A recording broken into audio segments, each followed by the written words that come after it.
The main character looked at the white sign. Rising from the ground, he thought that time and disasters, like a huge blade, cuts. Moving through the ruins, he noticed that times of disaster were cutting between old and new civilizations. Having stepped on the wreckage, the guy noted that now human civilization survives in this wasteland. He looked at the high wall and thought that huge fortress walls had been built, but order continued to collapse. The main character said with a serious look that the man said that before the disaster there was a lot of human technology. He asked why everything had disappeared now. Exhaling smoke, the stranger replied that they were in the hands of a few, and humanity's firearms were more powerful than he thought. Many workers stood in front of a huge wall. The main character asked if there was a weapon behind the wall and why not destroy it. Closing his eyes, the man asked how the interested parties behind the wall could refuse this natural class barrier. The plot tells us that when disaster strikes, survival is a must. The military walked through the settlement. The main character covered his face with a cap and hood. The military man asked if he wanted to go to Mount Jing, in which case he should ask Ren Zaiasu. As he walked past the military, he thought that this crowd of mercenaries lacked real combat experience. He wondered if they were heading into the wilds to die. A red light was visible from the forest. The main character was taken aback by this. He looked at the lava clot and saw a message that the breath of death had been detected.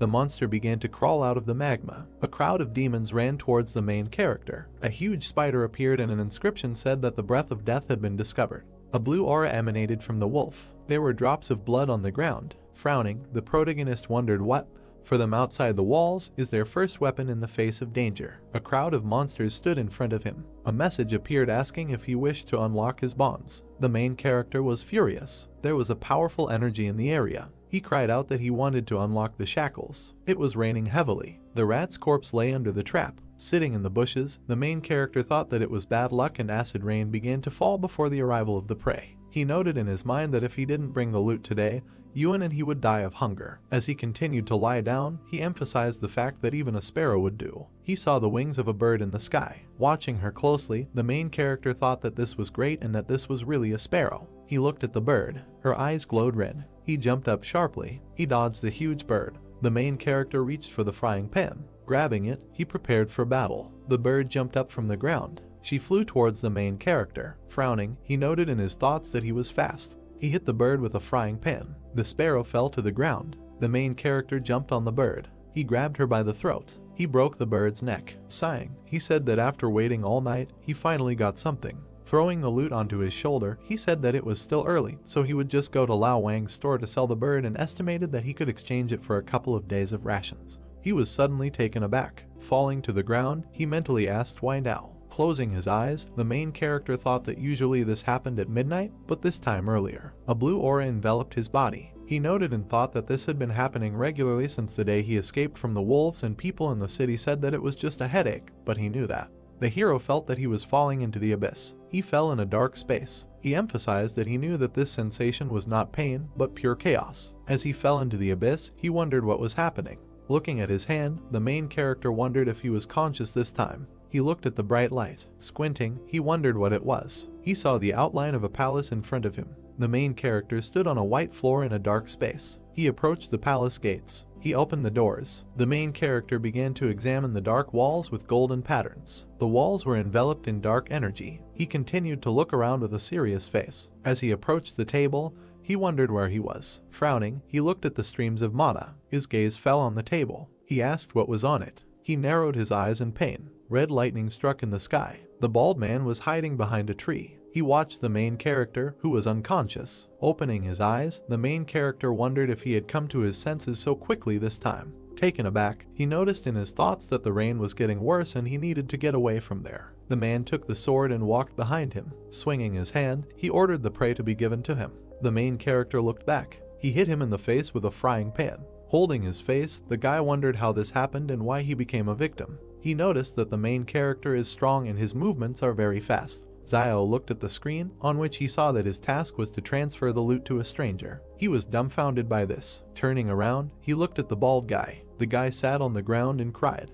The main character stood over him. Holding the bird in his hands, Zio asked if the stranger needed the sparrow. The surprised guy started shouting that he wanted him. The main character gave him the sparrow. The man smiled at this. Zio looked at the screen and saw that the task was completed. A white sheet of paper was flying towards a table in a dark room. He was heading towards the printing machine on the table. A piece of paper flew into the car. The machine began to print on paper that the task was to transfer the loot to a stranger, and for completing the task, he was rewarded with a basic profile skill which allows him to study the abilities of other people. Closing his eyes, the protagonist thought about the skill acquisition profile and whether he could use this to learn other people's skills. The guy cried and said that Zio was a good person. The main character looked at him out of the corner of his eye. He snatched the sparrow and declared that he would never get it even if he wanted it.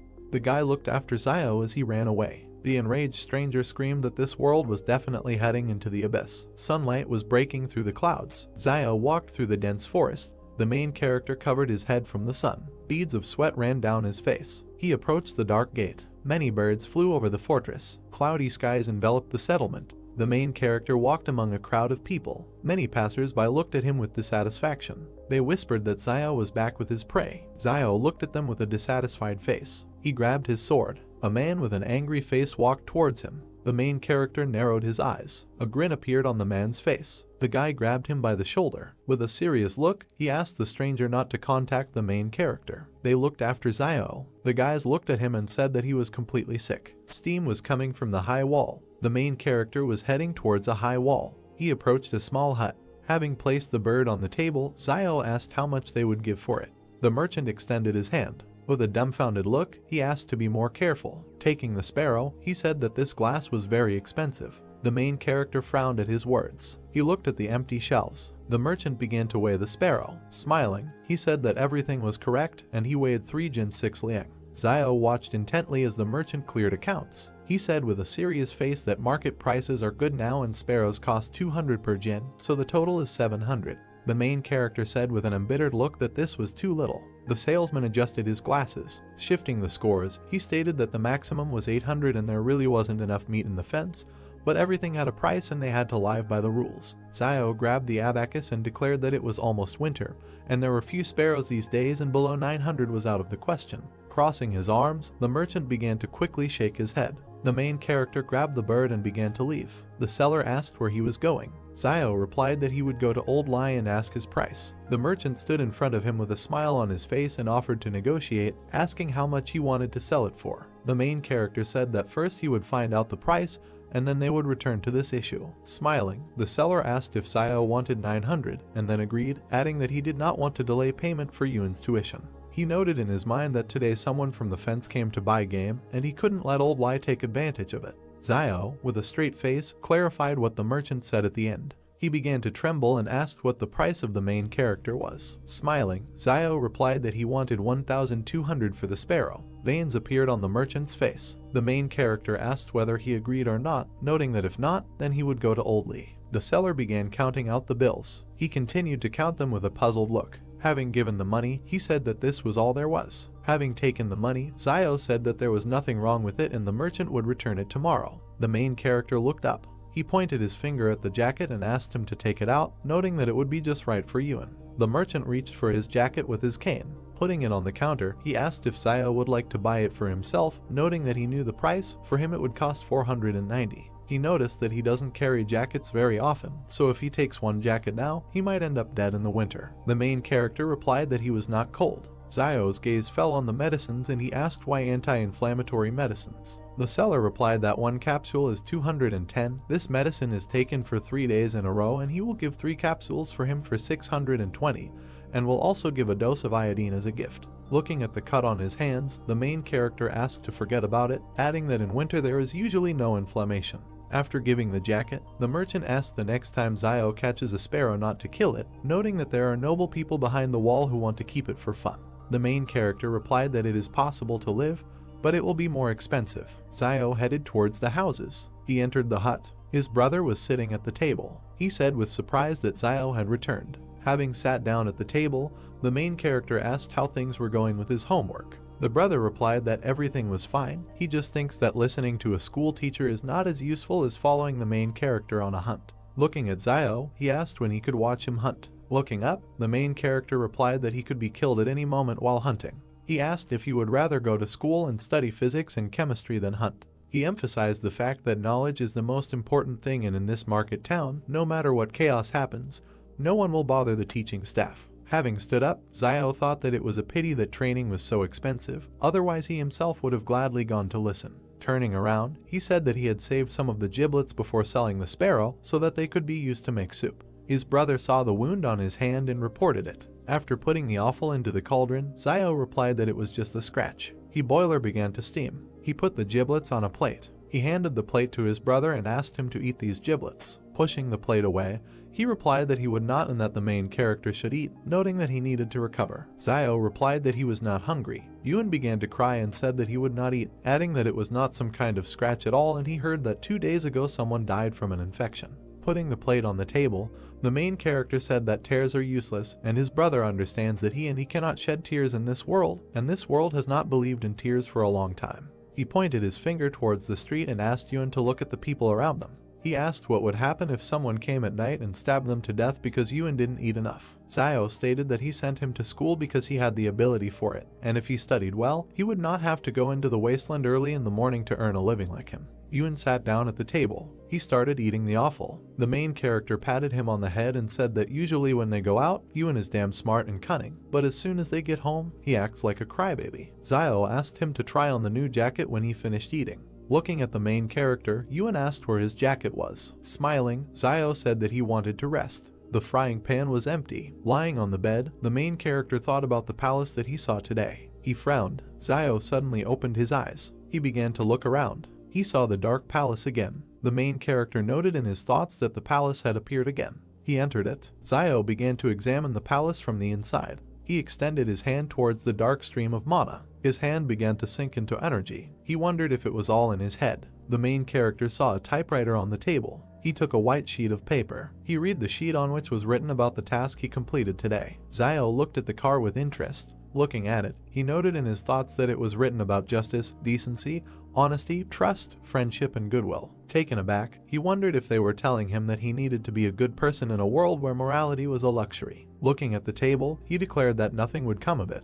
A lonely girl walked through the settlement. She pulled back the curtain. The stranger entered the protagonist's hut. Yuen put the blade to her throat. Yuen pointed his blade at the frightened girl. Looking at her, he paused, then asked that she was Zioyu's sister. Zioyu smiled, tilted her head and replied that Yuen was still awake. He looked at her displeasedly and then stepped aside. Then the girl approached him and, smiling, asked where Ziosu was. She heard that he was wounded. Approaching the dim fire, Yuen sheathed his blade and replied that the sparrow had wounded him in the arm. Hearing this, the girl nervously folded her hands and looked ahead. She saw the guy lying on the bed, and then she lowered her head. Yuen walked over to the table, put his hands on it, and then raised his head and said that she was 8 years older than his brother, so she didn't need to get so attached to him. Zioyu, blushing, shouted that he was a little tomboy. She thought of them as brothers. After these words, she stepped aside with her head down. Yuen looked at the walls of the room with displeasure, and then suddenly the girl said that okay, she will go home, let Yuen tell his brother that she came by when he wakes up. She began to leave the house, and he watched this event. The girl moved away. Gradually her silhouette began to blur, after which Yuen climbed over the bench, and then he left the house and sat on his knees. He took out his knife and looked around, and then suddenly he noticed something. Someone told him not to constantly bully his sister, it's not easy for her anyway. Turning around, Yuen saw the protagonist in front of him. When he saw him, he said that his sister was unclean. He saw her smoking the other day. Cigarettes are only given out in factories outside the walls, maybe she got them from some savage. He thinks that she became close to him because Zio could always hit his prey when hunting. Hearing this, the protagonist frowned with displeasure and looked at his brother, and then, lowering his head, he asked who was clean. Getting out of bed, he added that if someone wants to survive in this world, he will not be able to remain pure.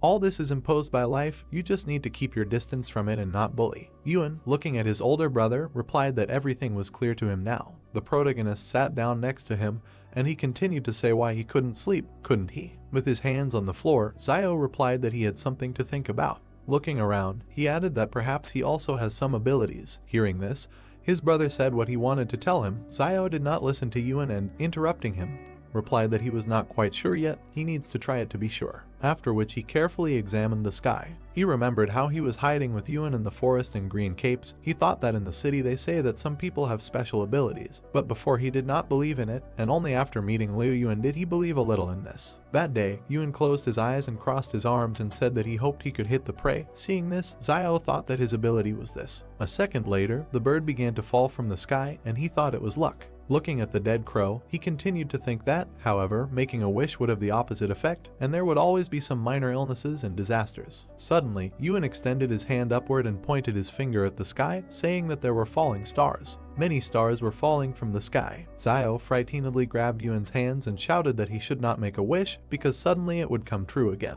Zio was sitting with his hands behind his head when suddenly his brother asked what he thought, why shooting stars fly so fast, that if someone is late to make a wish, to which the protagonist replied that what should he think?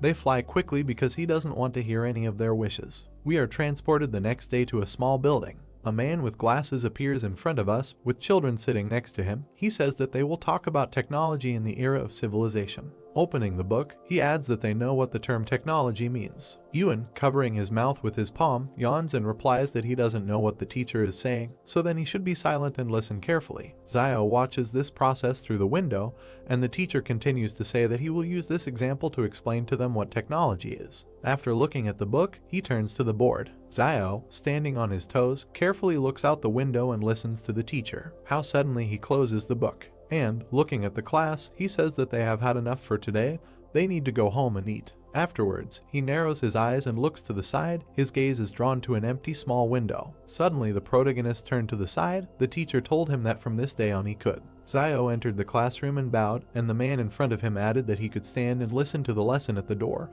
but he was not allowed to enter the classroom, to which the protagonist responded well. He raised his head and, smiling widely, added that he was very grateful. A plate of soup appears in front of us, with steam coming out of it. The teacher brings it to his lips. Suddenly Zio appears in front of him, holding out a cigarette for him and shouting that he is grateful that he was allowed to stand at the door and listen to the lesson. The man, taking the cigarette in his hands, examined it carefully, and Zio, contentedly placing his hands on his belt, said that he allowed him to listen to the lesson at the door, so he had to show his gratitude, since he had not paid for the training. The teacher struck a match, and then he slowly brought it to the cigarette and set it on fire. Raising his head, he released a large cloud of steam. Looking at his student, he said that in their turbulent times, there were not many students who listened as intently as he did to why he enjoyed attending class so much. The protagonist, looking around, answered, placing his hand on his chin, that learning something new would never be a bad thing, and teachers also enjoy the greatest respect in this hectic world. Then he put his hand forward and pointed his finger at a small bed of vegetables and said that no one would dare steal, for example, the vegetables in their yard right here.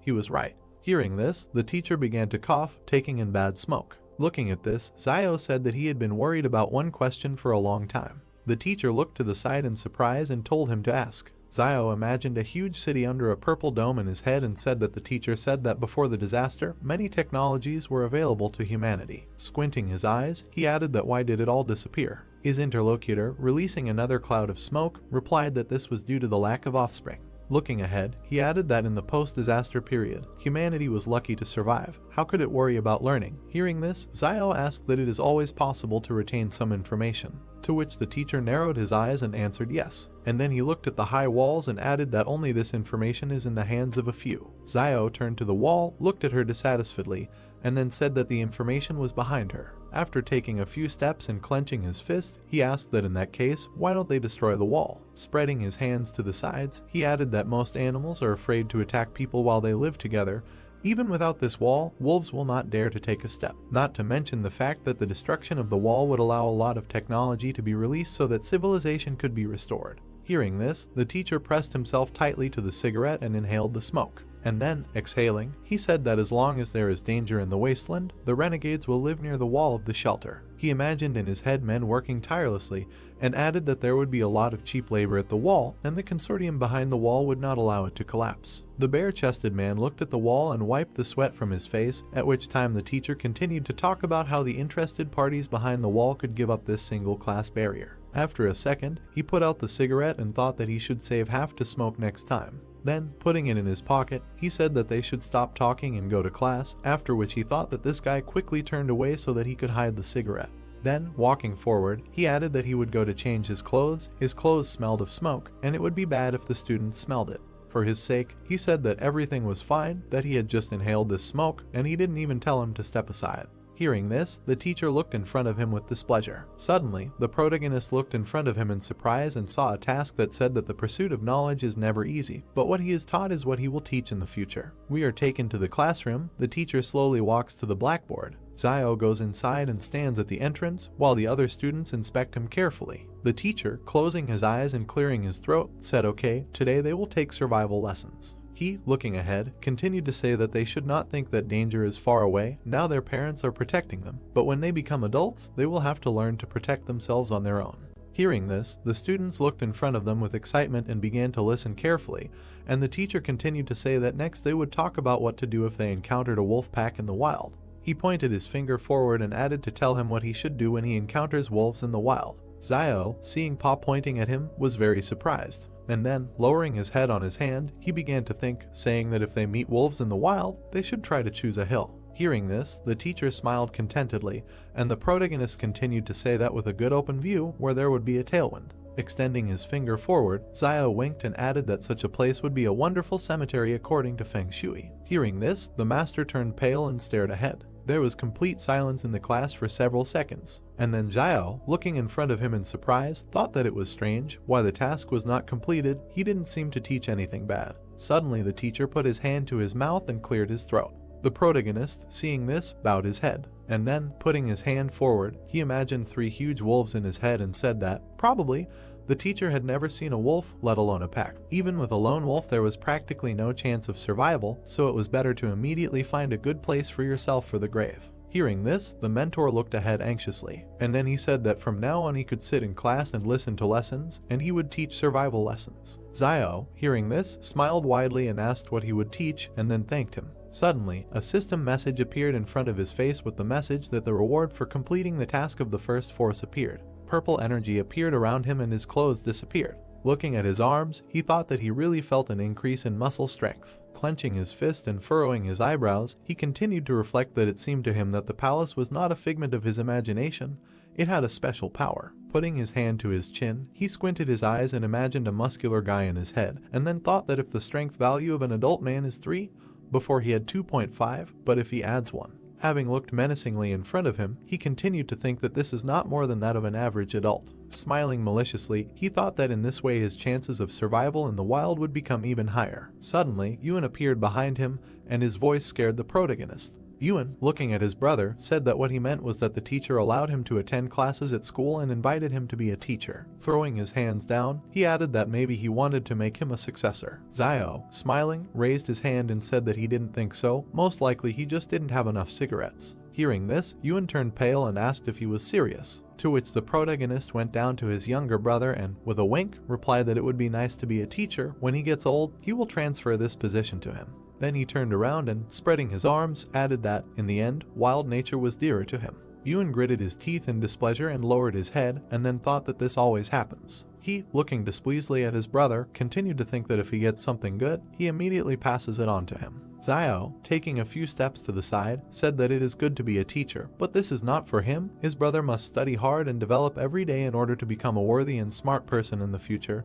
He understands this. Having not heard the answer, the protagonist and the task did not turn around, and then, extending his hand to his brother, he asked what he was doing, let him not lag behind, to which Yuan, running up, said that he was coming. Zio looked down and smiled. We are taken to the soldiers. They walk in an even column past the heroes. One of the fighters, with his hands behind his head, said that he just wanted to take a few days off, and now he was asked to go to Mount Sing. Zio, looking at the squad with displeasure, thought that these people were mercenaries. Passing by, another fighter looked at his comrade and said exactly what. But first they need to go to Quan Fuguyu and try to find someone who can show them the way. Frowning his brows, the protagonist thought that they were going to Mount Jing. This group of mercenaries from behind the wall lacked combat experience. Isn't it just suicide to rush into the wasteland like this? Then he walked past the girl. Suddenly he turned around and looked behind him. Looking at the leaving group, he thought that this girl, she gave off the feeling of a wild animal from the wasteland. Suddenly, Yuan, standing behind his brother, asked that he thought Fugui would recommend him as a guide. Everyone in the market town knew that he was very familiar with the wilderness. The protagonist, looking ahead, replied that usually you can go to the Jing mountain area on your own 2 feet and get out of their feet first. Whoever wants to let him go, but he won't go. There is something strange in this group, so they should better avoid there. We are transported to the evening. Zio enters the tent. he is greeted by a concerned Yuan asking if his wounds are okay. To which Zio replies with a smile that everything is fine. His brother, frowning with dissatisfaction, shouted at him not to lie to him. Last time he already tried to hold on through force. Zio, going deeper into the tent, pulled his hands up and told him not to worry, he was not going to play with his life. Suddenly they heard someone's footsteps and a voice asking if this guy really escaped from the wolves alive. Another voice replied that of course, how could he lie? Hearing outside voices, Yuan and Zio turned around worriedly, and then they suddenly fell to the ground, grabbing their weapons. They walked forward slowly. Zio walked to the door and looked out a little through the crack.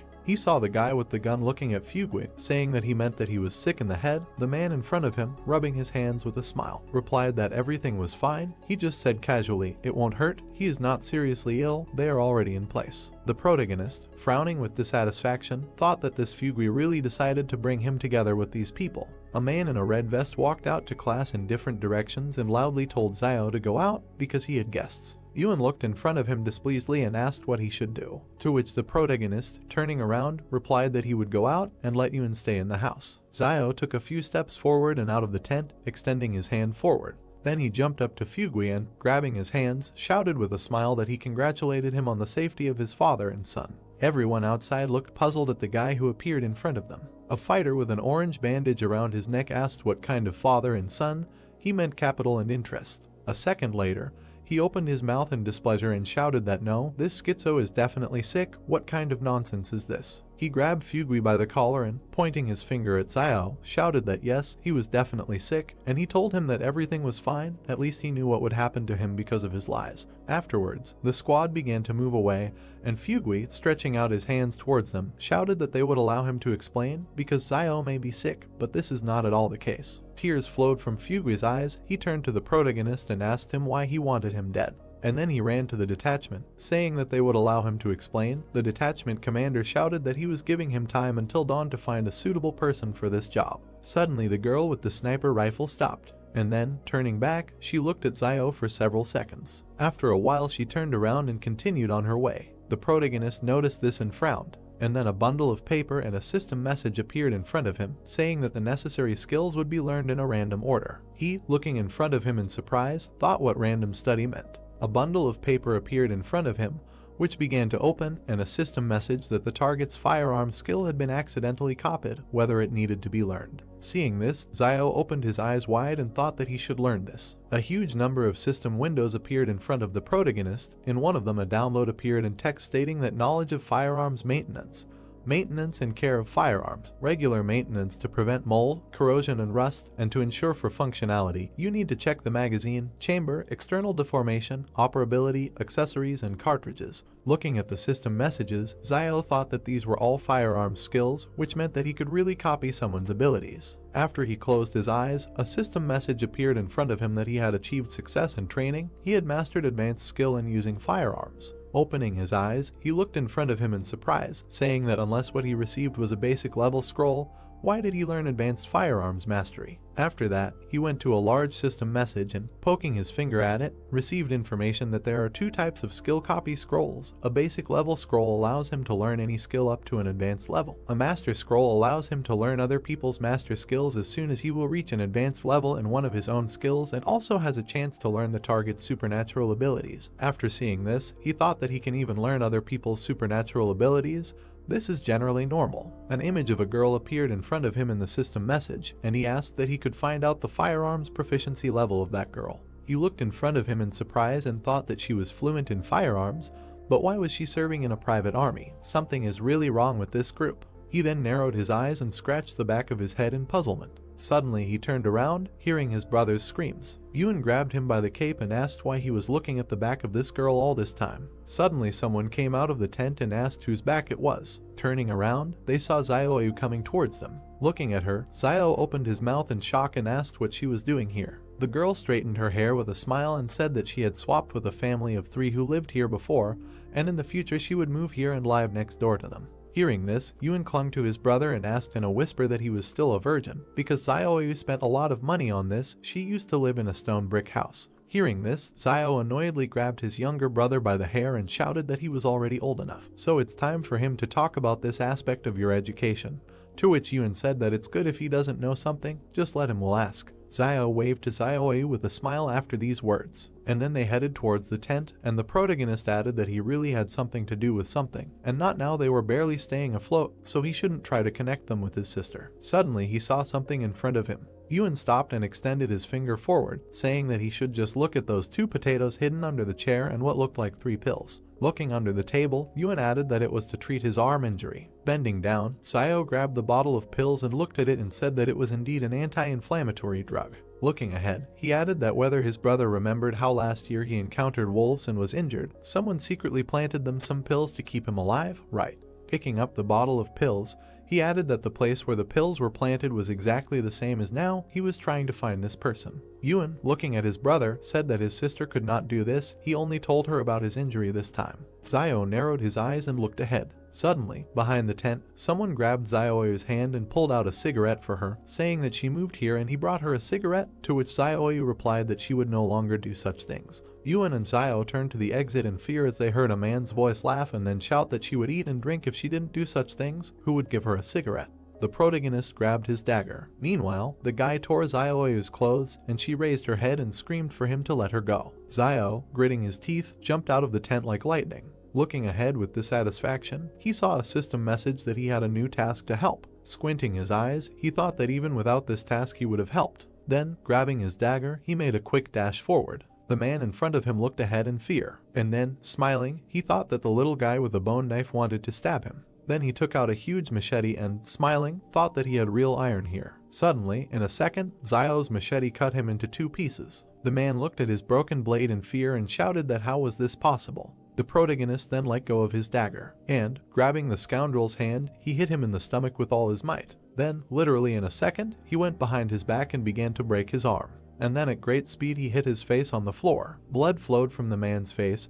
He clenched his teeth in displeasure and thought about how old he was and how he could be so strong. Zio then looked at the frightened Zioeu and asked who he was, to which she replied that he was a foreman at a coal mine. She imagined in her head how several men were killing a guy, and then said that last night a man was stabbed alive in the market town, and he took the lead because he heard that this man had a habit of saving money, and so it turned out that he owed the casino money, and so he decided to do this. Zio looked displeasedly at the foreman, and then he picked up the broken machete tip from the floor. Raising his attacker's hand, he grabbed the dagger and looked at him menacingly. Suddenly a system message appeared in front of him that he had a new task: he must leave the enemy alive. A second later, the protagonist cut the attacker's side, and he screamed in pain. The foreman, cringing in pain, pulled his hand towards the cut, and meanwhile Zio, rising to his feet, said that he had about 3 minutes left. Looking down, he added that if he went to the clinic in the market town and got stitches, he might be able to survive. The foreman, gritting his teeth, slowly began to rise to his feet, and then, leaving bloody footprints on the floor, he ran towards the trading city. A system message appeared in front of the protagonist that the task had been completed. The reward was a basic scroll of copying skills. Since he now lacks weapons,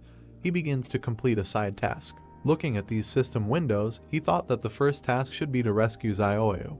He can't believe that he finished the second one. How did the damn palace make a decision? Afterwards, Ewan approached him and asked that he would simply let him go if he recovered and took revenge on him. He was not a good person. To which the protagonist, smiling, replied that he really still thought that the clinic in their trading city would heal his wounds. Ewan smiled and exhaled, answering that seeing him so ruthless made him feel relieved. Zio then pulled his hand towards the broken blade. Picking it up from the floor, he looked around. He saw Zioeu standing nearby with his head down. Then suddenly she raised her eyes when she heard Zio ask her if she could quit smoking. The girl, looking worriedly ahead, nodded her head several times. Zio began to walk forward, saying that these cigarettes are not very addictive, but as he knows, they add poppy seeds. Strike the floor with your blade. He added that Van also said that their share was very small. Stopping, he added that she could quit if she wanted. Then he grabbed his head and, closing his eyes, added that he wanted to clarify something. Although he was very handsome, it was impossible between them. Zioeu looked at him, puzzled, and then she said that she just treats him like a brother. The protagonist scratched the back of his head with a smile and, laughing, said that this was it. It turned out awkward.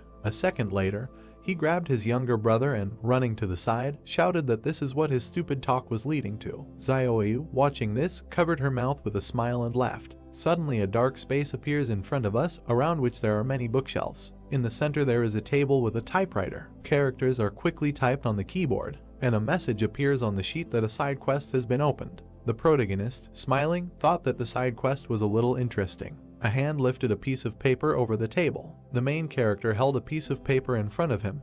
When he began to read the contents, he thought that the task was related to weapons and decided that it would be nice to get a new one. On the parchment it was written that since he lacked weapons, a side quest was opened, which was that he must receive 100 sincere thanks in order to unlock the weapon, and that also thanks could be used to exchange for items. Zio pursed his lips and looked down when he became indignant at the need to collect thanks, and sincere ones at that. The guy's attention was caught by another sheet of paper in the typewriter. It was written on the parchment that one thank you had been received from Zioyu, and that the unlocking of the weapon was 1/100th. Then the main character thought that the palace was quite accurate in its judgment, so he was glad that he saved not an insensitive person. The demon inside the guy rubbed his hands as he thought that it was a pity that instead of gratitude one couldn't collect negative emotions. Otherwise he would have tried so that in just a few minutes the whole city would be filled with negativity in his direction. Yuan was sitting at a table with a candle burning on it. Zio sat on the bed and asked the boy to thank him. Yuan opened his mouth slightly, sweat appeared on his face.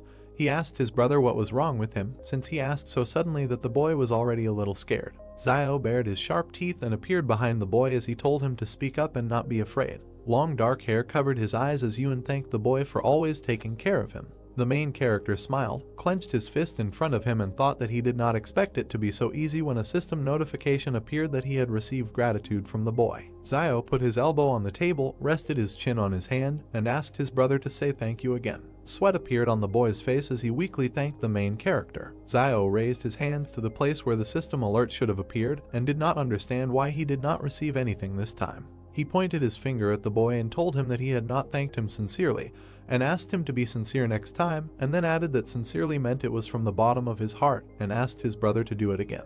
Yuan, sitting at the table, exclaimed words of gratitude, and Zio, standing next to him, told him that he was putting little feeling into it and ordered him to repeat it. The boy folded his palms in front of him and drawled out the word thank you. The main character crossed his arms over his chest, shook his head and replied that this was still wrong, and that first of all he should experience emotions. Suddenly Zio stretched his hand forward, smiled broadly and said that it worked this time and that he needed to do it again. Tears flowed down the boy's cheeks. He did not answer. A cartoon appeared with Zio and his brother with the caption that 2,000 years had passed. Yuan put his head on the table and asked the main character sitting on the floor if this was his ability, and then said that his abilities had a bad effect on his voice, and Zio at that moment was thinking that after half a night of work, he only got one sincere thanks. The guy grabbed his head with both hands and said that he needed to come up with something else. 2 coins fell onto the wooden table. The main character put his hands on the table and looked up. He took the coin in his hand and looked at it. It turned out that there was a heart on it. On the back was an inscription that she was grateful to him for being with her all her life and for giving her the courage to be who she was, and that she was grateful for what he shared with her as her destiny, and for the flowers that bloom and fall, and the promise that she will cherish them all. Zio raised his hand with the coin to his face as the melody enveloped him. The guy looked back, where there was some movement. He turned around and saw a large metal device behind him. The main character came up and began to examine it while he was thinking about what it was for. Zio saw 2 narrow holes. He looked down and thought about trying to throw a coin there. The guy raised his hand to the slot and placed a coin there. At the bottom of the device there was a shelf into which a black jar fell. The main character took it in his hand, looked at it and thought that it was medicine.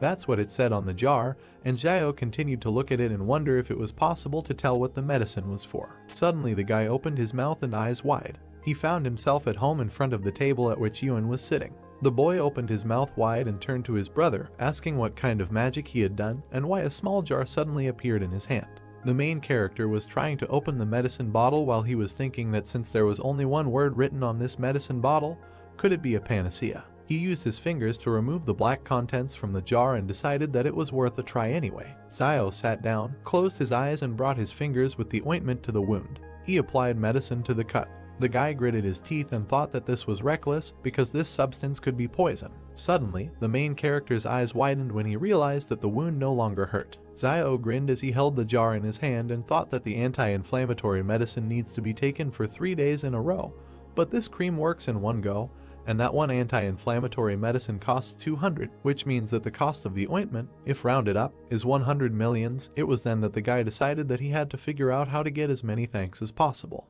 A crowd of children stopped at the entrance to the building early the next morning. 2 pairs of shoes stopped at a wooden fence. The man with glasses worriedly asked the guys in front of him what happened to them. Zio and Yuan stood with black eyes and their mouths slightly open when the youngest began to talk about what his brother wanted to do. The main character smiled broadly, pinched his brother's cheek, and replied that they were fine, they just didn't sleep well. The man with glasses opened his mouth and asked him if he had thought about what he would say today, because today was his first day as a teacher, to which the guy replied not to worry. The man in the tattered cloak touched his hand to the wooden table while he thought about how they need to find a way to collect a whole bunch of thank you coins, but he doesn't know how to do it. Zio spread his arms out to his sides as the crowd of children sitting in front of him greeted their new teacher. The main character came up with an incredible idea. His hand, wrapped in black tape, reached forward when the guy asked them about how they think it is difficult for teachers to give lessons. The guy closed his eyes and said that everyone can sit in the classroom, but the teacher stands all day. The children began to chatter when they were asked if they should thank the teacher and responded positively. The gray-haired man adjusted his glasses and nodded.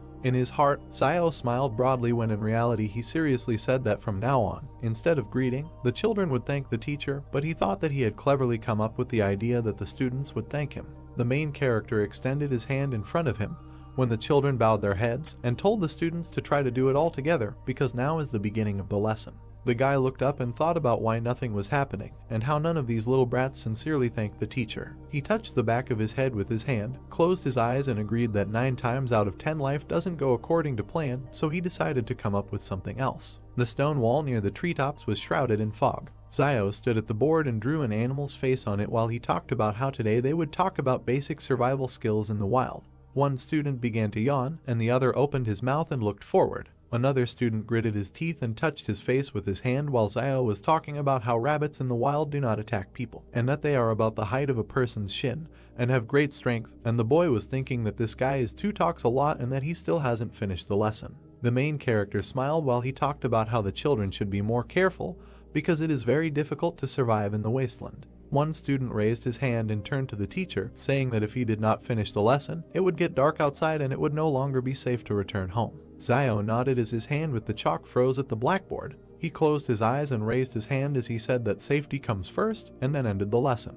A crowd of people ran out of the building into the street, shouting thanks to the teacher. Coins began to fall onto the wooden table. The main character beamed and smiled when he thought that the effort was paying off. He was touched that due to such a long lesson, the students were grateful to him. Yuan was walking next to Zio when he asked him not to delay his lessons so much in the future. The main character closed his eyes and replied that he was ready to give his life for education, and asked what was wrong with being delayed a little. Yuan clenched his teeth and said that he could not continue like this because he would destroy the youth of their country. Zio grabbed his younger brother by the head and asked him what he might know because the guy received the coins, which means that the student's gratitude was sincere. The boy opened his eyes wide, pointed his finger forward and told his brother to look there. There was a crowd of people ahead. One man smiled widely while the main character was thinking that isn't it old man Liu, and that he went to be a guide. A man with glasses approached the guys and addressed Zio. He adjusted his glasses, opened his mouth and told him that he was a heartless little wolf to whom he recommended such a good job, but he did not agree. The main character opened his mouth, looked away and asked how he knew it would be a good job. The man with glasses grinned and replied that there are poor and noble people behind the walls of the shelter, but the poor will not be able to get out of there, and that these people who have free access to the territory of the shelter must be noble people. There was a high stone wall behind the guy when Zio realized that it was blocking not only the people outside, but also the people inside. He opened his eyes wide and looked to the side as he thought about how those inside the walls have a hard time getting out, but those outside are desperately trying to get inside by any means necessary. The man with glasses smiled and touched Zio as he said that he had heard from the staff that they were looking for a good guide from the trading city to take him beyond the wall so that they could use his services, and asked the guy about when else would he have it was such a wonderful opportunity. The main character looked to the side and remained silent when Yuan asked him why he didn't talk to those guys from the group again, because he was much better than that old man Liu. Zio turned his back to the bespectacled man and the boy and told him to get it over with and that it was time for them to go home. Near the door there was a wooden sign with hieroglyphs. Yuan pointed his finger to the side and tugged at his brother's cloak as he turned to him and asked if Sister Zioi was there. A girl with long hair spoke to a man through the window and said that her earrings were worth a lot of money, so could he give her more, and she was told that she didn't really need to sell things, because she could just become. At this point, he was interrupted by Zio, who put money in Zioi's hand and said that she didn't need to sell anything, because it was money for 3 anti-inflammatory pills. The girl's hand clenched the money as the guy replied that he was going to buy the medicine anyway, so she could take it, and that he didn't reject her kindness, but they shouldn't be so polite to each other in the future. The main character hit himself on the chest with his fist and said that if it weren't for the medicine that she gave them, he probably would have died, and that she didn't need to worry, because now, as long as he had meat, he would make sure that she had soup. Yuan touched his brother and told him in his ear that he had pronounced it wrong, because they usually eat meat together. But he said that while he eats meat, she will eat soup, and then the boy added that they don't have meat at home now. Standing behind him, Yuan nodded as Xiao looked determinedly and asked to be allowed to say differently. The protagonist pointed his finger at Xiao and exclaimed that in the future, if he has a full bowl of soup, then she will always have a bowl to wash it. The girl smiled, closed her eyes and replied that from now on she would wash the dishes and laundry for him. The man knelt down and began to beg the doctor to help his family. A man in a white coat stood next to the wounded guy while the man at his feet talked about how their family could not survive without him. The man looked down and asked what was the point of visiting a doctor if they couldn't afford it. Xiao and Yuan stood and watched as the door slammed shut in front of the kneeling girl. The main character opened his mouth, turned to his brother and said that he should remember this, because in front of him is their reality. Drops of rain began to hit the roofs when a voice said that acid rain was coming and that they should go home quickly. The girl and two guys ran in different directions, trying to hide from the rain. Yuan turned his head to Xiao and said that it is very easy for doctors to receive gratitude, because they all thanked the old doctor when he was still here. The main character lowered his hand when his brother said that it was a pity that he didn't know anything about medicine. The guy asked what kind of nonsense he was talking about. Xiao's eyes widened when he thought that even if he didn't know how to heal, he could learn. A piece of paper appeared above the typewriter when the main character added that if he became a doctor, he would be able to earn money and receive gratitude, and thus solve two problems at once. The door that led into the building was illuminated by the sun.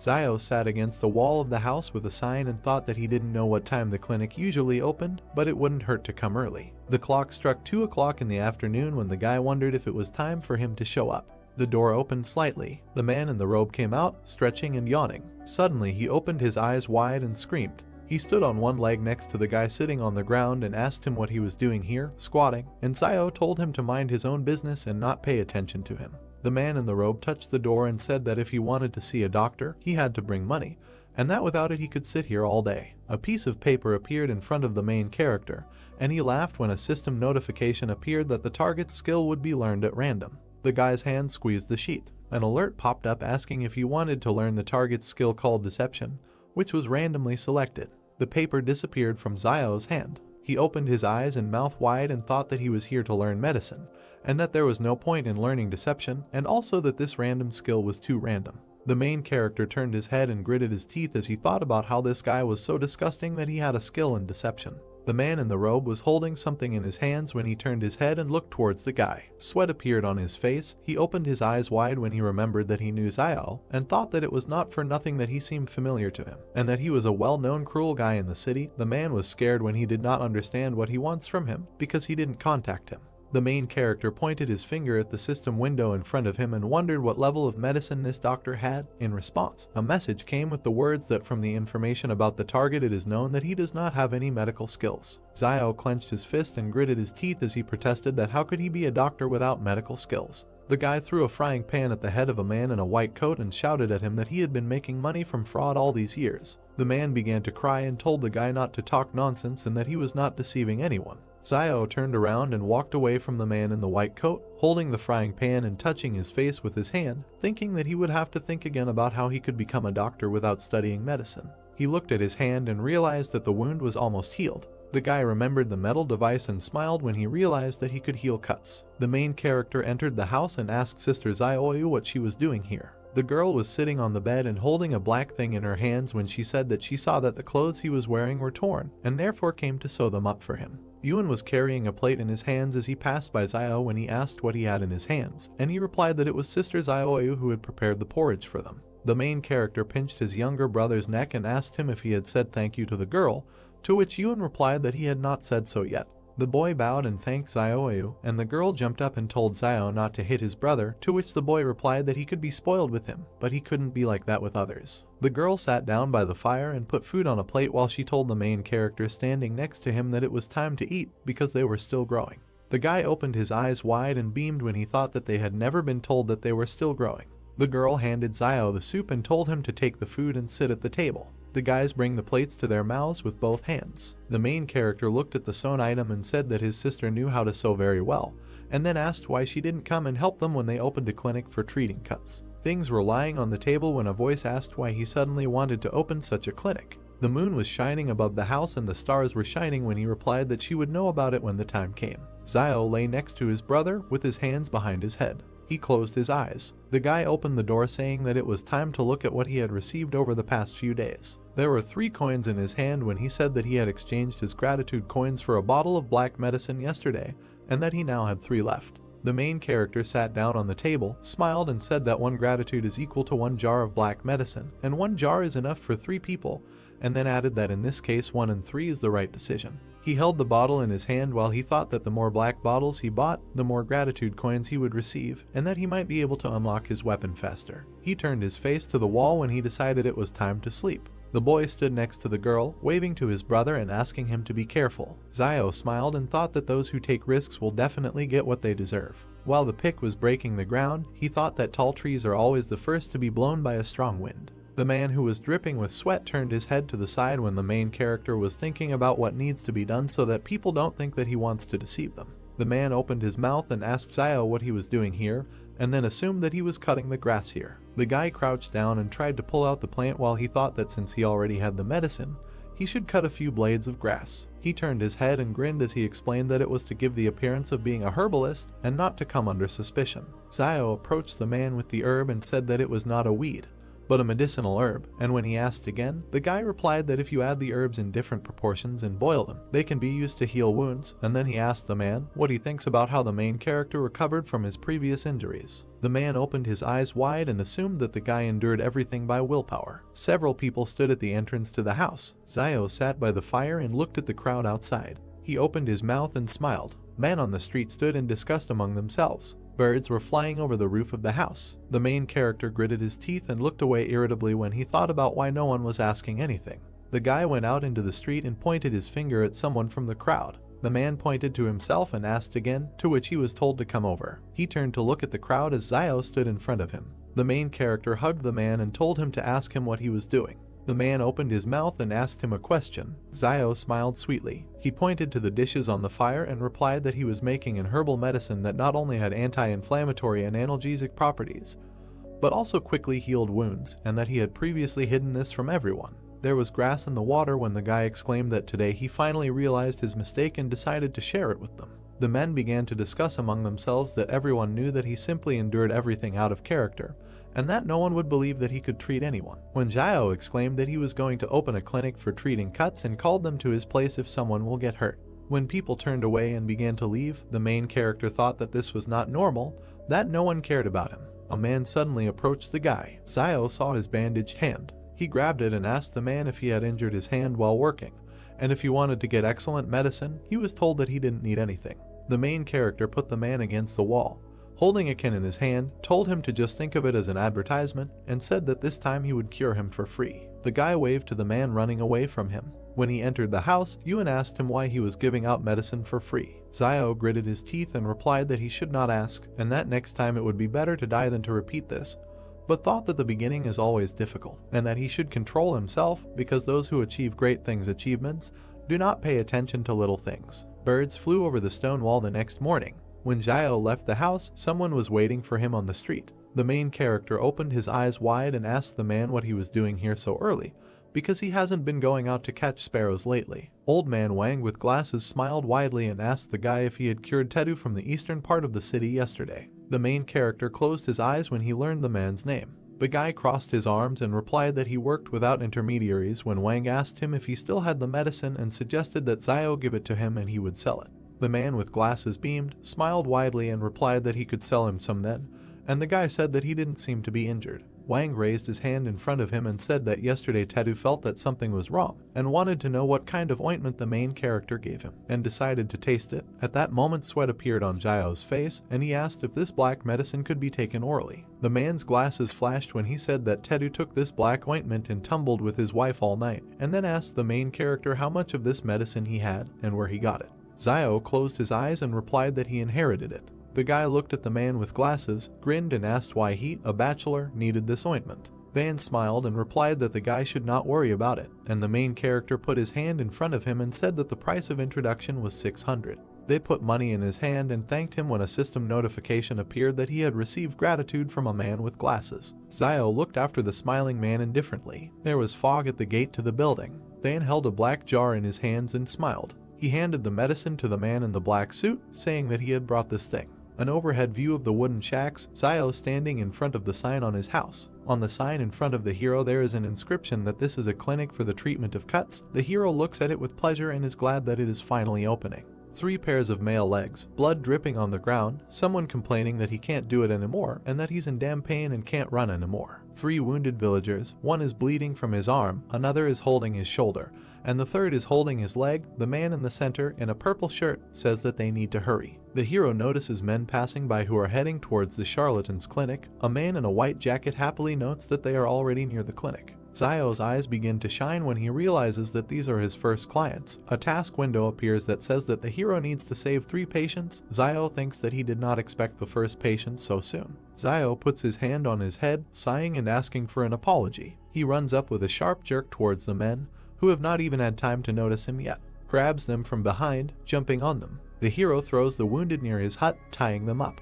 A man in a purple shirt, lying on the ground, asks the hero what he wants. MC stands with a serious face against the sky and says that the doctor at the clinic they were going to see is a charlatan, and he is trying to save their lives. Zioyu leaves the house, looking at what is happening. The hero shouts to her that they have patients to treat. The lady approaches the lying men, asking what happened and whether they got involved in a group fight.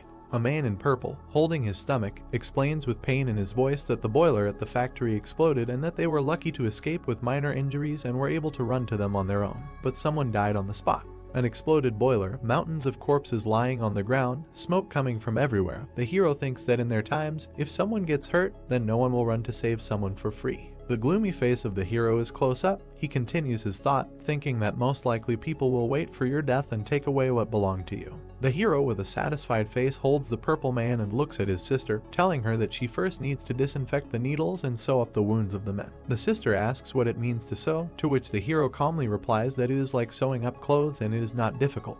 With worry on her face, Zioyu straightens her hair and says that she is ready to do it.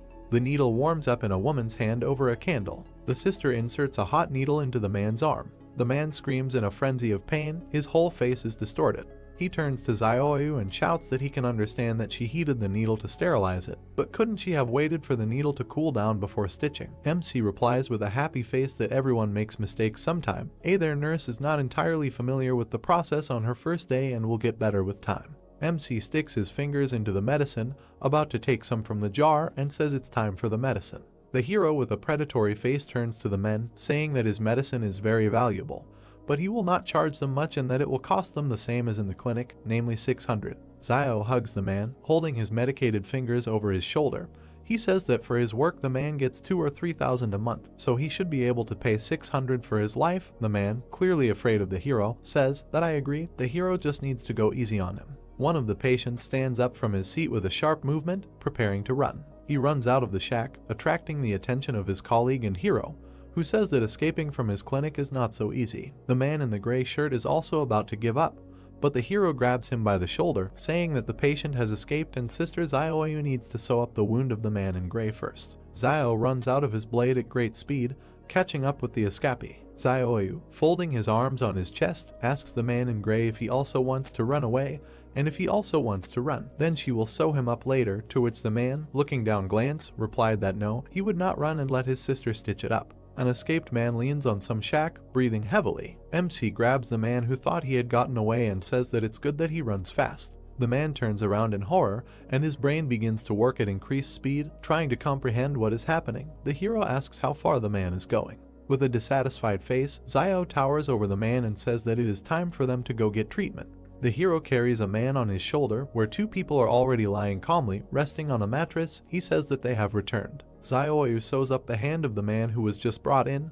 He sighs, enduring the pain. The 3 of them lie on the mattress. The escapee notices that nothing hurts anymore and it seems that the medicine is really working. The task window reports that the task is completed and the hero's reward is 1 point each of strength and dexterity. A task window pops up in front of the hero, where it is written that his new task is to cure 10 patients. The hero thinks that this turns out to be a chain of tasks. Night falls and the crescent moon glows brightly above the shack. A view of a shack with a light on inside and someone shouting that something terrible has happened and that wolves have broken into the town. Zioyu and Yun wake up and try to understand what happened. The brother asks MC if the wolves will come to the trading city. Close up of the hero's serious face, He says that wolves are smarter than you might think, so they won't risk coming to the city. The wolves surround the plant, and the hero says that they were most likely attracted by the bloody smell in the place where the boiler exploded. MC says with a straight face that after all, they have a wall standing behind them to support them. Ewan looks at his brother blankly. The view moves away and the younger brother asks how Zio survived when he met the wolves and says that he never told him that. The hero closes his eyes, thinking how to answer him. But they are distracted by a loud scream that scares them both. Someone shouts that they need to gather everyone and that no one lags behind. The hero quickly raises his hand to the burning incense in his home, while someone's voices say that the enemy has been discovered outside. MC extinguishes the candle and he and his brother stand in pitch darkness. Close up of MC's tense face. Ewan asks what is bothering his brother. The hero's back. He gloomily asks what will happen if one day the wall collapses. The sister, screaming, asks if the wall can even collapse, to which the hero replies that he doesn't know, but notes that there is nothing eternal in this world. The gates open and the wind rushes out of them in a furious stream. A crowd of armed people in camouflage uniforms, armed with rifles, emerges from the gate. Close-up of soldiers passing by shacks. The brothers peek around the corner of the door of their shack. Ewan asks if the soldiers have weapons on their backs, to which the brother replies that the younger one should not ask too many questions. Offended and dissatisfied, the younger one asks if he still has marital status in their house. Without looking back, the hero with a serious face replies that the younger one should not think about it too much, and that his place in the family is simply to live. Two soldiers walk behind each other. The one in front stretches his back, asking if they can't just go back if only a few people died in the factory, and complains that they will now have to kill wolves all night. The second soldier walking behind, shouting, replies that he should shut up, because this is a task from above and he needs to stop complaining. But the one walking in front, carefree, answers, asking what his colleague is afraid of, because the officials do not hear them, and they, most likely, are still in bed with women. A close-up view of the weapon that is hanging on the soldier's back. MC thinks that his study skill is very useful and he knows everything about their weapons, and that once he can get his hands on the weapon, he will immediately be able to use it. View of the ever-retreating soldiers walking among the shacks. The hero, coming out of the corner, tells his brother that he is going to Sister Zioyu this evening and that he will return when Zio returns. Ewan shouts at his brother's back, asking where he is going. But with a sharp movement the hero runs away from his shack without answering his brother. The quack doctor pushes, trembling all over, and thinks that something is not working.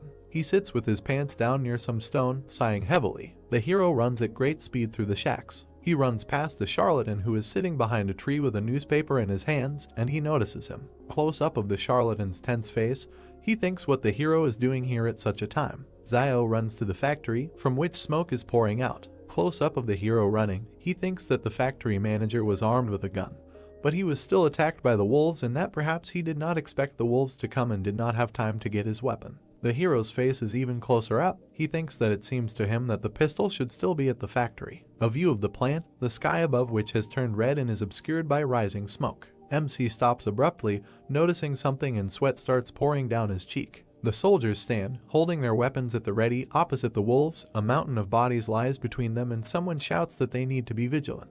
Wolves are close up, their eyes glow blue, and drool flows profusely from their mouths. The soldiers, who are starting to sweat, can see that they have just fired a clip. From the smoke that comes from their weapons, MC notices that the wolves are not at all afraid of bullets. People standing behind the soldiers shout at them to get down to business. A man in a business suit grabs a soldier by the shoulders and shouts for him to shoot. A shot is fired, the bullet hits the paw of one of the wolves, and a trace of pain appears on his face. The wolves look at the reader and begin to walk towards the soldiers. Immediately, many wolves jump up and attack the soldiers from above. The man who just fired the shot screams in horror. You can see how the wolf cuts the soldier's head. A huge stream of blood flies through the shadows. MC, meanwhile, begins to bypass the firefight, moving through the courtyards of the plant. Around one of the corners he sees a battle going on. Blood is spraying from someone, and the hero thinks that a private army is fighting the wolves and all the personnel have been recalled, so the side of the factory in which he is now must be safe. The hero stands with his back to the concrete slab and carefully looks out of it.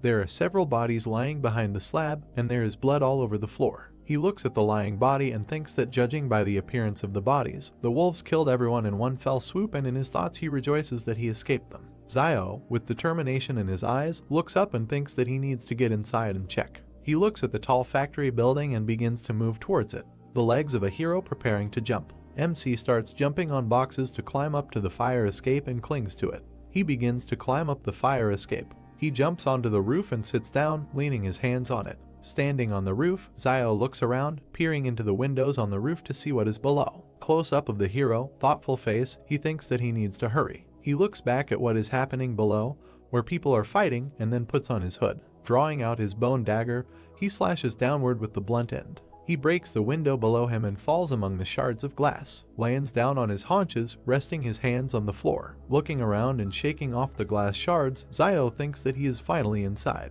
He calmly removes the hood from his head, standing among the dead bodies. The hero's back, he looks at the bodies lying on the floor here and there, and thinks that it looks like there was a battle here. But for some reason all the bodies are directed in one direction, and notices that in a critical situation, people run either to safe places or to places where weapons are stored. Few of the stairs leading down, it is covered in blood. Zio goes down the stairs, walking around the corpses, and notices some red light from below. A close-up of his face, he thinks that this is most likely a shelter in case of emergencies. A stone door with 3 red lamps on top. Under the door of the shelter lie torn bodies, some of which are leaning against the door. Zio touches the door and, not understanding himself, asks if the door is locked. He knocks on the door with his hand. He leans against the door, trying to hear something. Someone presses a button with their hand and the door begins to open slightly, which MC notices, thinking that someone is opening the door. Rushing under the door, Zio notices a man in a business suit holding a gun in his hand. He asks if a man has come here to save him.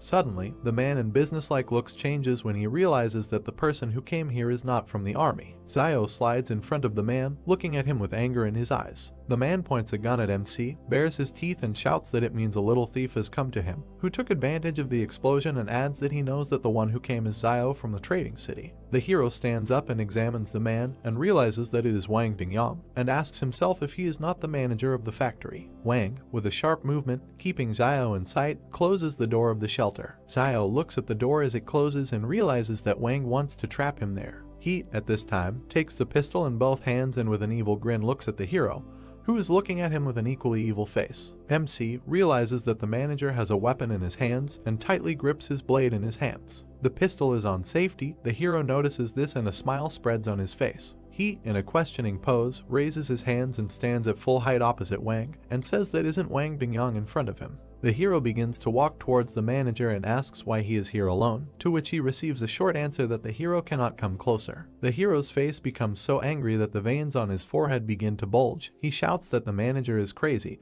and that he was the first to run into the shelter, after which he closed the door, not letting the rest of the people in. Wang, holding the gun tightly, shouts that a poor man like Zio shouldn't be asked so many questions, and continues, shouting that Zio needs to take him back to the city so he can save his life. The hero, with an evil smile, asks if the manager wants to save his life, and continues, saying that he will be afraid that he will tell the truth about how he abandoned everyone in order to survive himself. The manager begins to have a drop of sweat running down his cheek, and he doesn't stop grinning, asking how the hero knows this. Zio, with a playful face, raises his finger up and declares that no one knows his son better than his father, to which Wang is lost, not understanding what the hero is leading to. Wang, no longer grinning, but just angry, shouting, doesn't the hero think that he doesn't dare to kill him?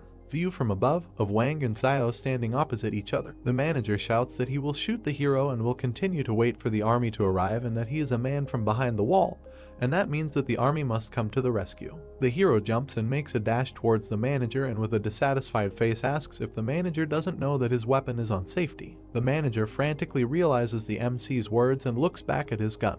The hero cuts the manager's hand with a sharp blow and the other snatches the pistol from his hand.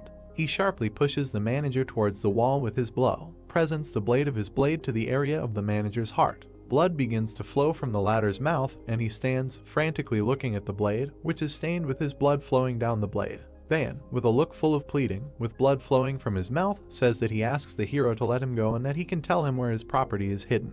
The hero, with a serious face, says that Van must speak first and then he will let him go. Van, with one eye on the blade that is moving away from him, thinks that MC is still young and that he can deceive him by simply stalling for time until the private army comes to his aid. The hero holds the blade in front of Vaughn, asking if he wants to stall for time, and continues by saying that his lungs have long been pierced by the bone knife, and even if he returns, how long does he think he will last, and states that there is no reason for the hero did not make his fate easier. With a sharp blow, MC pierces the manager's chest, causing him to scream. He sharply removes the knife from the manager's chest, shaking it off from the blood. He sits down opposite the manager's body, searching it. 2 clips in Zio's hand. He thinks that the fact that the manager had 2 extra clips was just right for him. The hero passes by the bodies, heading towards the exit, and thinks that he must get out of there as soon as possible, and that perhaps the army to rescue Wang Dingyang is already on the way. Exhaling from fatigue, Xiao enters his shack. Yuan stands opposite his brother, with his arms extended towards him, and joyfully says that he has finally returned and asks if he is injured, to which Xiao replies that everything is fine and asks if anything happened in the city while he was gone and whether the military returned.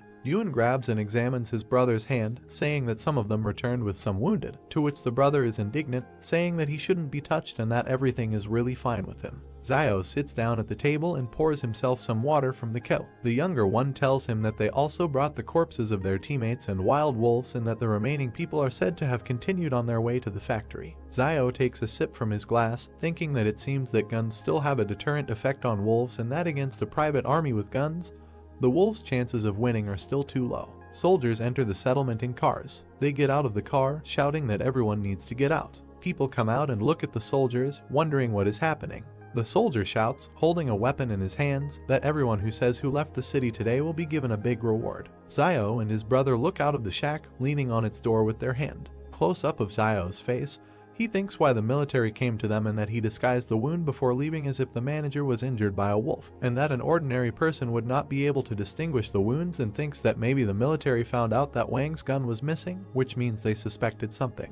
The hero's memories of how he leaves the factory, holding a pistol in his hand. The soldiers rudely question the people, and Xiao realizes that they are looking for a gun. Someone from the crowd raises his hand and shouts that he knows who came out in the middle of the night. The quack doctor shouts that it was Xiao and that he saw it with his own eyes. He turns and points his finger in the hero's direction, shouting that it is him. The hero's eyes are close up, sweat begins to flow down his cheeks. The soldier points in the hero's direction, instructing his subordinates to search Xiao. Old man Wang rushes out of his seat, waving his arms and shouting that Xiao is the same guy that Boss Luo asked to keep an eye on over the wall, and that they can't treat him like that. The head military man asks what old man Wang means, to which he replies that they can ask Boss Luo themselves why he is being looked after, but he has no right to speak. The military man remembers a man with a red shirt and rings on his fingers, realizing who Boss Luo is. He raises his head to look at old man Wang and shouts that even if Xiao is one of Boss Luo's men, then this is a serious matter and that the culprit must be found, after which he will personally go in the evening to make amends to Boss Luo and explain everything.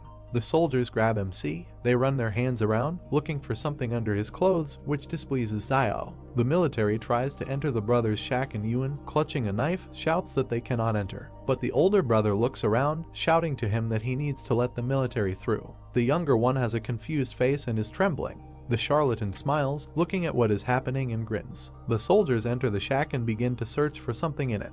The younger one, looking from behind the door, watches as the soldiers throw things around in search of something. He clenches his palms and prays that they won't find anything. One of the soldiers begins to lift MC's frying pan, but the chief military man, clearing his throat, asks if they found anything, to which the soldiers look back at their boss, unanimously saying that no. One of them lifts the frying pan, not noticing a pistol in its shadow, and they say that this house is so empty that even if a pistol was hidden there, they would found it a long time ago. The main military man says that it is time for them to leave and the soldiers head out. The view from under the frying pan, under which the pistol lies, of the departing soldiers. Yuan sighs, the tension and anxiety disappearing.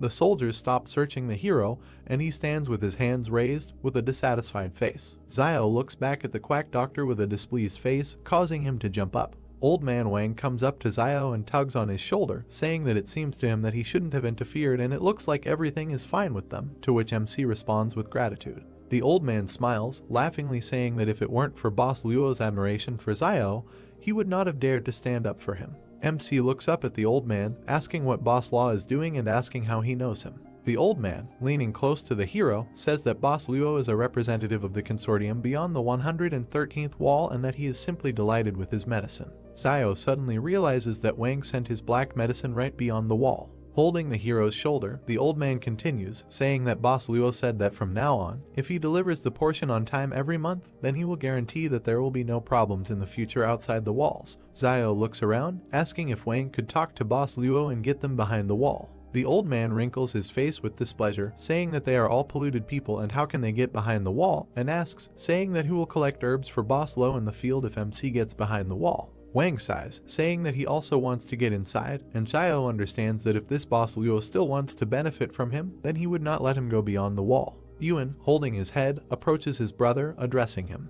He grabs him by the jacket with a trembling hand, sweat streaming down it. Xiao looks back at his brother, who has already simply fallen down. He looks down in horror and screams his brother's name, realizing what happened. The hero sits on the bed, touching his hand to his brother lying next to him. Xiao frowned and looked at him, telling him not to be so stupid.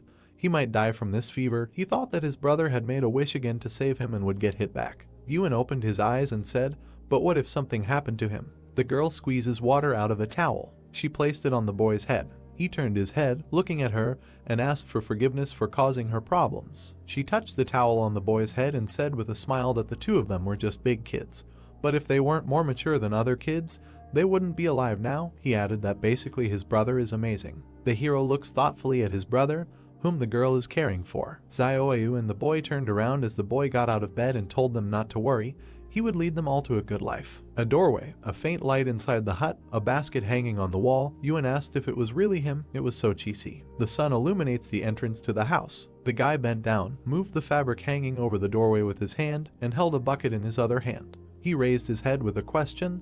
They called out to him and congratulated him. A man with glasses stands in front of him, holding a box in his hands, smiling, and asked if he hadn't heard that Tong was scared to death last night and ran away with the money, and now he is the only doctor in the city. The man extended his hand to him, said that the manager behind the wall had allocated Xiao Tong house, and he could move there today. He added that he had prepared a small gift for the brothers. The guy was surprised. The man put a box in his hands and said, "They are growing, so let them eat this to support their bodies." Xiao asked what it was. He opened the box. There was a nest on a white cloth. The man explained that this was a swallow's nest, which he had kept for many years. It was an excellent tonic. The guy took it with 2 fingers, looked to the side, said that he heard Teacher Zhang say that swallows' nests are held together by liquid, and that he thought that ordinary water should not be so viscous, so most likely the swallow uses for this your saliva. The man raised an eyebrow, sweat running down his face, looking puzzled. Xiao, with a sly smile, hands the nest to the man. He put his hands forward, loudly said that he should not give it to him and not be so disgusting. He added that there is also a bloodbird's nest, and asked what her nest is made of. Then, as he thinks, the hero suggested that it was from sputum with blood, and admitted that he was just joking. Let him not pay attention.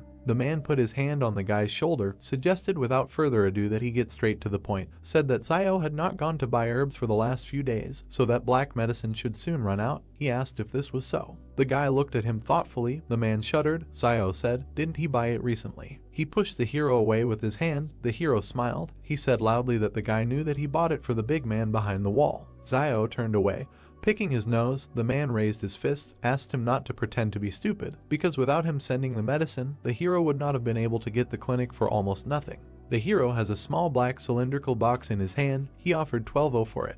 The man snatched the box from his hand, putting money in another, shouted that it was sold, in a notification of gratitude from Wank. Man leaves, waves his hand at the guy. The hero thought that he was quite interesting and sincerely thanks him. The man advised him to pack his things and move. Many have already had their eyes on that brick house. The hero with his younger brother and girl approach a brick house. They stand in front of the door. On the left there is a wooden table with an inscription. They entered and looked at the wall where the red tapestry hung. The boy pointed his finger up and asked his brother to look at the banner hanging in the center. There is an inscription embroidered on the banner with golden threads. Xiao squinted and read, "Skillful hands bring it back to life." He frowned. A screen appeared with a quest chain and a question asking if he wanted to continue rescuing 10 patients. He agreed. He turned around. Behind him a man put his hand on the shoulder of a woman in a pink jacket. They need a doctor. The guy turned to them, folded his hands, smiling broadly, and asked what injuries they had. He allowed himself to tell them that it was the right decision to come to him. The man put his hand on the woman's stomach, said that this is wonderful. His wife is 4 months pregnant. This morning her stomach suddenly hurt a little. He was afraid that something had happened, so he came for advice. The guy, smiling, hesitantly asked for advice. He was petrified when he realized she was pregnant. He closed his eyes, hand on his chin, frowned, thought this was a little difficult. The couple became nervous when the guy asked who to save, the mother or the child. The man clarified, to save. They closed their eyes, knitting their eyebrows, misunderstanding and fear on their faces. They fell upside down. Xiao scratched the back of his head, apologized with a smile, said that he knew nothing about gynecology, and it would be dishonest for him to continue to deceive them. He put his hands on the shoulders of the couple standing opposite him, said that they could borrow a few books from Mr. Zhang at school, and should not take any pills. He remembered that pregnant women should not take medicine. If they still don't understand something, they can ask Teacher Zhang. They looked at each other in bewilderment. The guy waves his hand, wishing all the best. The man looked around awkwardly. The woman admitted that she felt Zio was a little better than the previous doctor, who was afraid that she would not buy his medicine when she was sick last time, and in the end she did not feel better even after taking it. They bowed, thanking him. The guy looked up in surprise. On the glowing screens both thanks were from the woman. He closed his eyes, lowered his head, did not expect that with a little hint he would earn 2 thanks just like that. He goes back into the house and decided that from today he will treat what he knows, and what he doesn't know, he doesn't know. The boy takes away a basin of water. Zio examines the hand of the man lying on the bed. He told him to be patient, called his sister. 9 out of 10 patients were saved. The girl sews up a wound on her hand. He shouts that it hurts a lot. The guy bowed to the man and the elderly woman, wished them all the best, let them come again. They stuttered and answered, okay. He thought, is it normal to say something like that to a doctor? They bowed. Zio waved his hand, told the man when he returned, let him tell his mother to drink more boiled water. He received thanks from the man and a reward of 1 strength. The task of the next stage to save 20 patients. Zio stands with his back against the dark blue background, thought that the difficulty had increased again, and asked the palace for his current strength and agility scores. A guy in a room with blue walls with gold ornaments, on the screen strength 5.5 and agility 4.1. He thought, not bad. Ewan holds a box of surgical instruments and said to his brother, why don't he treat all these patients? It's also money. The guy raised his hands, put the bottle on the top shelf, asked what he would do if he didn't know how to treat them. Complicating their illness would be even worse. He held his hand on the shelf, looked back, added that the previous doctor also did not know how to treat, but still treated patients. Palm on the cabinet, looking at his brother standing opposite. He said that they cannot follow his example. What happened to him now? No one helped him when he was in trouble, so it is important to have at least a drop of humanity. Ewan looked up, frowned, and objected that if something happened to them, then there would be no one to help them. Now many would only be glad if something happened to them. Zio put his hand on his shoulder. He bowed his head and tried to break free, but his brother held him tightly. Zio leaned towards the boy and said seriously, don't let the sadness of their age become his sadness. Ewan furrowed his eyebrows, a bead of sweat on his face, looking at him. A man looked out from behind the door. The hero turned his head, was surprised, and he turned to the doctor. A man in a blue jacket stands with his shoulders raised, timidly said that he seems to have a big problem, asked to look at it and leave everything a secret. The man began to sweat. Ewan looked displeasedly at his brother, who, barely holding back a smile, asked what was wrong with him and added that he would not treat him if his baby was no longer standing. He asked not to talk nonsense. He entered the room and closed the door behind him. He turned around, narrow eyes, a grin, said that he would demonstrate, just don't let them be scared. Menacing look of the guy, silent. The man raised his head, his cheeks puffed out. Zio covered his mouth with his hand, and the man standing opposite spat out something. There is a large glowing bubble in front of the hero. He was surprised, that's all. The bubble burst. A whirlwind of light. The guy covered his head with his hand. Ewan was scared. The flow of air knocked Ewan off her feet. Zio covered himself with his hands and resisted. The boy is sitting on the floor and calls out to his brother standing in front. The clouds of smoke dissipate. The man leaned over and put his hands forward to protect himself. Zio thought the power was not very strong, but it is definitely not something that can be done with an ordinary saliva bubble. He looked at him and said that he thought that he was not sick, but simply had some kind of supernatural powers. A drop of sweat on the man's cheek, leaned forward slightly, asked in surprise, is it the same as turning into a train out of thin air or something like that? Has unusual abilities awakened in him? Zio answered in the affirmative. He bowed low, thanked the doctor and said that he would return to his parents and tell them. The guy received thanks from him. Night, home of the hero. The brothers are lying on the bed. Zio is on his back. He puts his hands behind his head. He thinks that people with abilities are starting to appear in small trading cities. Will these times really change dramatically soon? He closed his eyes, smiled, thought, the world is becoming more and more dangerous. It's good that he has a palace. Today he has collected a lot more thanks. He hopes to unlock the weapon as soon as possible. Someone grabbed the stone fence with his hand. There was a rustling sound. The guy sat down on the bed and became wary. A group of men climbs over the fence. They jumped to the ground. A shadow fell on them and they looked up. In front of them, Zio with glowing red eyes crossed his arms over his chest and said hello. They were scared and screamed. The guy kicked the man below the belt. He fell to the ground. Others stand nearby, looking at the hero. The victim raised his head and shouted, why did they get up? Let them attack. They raised their fists and went at the hero. Zio looks at them with a stern look. A month in the sky, a house behind a stone fence. They fell to their knees in front of him, touching their heads to the ground, asking for mercy and to spare their lives. He raised his head, looked down, and asked who sent them here. Soldiers in camouflage with bulletproof vests and weapons. One of them knocks on the door with persistent requests to open it. Zio turned his head, gritted his teeth, and thought about who else was brought here, that everyone couldn't sleep in the middle of the night. The guy opened the door slightly. The man said that there was a search order. The soldiers are perplexed and silent. The guy asked what it was. Zio stands at the door with a banner around his neck, smiling, asking if he can find out why they are all gathered here so late. The soldiers laugh. They say he uses the banner for protection. He is crazy. The hero in profile, eyes closed, smiling, he thought that they would not continue the search after seeing the banner. The man pointed his finger forward and ordered a search. He pushed the hero aside. Soldiers entered the house. Zio asked if they didn't conduct a search last time. He shouted back that the last time was the last time, and this time was this time. The hero looks at his back with irritation. Men are sitting against the wall, trying to get into the house. The soldier unties their hands. The main one shouts, "What a bunch of losers." They were sent here to look for weapons, and not only did they not find it, they were also captured. He looked back at Zio, who turned his head to the side, humming a song. The man said with a serious face that his name was Wang Qinjiang, and if Zio wanted to express his dissatisfaction through Boss Luo, let him say his name. The guy smiled nervously and said, "Oh well, did they do anything?" He wondered if this person might have something to do with Wang Dingyang. The soldiers leave the house. No firearms were found. The guy thought, and if this is so, will he let him go so easily? There were soldiers lined up behind Qinjiang. He looked at Zio and said, "Until they catch the one who stole the firearms, he will continue to check," then warned him to be careful, gave the order to leave. The man put his hand on the hero's shoulder and said that if he had been born behind the wall. The guy looked around. Songyang removed his hand and, leaving, said, then he would become an excellent soldier, not like this heap of garbage. The car's headlights are on. The soldiers are leaving. Zio is standing outside the house, thinking that fortunately he hid his gun on the mountain when he was collecting herbs 2 days ago. He closed his eyes and exhaled. This murder had really caused him a lot of trouble. The hero's stone house, early the next morning. The brothers were in bed, opened their eyes, woke up from exclamations. Everyone looked. The group returned. They left the house. Yuan asked if they weren't only away for a week. Why did they come back so soon? Zio guessed a week or so. People are getting out of a military SUV. In front is a soldier with a bandaged hand. The boy said they were all clean and healthy before leaving. Now, one is dirtier than the other. Zio thought that in such a time they would not have reached the foot of Jing Mountain. The only danger that could stand in their way was wolves. The wounded are passing by the hero. He thought that the wolves came here just at the time of their departure. What did they encounter then? He looked to the side and noticed that, judging by the extent of the damage, only his clothes. Among the soldiers, there was a girl with long dark hair and a cap and hood, her hands in the pockets of her jacket. He thought she was completely comfortable with weapons and seemed to really be much better than the rest. Yuan, standing next to the guy, looked to the side and asked if they were going to Old Man Wang. The jeep is at the fruit stand, he replied, most likely, after all.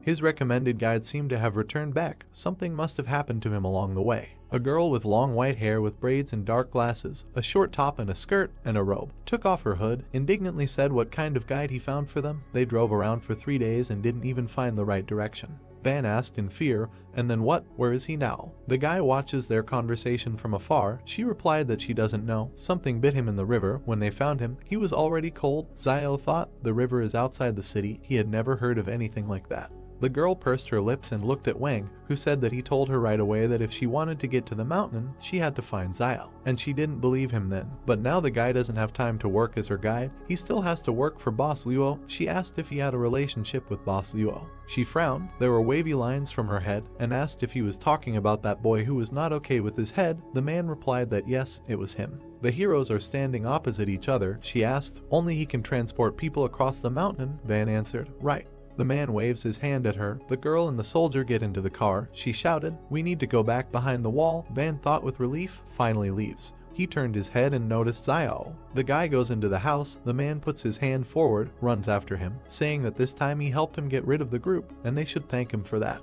The guy looked at him angrily. The man asked with a smile if he still held a grudge, and added that it was very kind of him to recommend Zio in the first place. Wang spread his hands. Zio, standing opposite, asked what about him going himself. He would draw him a map of the route, and he would take them there. Most likely, this would allow the man to get behind the wall. He objected that he did not have such skills, and then what will happen to his son if he goes there? Wang arched his eyebrow. The guy angrily said that the man has a son, and he has a brother and sister, and if he dares to recommend him to them again, he will send Yuan and Zio to eat and drink at his expense. The man assured that he does it for his own good, and if he were 20 years younger, he would do it. Yuan stands between them, confused. The hero asked for his own good, and answered that he thanks his entire family. Wang said that then he thanks all 8 generations of Zio's ancestors. The man stands with his teeth clenched. The guy turned away, looked up with a grin, and saw that he had received thanks from Van. They turned their heads when they heard the man screaming loudly, for which he was being arrested. The soldiers lead a man in a blue jacket by the arms. He asks to leave him alone.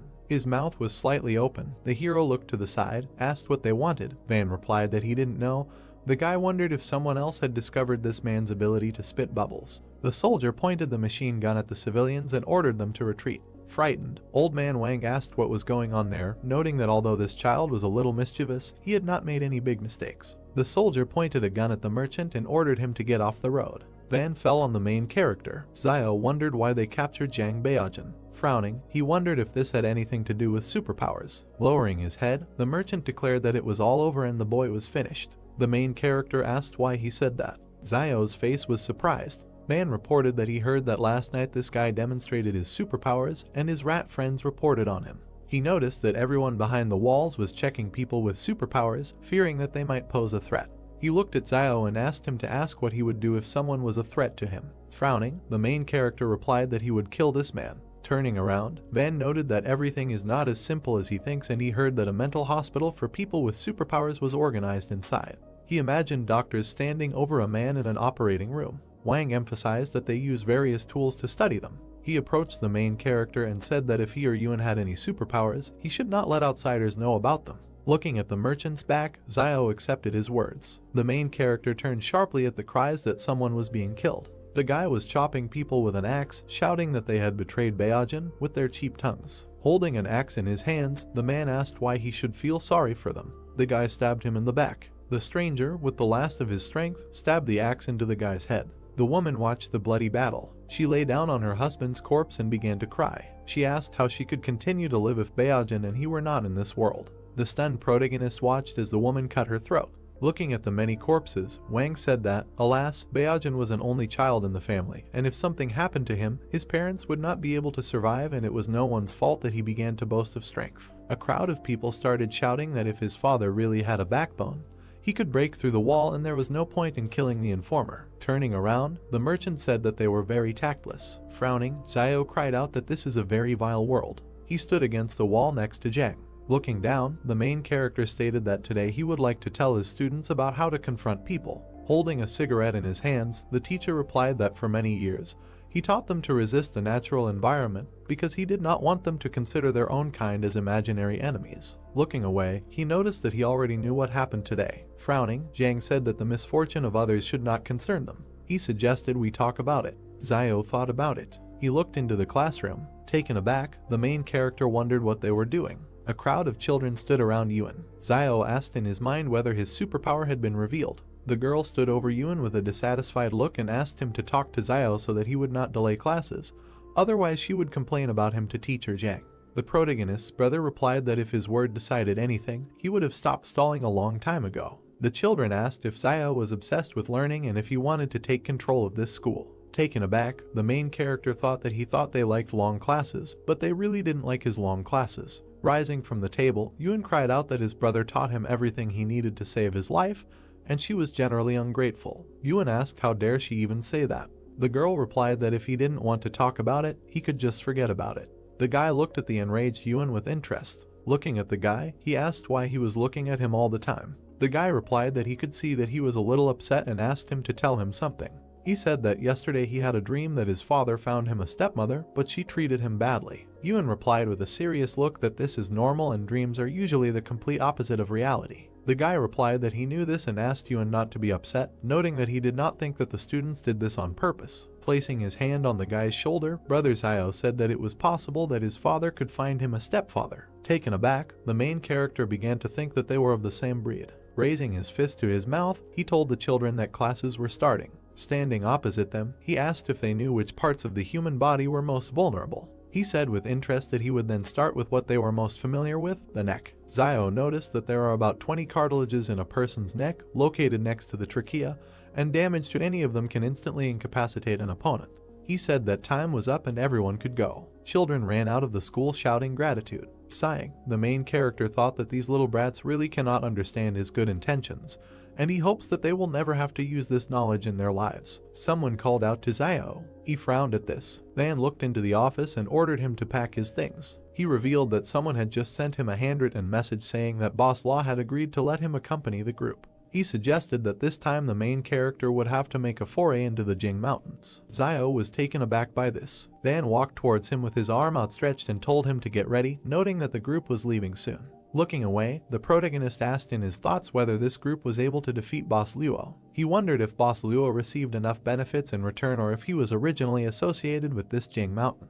He suggested that in any case, this group seemed to have very important and hidden plans for this trip. Xiao started to walk away from there. The merchant asked where he was going. He replied that he was going to see Teacher Zhang to discuss something. He reflected that it seemed like he had no choice but to go with them. The main character came up behind the school and said that he needed to go to Mount Jing. Sitting at the table, the teacher asked if he had to leave. Xiao replied that it was so. Frowning, he said that Zhang had seen the end of Beijing, adding that his life and the teacher's life were in the hands of this group of people from behind the walls. The main character emphasized the fact that if he refuses now, he is afraid that in the future it will be difficult for him to live in a trading city. Looking at Xiao, the teacher said that during his absence, Yuan would live at the school. The main character bowed and thanked Teacher Zhang.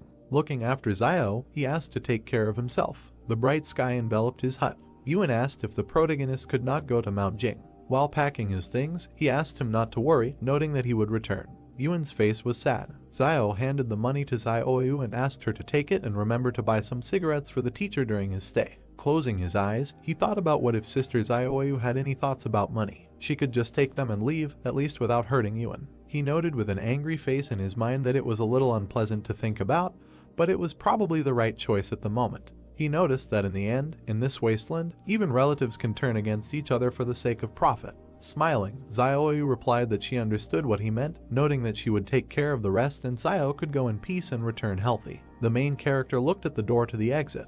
A blue projection appeared in front of him with the task of refusing to go with his peers to Jing Mountain. Taken aback, he asked in his thoughts what was the matter and whether the palace wanted him to go there. He wondered if it would really be that dangerous. He left the hut. Crossing her arms, Xinyu stated that he should already know who they are, so he should get ready, after which they will leave. Xiao began to pretend to be sick and said that Dad's father's name was grandfather and Dad's mother's name was grandmother. Taken aback, Xinyu asked if this man was really that sick in the head. Smirking, the soldier asked to stop pretending, noting that they had already dealt with each other. Frowning, Xiao asked in his mind if it was Wang Qinjiang. He guessed that this time pretending wouldn't work, and as long as this guy was around, he was afraid that he would have to go even if he didn't want to. Crossing his arms and turning his head away, the protagonist declared that he would not go. A white stream of energy flew through the palace. A message appeared that the task was completed, and the reward was a basic skill copy scroll that learns the abilities of others. The joyful protagonist asked in his thoughts whether the task was completed. Embittered, Qinjiang asked why he decided that. Xiao walked past him, saying that he was coming. Approaching Xinyu, he stated that he could go, but he had several conditions. He noted that he wanted 30,000 as a reward. Xinyu replied that this was impossible and offered 10,000. Fingering his fingers, the main character agreed and asked to add 10 bags of salt, 10 packs of cigarettes, 100 kilograms of rice, etc. After interrupting him, Xinyu agreed to 30,000. Pointing his finger at Qinjiang, Xiao noticed that he had one more condition, that if he went, Qinjiang would not be able to go. He grinned and said that the main character was funny. Xiao thought that this guy had searched him twice because of Wang Dingyang's matter, and if he went to the mountain with them, he might get into trouble. Xinyu looked at Yang, who nodded. Standing in front of them, Xinyu agreed. Bet Songyang is not going with them. She asked if they could go now. Smiling, he asked to wait, noting that now they were all members of the team, and he still didn't know everyone's names. Xinyu replied that they were not teammates with the refugees, and he was just a guide and should not be too overconfident.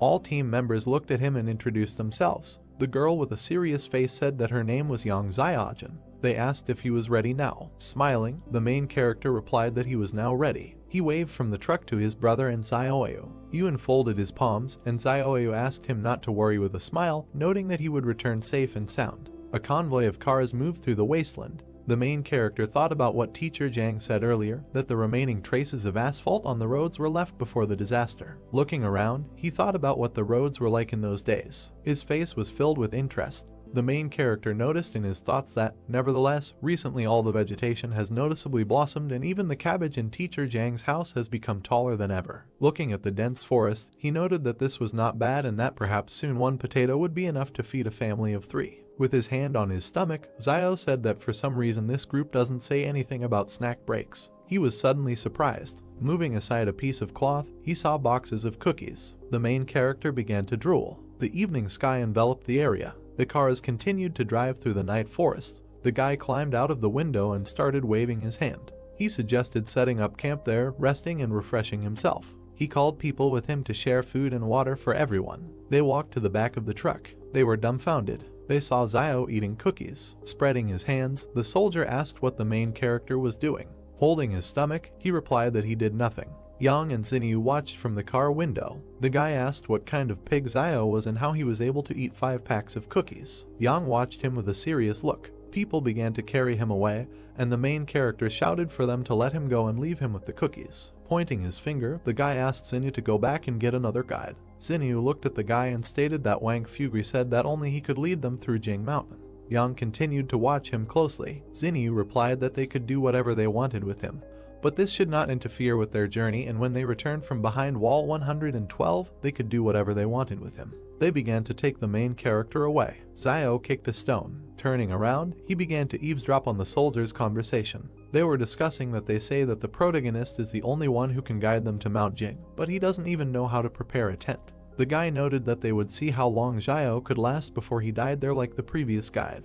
Frowning, the main character asked what was wrong with him eating some cookies. The angry guys stood in front of him and shouted asking if he had eaten a little. The angry soldier said he was warning him, that he is just an ordinary tramp and should not try to break a stone with an egg. Looking at the guy, Zio asked if he knew that the egg would break if it hit a stone. The soldier asked if the egg would break. Closing his eyes, the main character replied that this was not true. The military man asked what would break in this case. As he left him, he replied that the chicken's heart would be broken. He suddenly turned around. Looking at Yang in the car, Zio wondered if she was just looking at him. Yang adjusted her cap with her hand, a slight smile on her face. The stranger began to shout that he had found traces of the beast. The soldiers near the fire were surprised by what they heard. The guy fell to the ground. Stunned, Zio noted in his thoughts that usually few animals could survive on the outskirts of the forest. He asked about what kind of animal could be there. Examining the tracks, the soldier asked if he had seen any tracks the last time he passed there. The main character pushed the soldier away. The guy asked what he was looking at.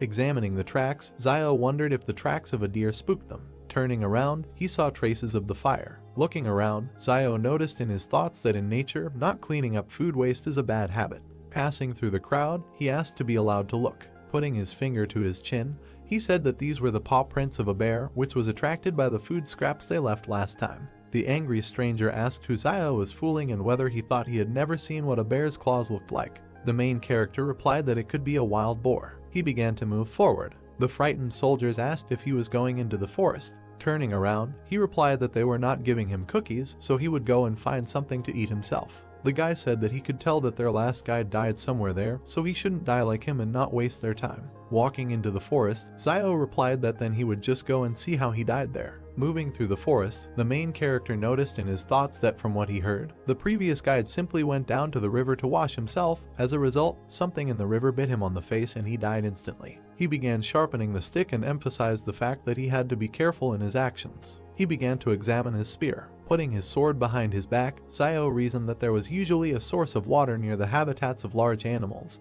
and the tracks of a large deer should lead him to the river where the guide had previously been bitten. He approached the river bank. He began to scan the shore. The main character with a calm face thought that if you only look at the water, there is nothing special in it, and the guide must have been attacked by some fish hiding under the water. He noted that he fears that he, like most city residents, does not know that there are many freshwater fish that are carnivores. Turning around, he saw an anthill. He assumed he could catch a fish. He started walking towards him. Zio stabbed the pile of dirt multiple times with his knife. He picked up a piece of earth with a stick. The main character grabbed a big ant. Approaching the river, he noticed in his thoughts that the queen of white ants was an excellent bait that should be used to advantage. He threw an ant with a piece of dirt into the water. Zio prepared to strike with his spear. A huge fish began to swim around the bait.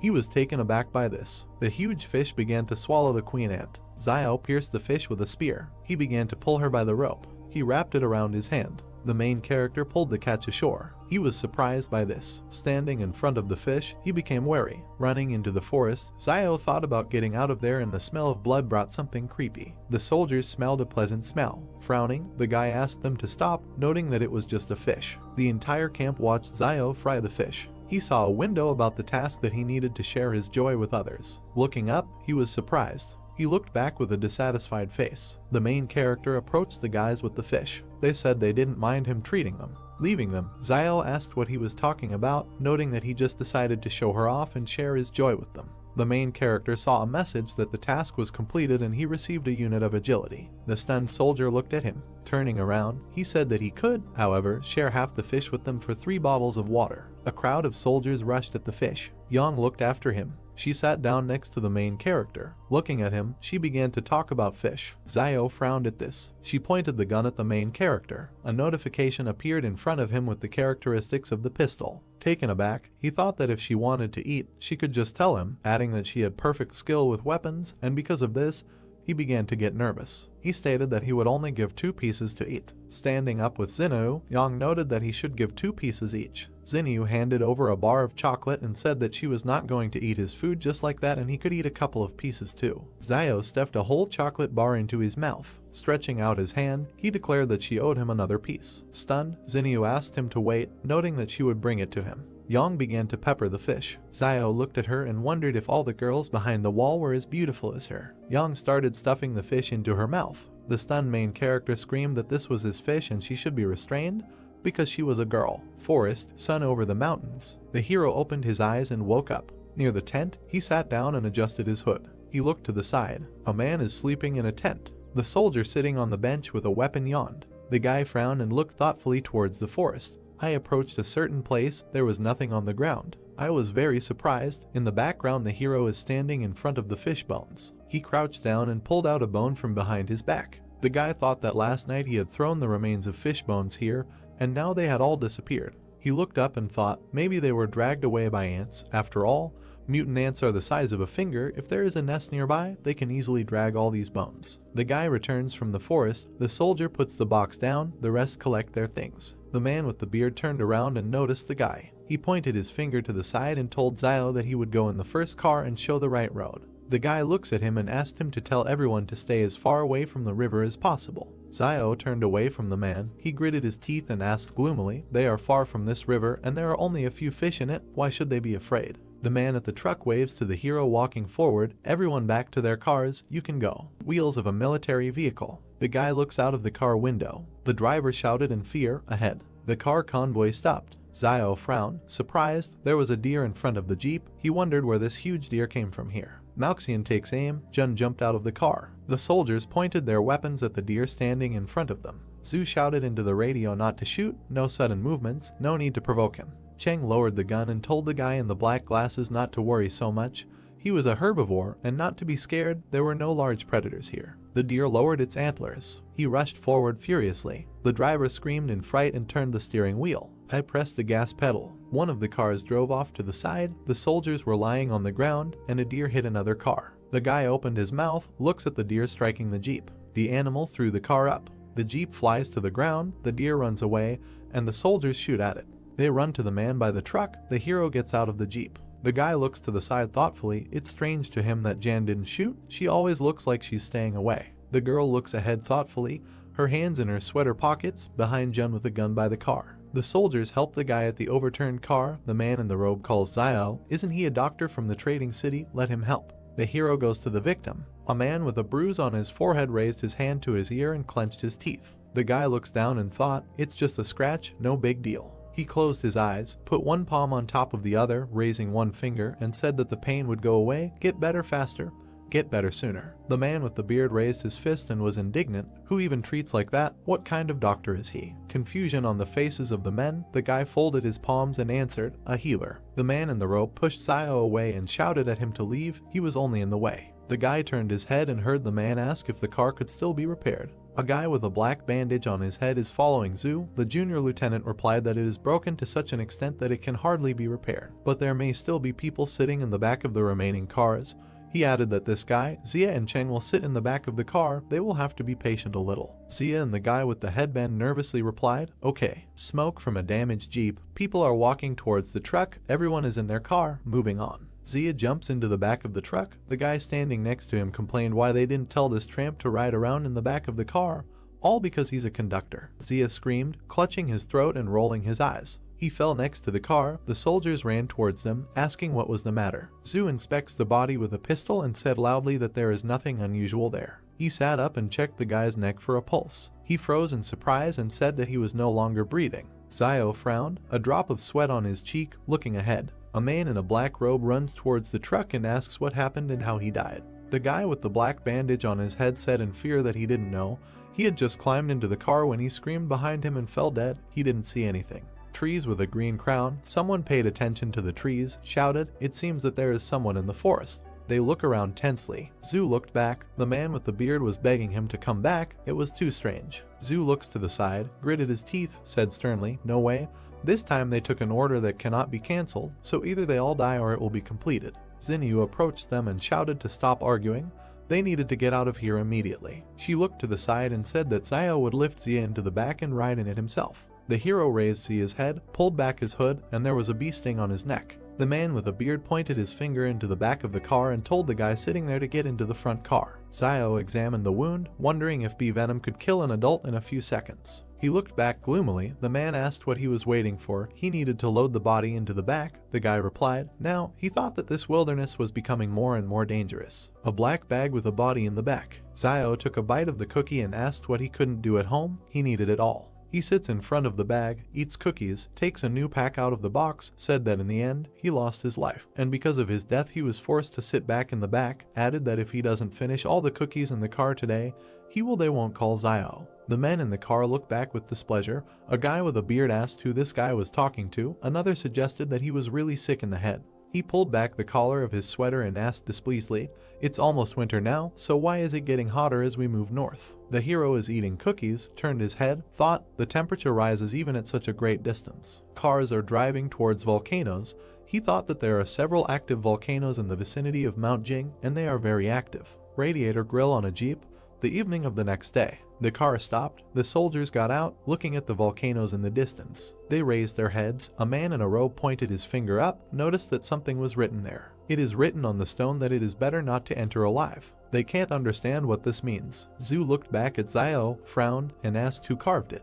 The hero in profile, looking up, replied that he didn't know. These words weren't there when he was here last year. The man in the robe pointed his finger at Zio, shouted why he came here. He should not come to such a place. Even if he was hunting here, he was indignant about who he even was, and was clearly hiding his identity. Zio grinned evilly and replied that yes, there was something he couldn't tell them, actually. There is a dragon next to him. He winked, extended his hand forward with a thumbs-up gesture, and said that he is a descendant of dragons. The man and the singer were perplexed. There was a pause. Zhu pointed a gun at him, said that there was too much suspicion in his direction, so you need to tell it like it is. He asked if it was he who came here and cut out these words. The hero closed his eyes, raised his hands, and replied that the inscription was so high that with his height he would not be able to reach it, of course, if he could not put the stone on the ground. The man with the beard shouted angrily that he never answered what he did here in the past. Zhu scratched his head and said that last year he encountered a pack of wolves, and the wolves drove him here. The man was indignant, shouted what nonsense, how could a child survive an attack by wolves, asked, well, what made the wolves leave him alive? Zio frowned, looked to the side, and replied that at that time he was not the target of the wolves, he just happened to be there. The hero runs away, saying that he was in a hurry to hide in the forest.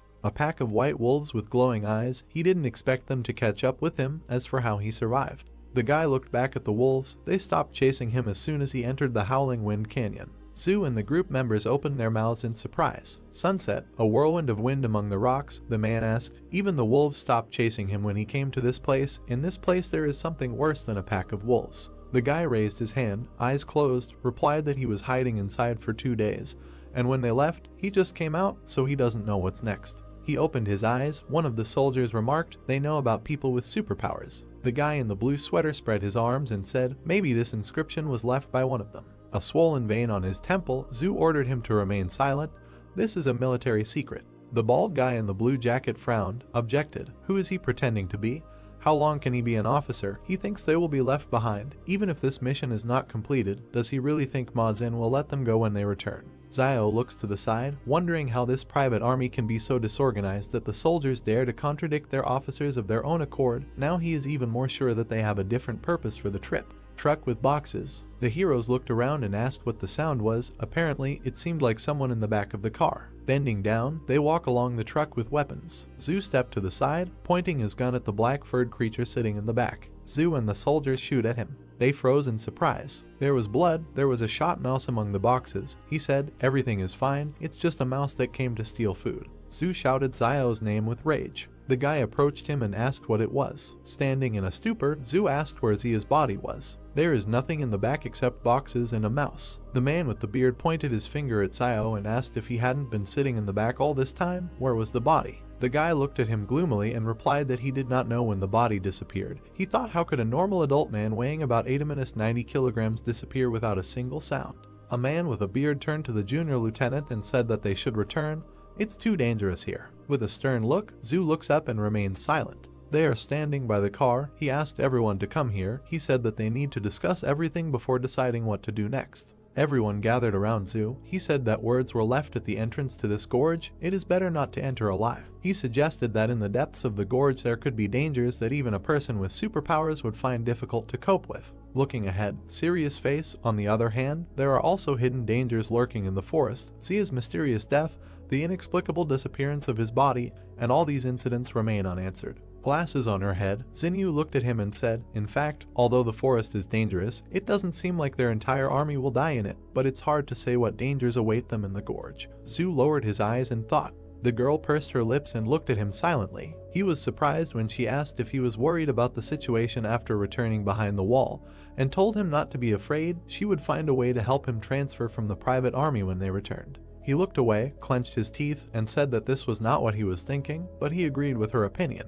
Zio stands behind them, looked back. Zhu noticed that it was too dangerous ahead. The guy jumped on the hood of the car, looking at the animal sitting on the top of the rock. Zhu summed up, today they will all rest here, and tomorrow they will return behind the wall. The man in the robe sighed with relief. This is great. Zio frowned and opened his mouth in amazement. A white wolf with glowing eyes bared his teeth. The guy turned and shouted, there are wolves here, quickly into the gorge. Xinyu looks up in surprise. The guy in the robe shouted, has he gone crazy, wants to die. Zio jumped into the back of the truck. He looked back and angrily shouted at them to run into the gorge or die right now. He grabbed the dead mouse. A pack of wolves is heading towards the gorge. The wolf attacked one of the soldiers, the others ran away. The predator jumped into the back. The hero with the mouse in his hands looked back. The guy jumped down, the wolf behind him. A man in a robe points his finger forward, pushing away a guy who is trying to get into the car, shouting to let them go quickly. Zio bent down, his hand on the wheel of the truck. The wolf pounced on the soldier by the jeep. The wolf eats its prey. The hero looked at them and ran past. The car overtook him and turns around. The jeep drove up to the hero. The car stopped next to him. Jan opened the door, extended her hand, and asked her to climb in. The girl's pistol is pointed at the driver's seat. The hero looks at her. He thought, she didn't seem to be around. Maybe she was leaving to reconnoiter the situation, and in order to save him, she actually threatens the driver with a pistol. Frowning, he wondered how a car could outrun a wolf on this terrible road in this wilderness. Yang pulled out another gun and pointed it at him. He was scared. Sweat was running down his face. The girl screamed for him to get into the car. The wheels of the cars hit the gas. They leave the pack in cars. Wolves in blood, glowing eyes. The predators turned and went into the forest. The soldiers got out of the cars, looking back in surprise. They really weren't trying to enter the gorge. They were saved. The man with the beard, embarrassed, looked to the side and said that it seemed that the tramp had not lied to them earlier. The guy was holding a rat by the tail.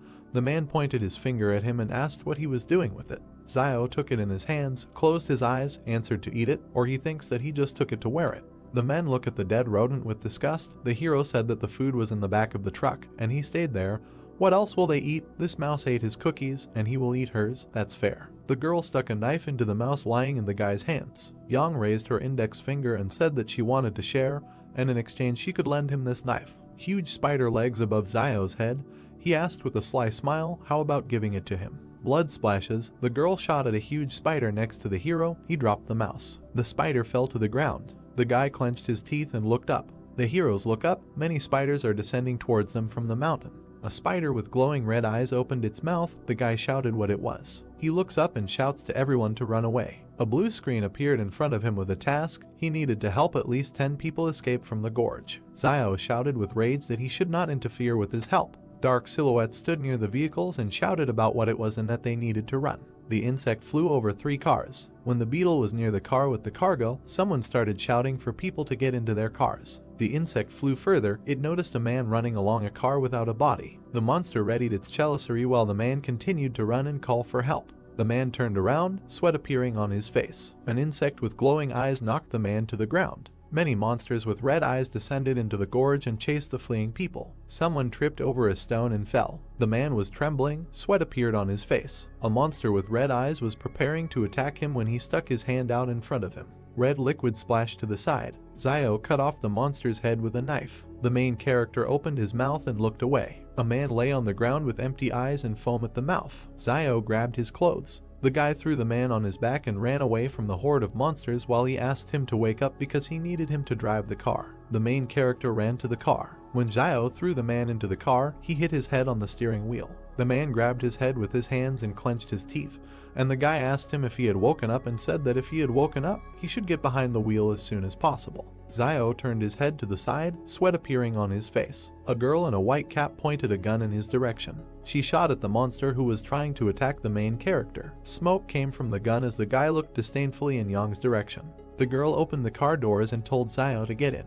Ian and the main character climbed into the car and closed the doors. They looked into each other's eyes. A man turned in their direction, holding his head with both hands. His eyes widened as the guys in the back seats yelled at him to go and not wait. A monster with red eyes appeared in front of the man. Zio stuck a stick into him, and Yang fired a firearm. The man gritted his teeth and changed gear. The monsters were chasing the car, rushing forward. The main character looked out the window and looked back when he thought that they had finally broken away from them. The guy turned his head to Yang when she said that she had just seen him running with the driver on his shoulders and that he was strong. The man with the earring in his ear turned his head, opened his mouth wide and asked the guy if he saved him, and then thanked him and said that if it weren't for Zio, he most likely would not have survived. The main character looked up, where a system notification appeared stating that he had received the 74th gratitude coin from the driver. The car was driving along the gorge when the guy replied that he didn't have to thank him, and that he only saved him because he needed a driver. And the man replied that everything was fine, because in any case he was grateful to him, and that he regrets what happened before and promised that he will repay him for everything.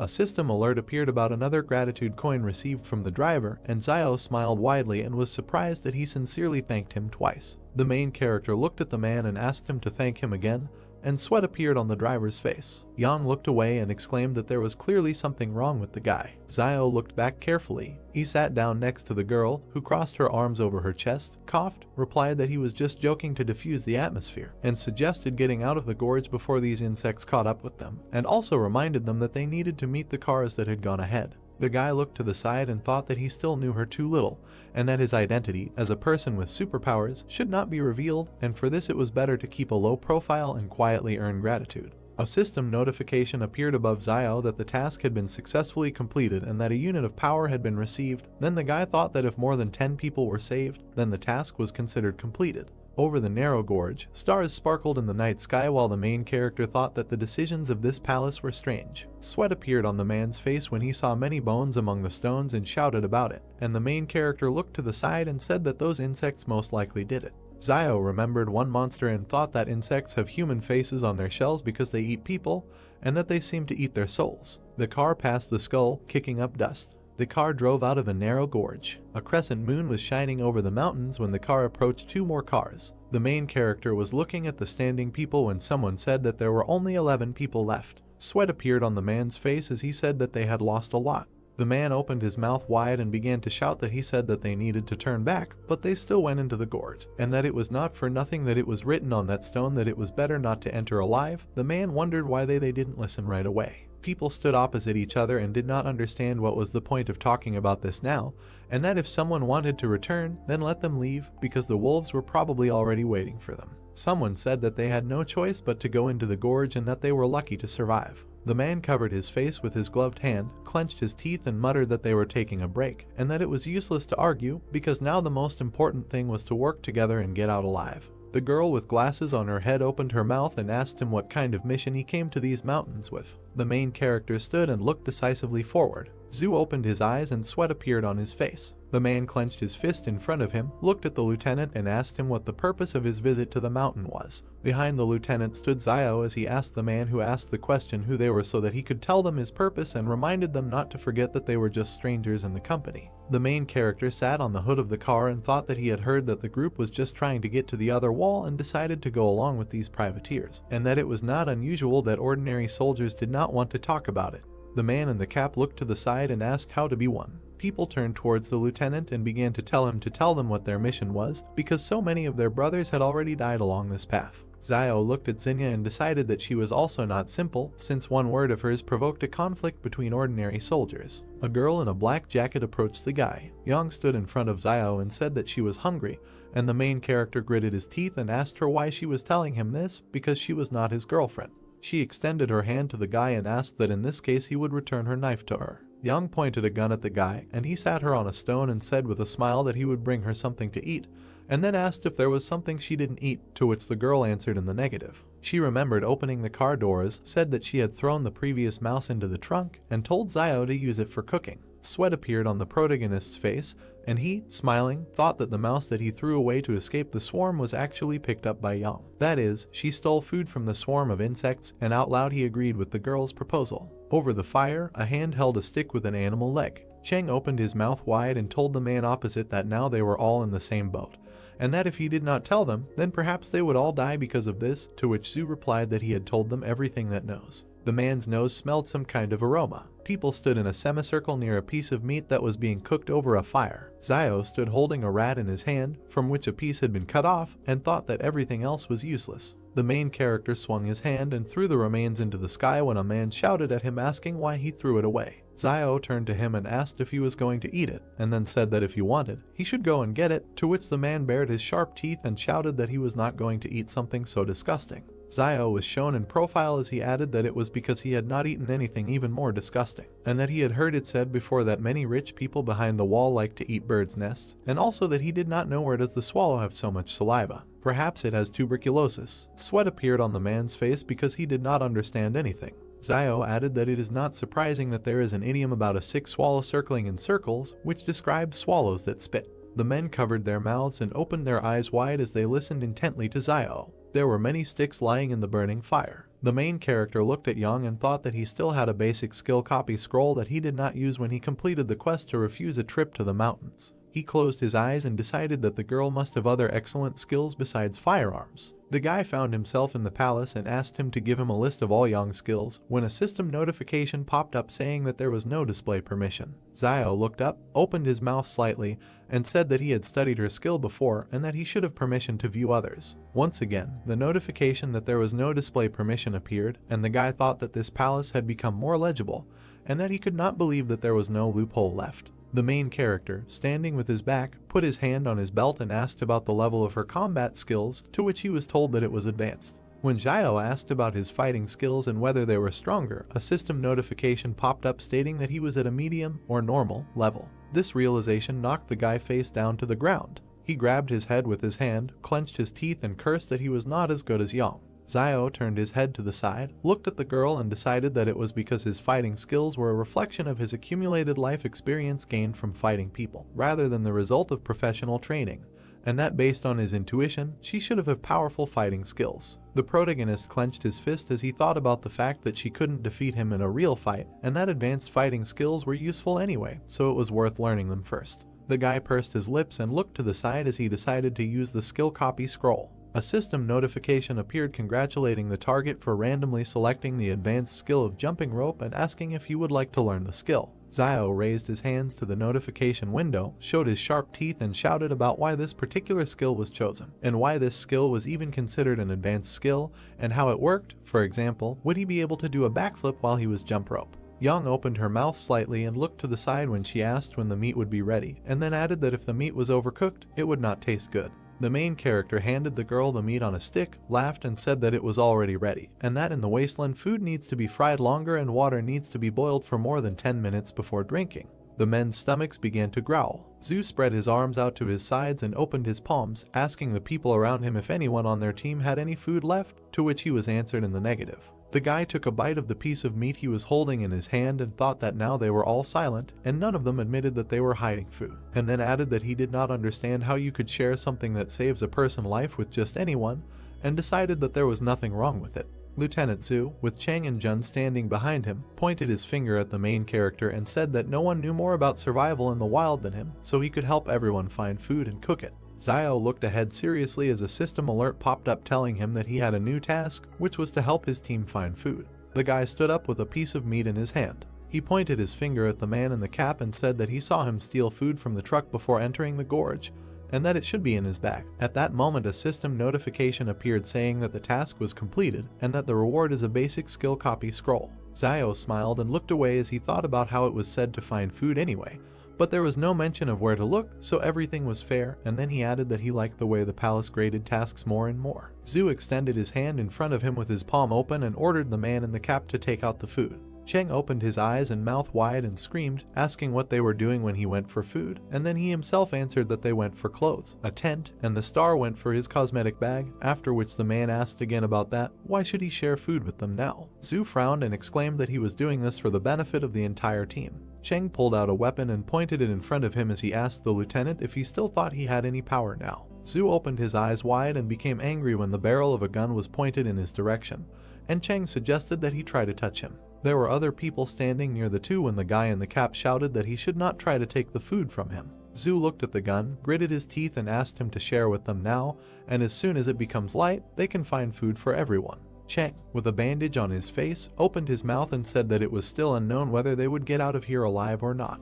A man in uniform rushed past a man in a cap. Zhu kicked the attacker in the stomach. The man with a pistol in his hand flew away from the lieutenant. Cheng fell to the ground and pointed the gun forward. Zhu stood not far from the man lying on the ground with a firearm and looked at him. The shadow of his cap fell on his eyes and sweat appeared on his face. A man in a bandana appeared behind the lieutenant and clenched his fist. He had a knife in his other hand when the guy attacked the man, who had his back to him. Zhu looked back with wide eyes. Zio and Yang looked carefully in the same direction. A dark silhouette, similar to a lieutenant, grabbed the hand in which the guy was holding a knife. The main character opened his mouth and was surprised, thinking that this was a superpower. A dark silhouette stuck a knife in the stomach of a guy in a bandana. Cheng put his weapon in front of him and fired. A black shadow with white eyes appeared in front of the lieutenant. Bullets were flying into the dark silhouette. They stopped in front of him and fell. The bullets landed on the ground and bounced off. Xinyu, Jun and the other people gaped in surprise while Zio thought about the fact that he suspected that there were people with superpowers in the group, but before that he only thought about Yang.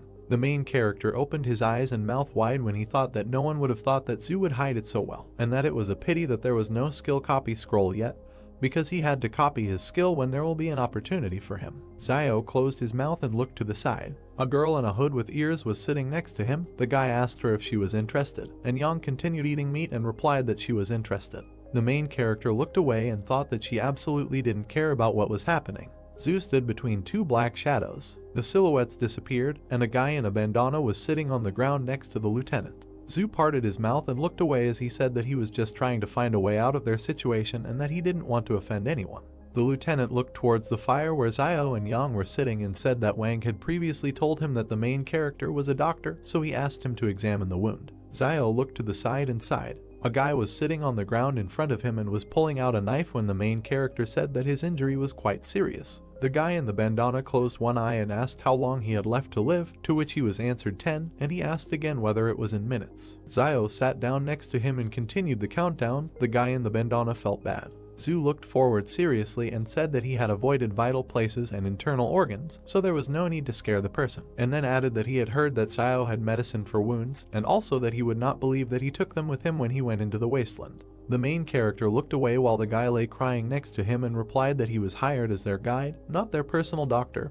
and then asked about who would pay for his medicine, since it was very expensive. Lieutenant Zhu covered his face with his hand and said that he lost money on the way. The wounded guy gritted his teeth and replied that he had money with him. The main character sat down next to him and asked him where his money was, in his right or left pocket, and the guy pointed to his pants and said that they were there. The people behind Zio began to shout that he was a charlatan, because a cut cannot be treated without stitches. When he looked down and warned that he immediately wanted to say that he did not know how to stitch wounds, so it was only up to God whether the wound would heal after the medicine or not.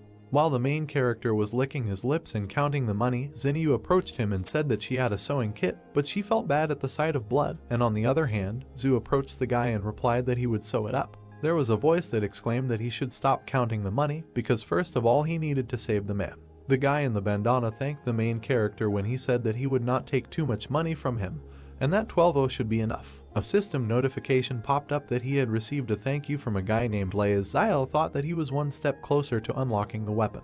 Gloved hands stitched the wound using a needle and thread. Lieutenant Zhu frowned. He said that now he was not going to hide this from them, and said that in fact, in this mountainous region there were remnants of a civilization that existed before the disaster. While he was stitching up the wound of the guy who was being held by the hands, the man added that they were sent by the higher authorities to map out a route to the ruins in these mountains so that the main group could come and explore later. Then the lieutenant discovered that this mountainous region contained mysterious powers that could develop animals and, possibly, help them, superhumans, so he decided to move on. Lei clenched the rag between his teeth, sweat running down his face as Zhu concluded that he had changed his mind about going back behind the wall because he realized it was too dangerous. The lieutenant opened his mouth and said that he did not know what was waiting for him there, so he did not want to take risks. He stood next to the guy in the bandana, looked at him and said that after his superpowers were revealed, there was no way for him to go back beyond the wall, and then added that he was going to go deeper into this mountainous region to continue his research. Zhu turned his head and looked behind him as he concluded that they now knew the dangers of this place, so they themselves had to decide whether they wanted to leave or stay. Xiao and Yang stood next to each other and looked in the same direction. Xinyu stood next to the man who gritted his teeth. The girl in the hood with red ears told the lieutenant that she would go with him because it was too dangerous here,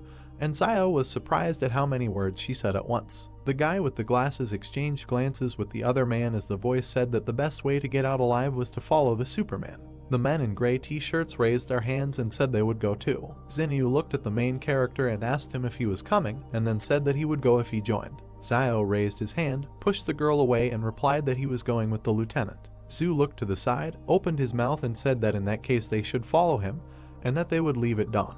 The lieutenant turned to the people behind him and said that they had all agreed in advance that the entire team would obey him, and that if anyone disobeyed him, they should not expect politeness from him, and then added that there was a dense forest ahead and that they would have to abandon the car and walk. Zhu turned and addressed the man in dark glasses named Mauxian. He told him that he would go first and carry the wounded guy with him. The protagonist's ear grew larger when he listened to the fact that someone persistently began to thank the lieutenant.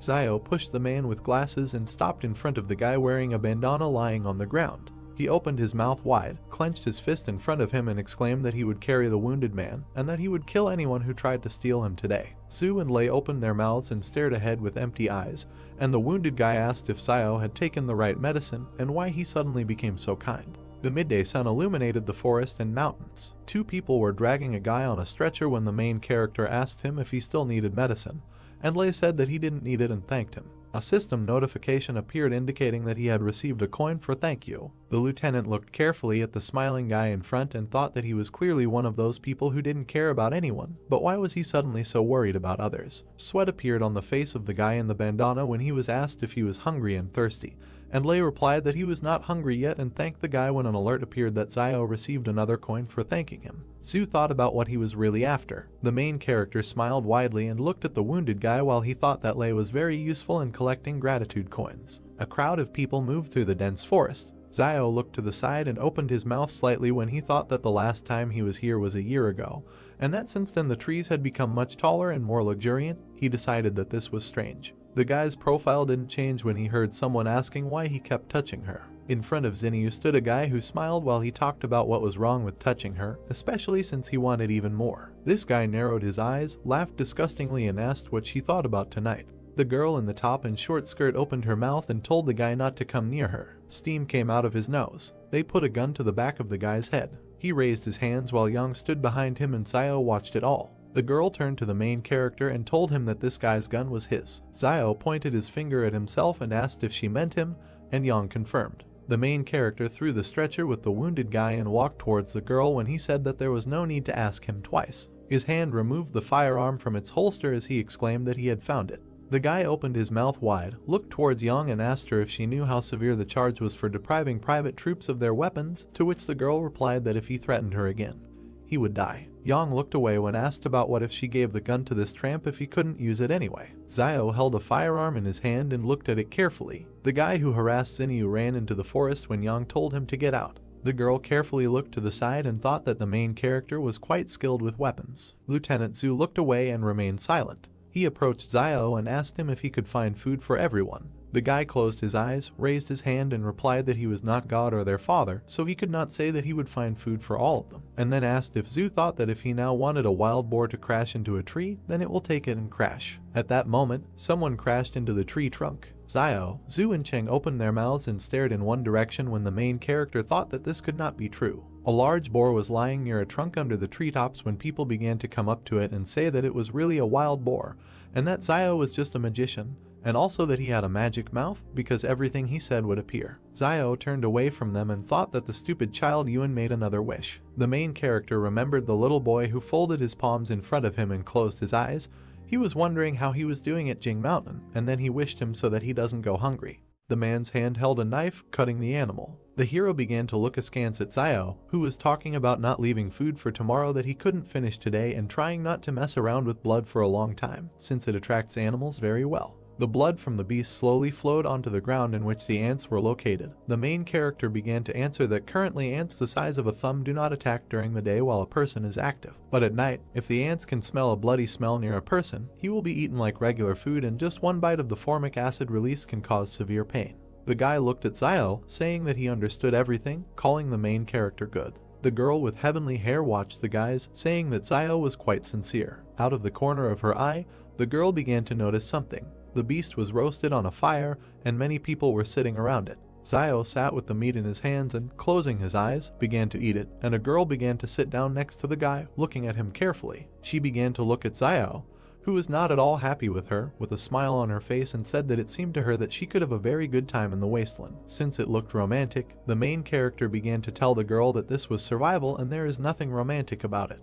The girl began to make eyes at the main character, saying that he was very handsome and charming. The guy did not understand what the girl wanted from him. Zio began to look carefully at the girl, thinking that she could not get anything from Zhu Xianchu, so she came to him. Zhu waved away the girl who was running after him. Before, Zio had often seen the girl go to Zhu Xianchu to talk to him, but every time she was met with rebuff, since Zhu was an adult with a strong character who knows what he wants. Zio looked at the girl out of the corner of his eye, realizing that for her he was just a brainless teenager. So perhaps she decided that the main character would go through fire and water for her if he showed sympathy. Zio understood that in the end he had a weapon and he could well protect the girl. The main character began to look at his frightened sister with anger and tell her not to come closer. The girl began to look at Zio with a playful smile and say that perhaps they had some kind of misunderstanding earlier, but in reality she is not like that. The girl began to stroke the main character's cheek, who was very surprised by this act. The sister began to tell the guy that she liked him. The guy began to shout angrily at the girl and tell her to shut up. Next to Zio and the girl there was another person who looked at them in surprise. The main character began to look in surprise at the man sitting next to him,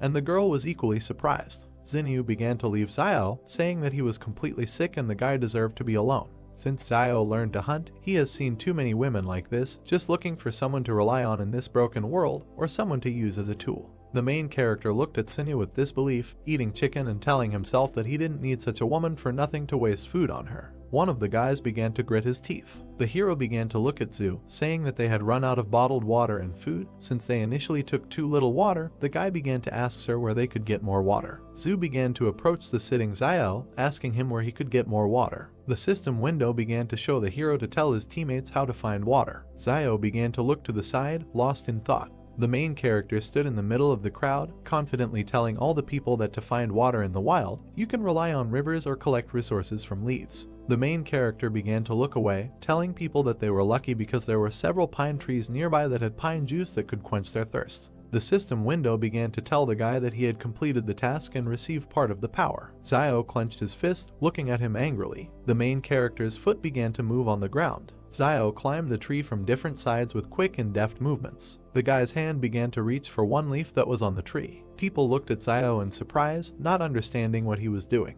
The guy began to look down on the crowd, holding the grass and telling them all that if they did not want to die, they should do as he did. Zio began to close his eyes and open his mouth to squeeze the grass from which the juice came. People asked the guy if it's really drinkable. Zio looked at everyone, wiping his mouth and talking about drinking this, whether they like it or not. The main character began to look away with dissatisfaction. Yang and Zhu began to approach Zio and began to look at the grass. Yang began to bring the pine needles to her mouth. Zio began to look at the girl with a smile on his face, happy that she was doing this. The main character began to look in surprise at the system window, which showed that the target's advanced skill was randomly selected, which was bomb making. Zio was offered to study all this. The guy began to look at Yang, who was taking the pine needles. The main character could not understand what kind of training the girl had gone through and why her skills were so severe. Zio was wondering if the target had the skills of covert killing. The system window began to show the guy that she had analyzed the target and an advanced stealth killing skill had been found. Zio began to look at the girl with a smile, thinking about whether she had the skill of singing children's songs. The system window immediately began to show the advanced skill and say that it had been found.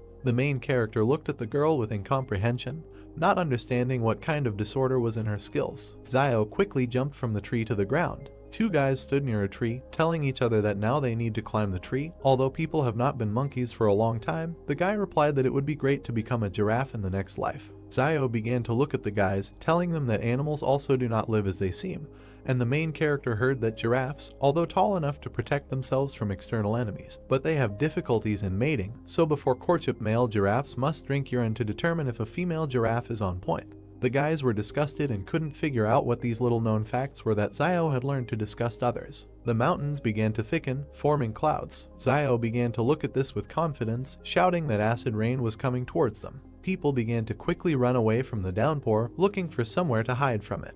The main character put on a hood, hiding from the rain and looking down. Some people began to carry the guy on the couch, who was unconscious. Cave. People began to stand in the cave, looking at the rain and rejoicing that they had it nearby. Hands began to set the torch on fire using a lighter. The guy was holding a torch in his hands, next to which there were people. The hero began to point in surprise and fear at the wall, telling him to look at it.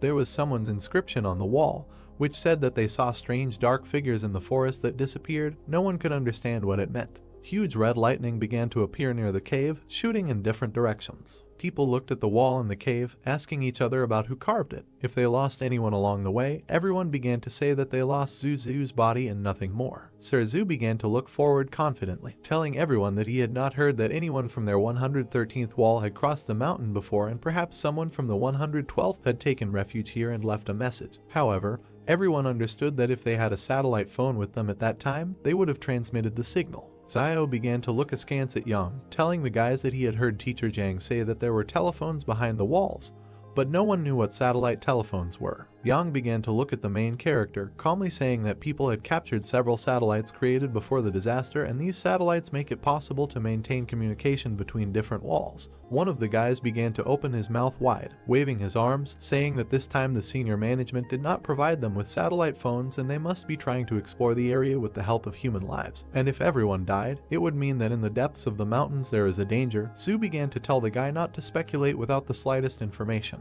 Sir began to look at all the people, saying that it was already late and someone should take turns on duty today, and he would be on the first shift, and the rest, not counting the girls, would take turns. Zio looked carefully at the guy, believing that this was the decision really protects from dangers outside, but also for the main character.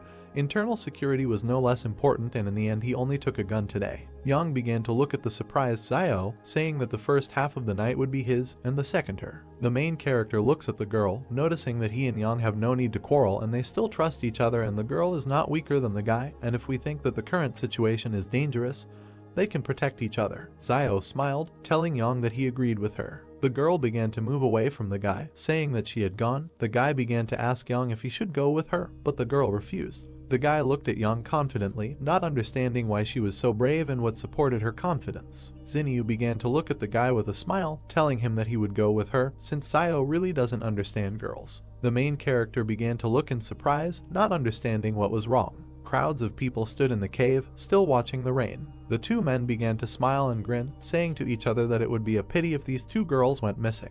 The rain didn't stop pouring. Xinyu began to approach the guys who asked him if there was anything unusual. The girl said that everything was fine and there was nothing there. The three guys began to look at Xinyu and say that this was good and they would also go out to relieve themselves. Zhu began to look at the guys, telling them to go and come back quickly.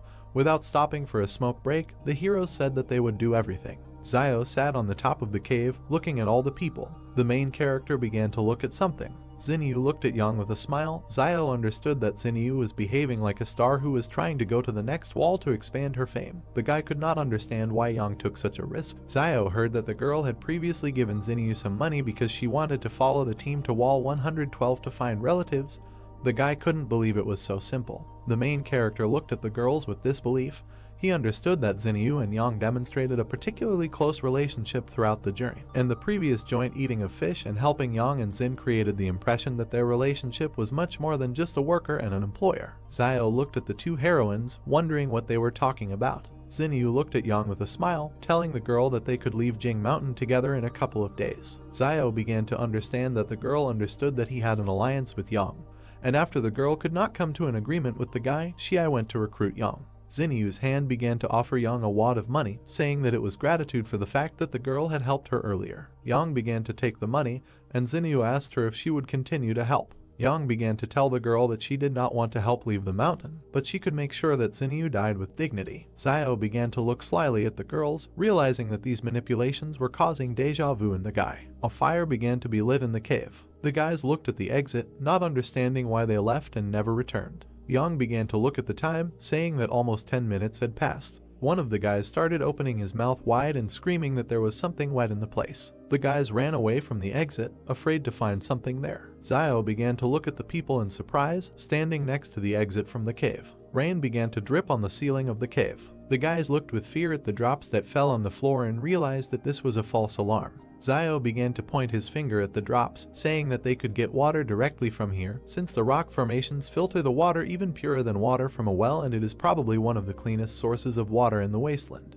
Zhu began to point his finger at the water and, looking at the people, asked if everyone had heard Xiao. Sir began to tell people to collect some water, since although the pine needles were able to provide some moisture, there was too little of it. The meat was surprised that he did not receive thanks. Hands began to hold the flask, pouring water into it. Zhu began to look at the guys who were pouring water and told them that if he finished, he could take over half the night. The guys began to tell Sir to do just that, but first they had to smoke a couple of cigarettes. Everyone was asleep except Zhu, who was watching everyone. Two guys were sitting on the rocks with their backs to Zhu. The heroes held a cigarette in their mouths and glanced slyly at Sir. The guy's feet began to remove the cigarette. One of the guys began to stand near Xiao and the second near Yang, waving a knife and trying to kill them. The guy's face was confident and crazy. The guy screamed for them all to go to hell. A man wearing gloves with both hands swings a knife at someone. The girl Yang shoots the man in silence. The main character grabs with one hand both hands of a man holding a knife. He instantly turns him onto his back. The junior lieutenant and his comrade pay attention to the noise, asking what is happening and what is the matter. They see Yang and Xiao attacking unknown men. A man in a black cloak and bandage, holding his wound, clenches his teeth in pain. He, closing one eye, begins to shout to his colleague, saying his name Sun Jinjeng, so that he acts. A man among the squad raises his hands, opening his eyes, and says that he has nothing to do with it. Standing in front of the camp, he raises his hands in fear. The girl and the main character look suspiciously at the military man. Xinyu, also continuing to look suspiciously, asks himself what is happening again, and can't these people just calm down for a while? Holding the man's throat with two fingers, Xiao asks himself what they are trying to achieve with this desperate, sneaky attack: water, weapons, or was it all because of Luo Xinyu? Looking down with dissatisfaction, he thinks that this doesn't matter anymore. The notice says about the task that you need to give the enemy a painful death. Grabbing him by the throat, at the moment the man begins to cough up blood, he thinks that in this wilderness one must always get rid of all potential dangers. This is the law of survival. Sun, covered in sweat, looks at the characters with fear. He looks at the squad, shouting at them that for the record, he had nothing to do with it, and he was part of their plan for a dastardly attack. Ian, looking from under his cap at the man, asks the guy what it means that this is what is happening, and so he was in collusion with them and knew about the vile attack. She, standing next to everyone from the squad, sharply shoots at Sun Junjin. Looking after him, she says that covering up a crime is tantamount to the crime itself. The main character looks towards the girl with a blank face, thinking that it is better not to mess with this girl again. The notification states that the task has been completed and the reward is a master-level skill copy scroll. Xiao, with an excited look, looks at the fallen scroll in the cave, asking himself again about the master-level skill copy scroll. The main character looks at the sinister lieutenant. The notice again states that the Shadow supernatural ability has been learned, asking the guy if he wants to learn it. Xiao thinks that he cannot believe it, and this is exactly what he needed, responding to the notification that he wants to study. The main character stands against the background of a purple magical wall. The notification states that the target has been studied. Being in a dark room, releasing burgundy magic from her hands, similar to blood, she asks herself that this haze is a shadow. The hero turns his gaze back. He sees a dark bloody ghost with red eyes in front of him, thinking that this black shadow looks darker and more massive than Zhu Xianchu's, and this is because his appearance is darker and more massive. Seriously looking straight into his eyes, Xiao thinks that he wonders how well this shadow fights. He closes his eyes. The ghost opens from his seat, leaving his remnants of magic on the floor. He begins to circle around the main character. Suddenly, the ghost changes its direction with all speed towards Xiao, who has closed his eyes. He immediately grabs it with his hand, shattering its magic piece by piece. Holding his fist up, smashing the magic, he notes in his head that this is not bad, and this shadow is at least twice as strong and faster than his own body. He looks forward with interest, continuing to think that the density is also very high, so it is not surprising that Zhu Xianchu was able to use his shadow to deflect the shots. Poking his finger at the notification system, he thinks that according to the palace's prompts, the shadow cannot die and the use time is based on spiritual power. Seriously looking at the system and pointing his finger at it, his thoughts suggest that he can continue to use it as long as his spiritual energy is strong. But how can one calculate something as vague as spiritual power? Looking at the notice, he asks the palace what his spiritual power is. The notice states that the guy does not have access to information. He looks at him with an emotionless face, remaining silent. Against the backdrop of a dark room, he says in his head that he will not cooperate with this palace. Looking at his hand, from which burgundy energy is coming out, he asks himself that this is really strange, and why strength and agility are displayed in numbers, but spiritual strength is not, telling himself that he would rather not think about it now, while there is time, and it would be better for him to gain strength, because by training his body, he can improve his strength and agility. Clenching the magic in his fist, making a small smile, Xiao confidently looks forward, telling himself that now with his shadow abilities, he is a real person with superpowers.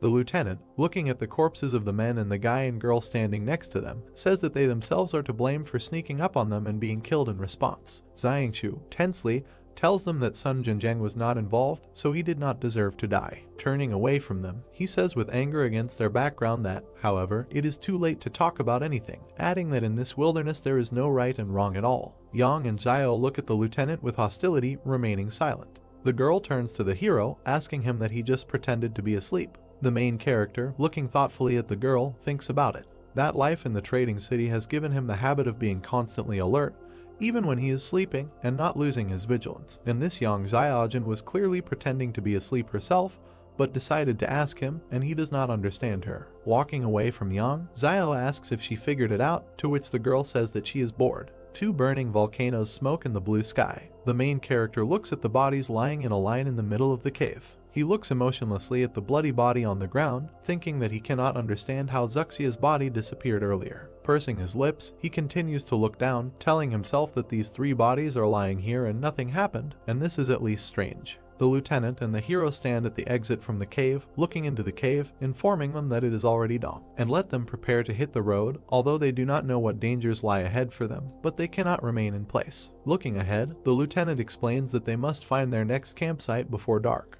His gaze suddenly shifts to the side, and Xianchu reveals that the two guys who went outside to relieve themselves last night haven't returned, so they're probably going to have something going on. Looking at the military, Xian, Yang, and the protagonist, he says that he hopes that next time they will not go alone, and after all, they have seen what happens to such people. The man in the bandana, looking uncertainly to the side, apologizes to everyone, asking if someone could kindly help him up. Xiao appears in front of the man, to whom he reacted by opening his eyes. He grabs him by the bandages on his stomach. The man begins to scream at the top of his lungs that he is being killed. Hitting him with his hand, the hero asks why he is shouting and let him get up and walk, because the wounds have already healed. Lifting his jacket and exposing his stomach, he touches it, asking again that they have indeed already healed. The man sits, turning to Xiao, who has turned to him, that this black medicine of his works very well, thanking the guy, to which he replies that this is an inheritance from his ancestors. The notice reads thanks from Wang Lei. The lieutenant sternly addresses the nodding protagonist, asking if he still has the medicine.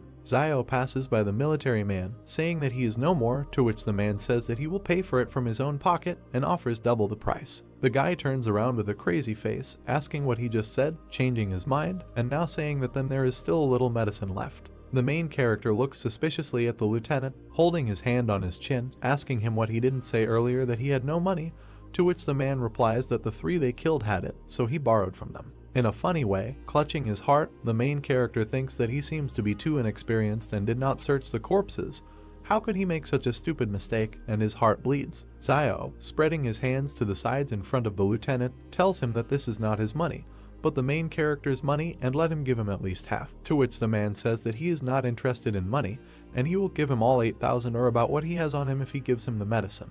The characters' hands pass medicine and money to each other. Xiao begins to stare at the man while holding the money in his hands. The lieutenant, irritated, puts his hands on his hips, telling the main character not to look, and he really isn't lying, because that's all that happened. The history notice states that it has been discovered that there are 20,000 on the media, and he can purchase them on the initial personal storage. Xiao thinks about how he needs to buy it, repeating it several times. Dark magic is creeping towards the door. The notice states that this is a successful initial personal storage purchase. The main character gradually approaches the dark door, thinking that it hurts so much, and he would like to see what storage space he paid 20,000 for. Xiao grabbed the door handle. Opening it, he sees a brick wall with a hole in it. Closing the door with all his might, the guy, angry, asks what it is, saying that he paid 20,000 per cubic meter, asking what are the prices for housing in commercial areas. Thinking about the crappy palace that he decided to throw it at money and ruin his youth, adding that when he is refined to the intermediate and advanced level, he thinks that the palace will become a real home.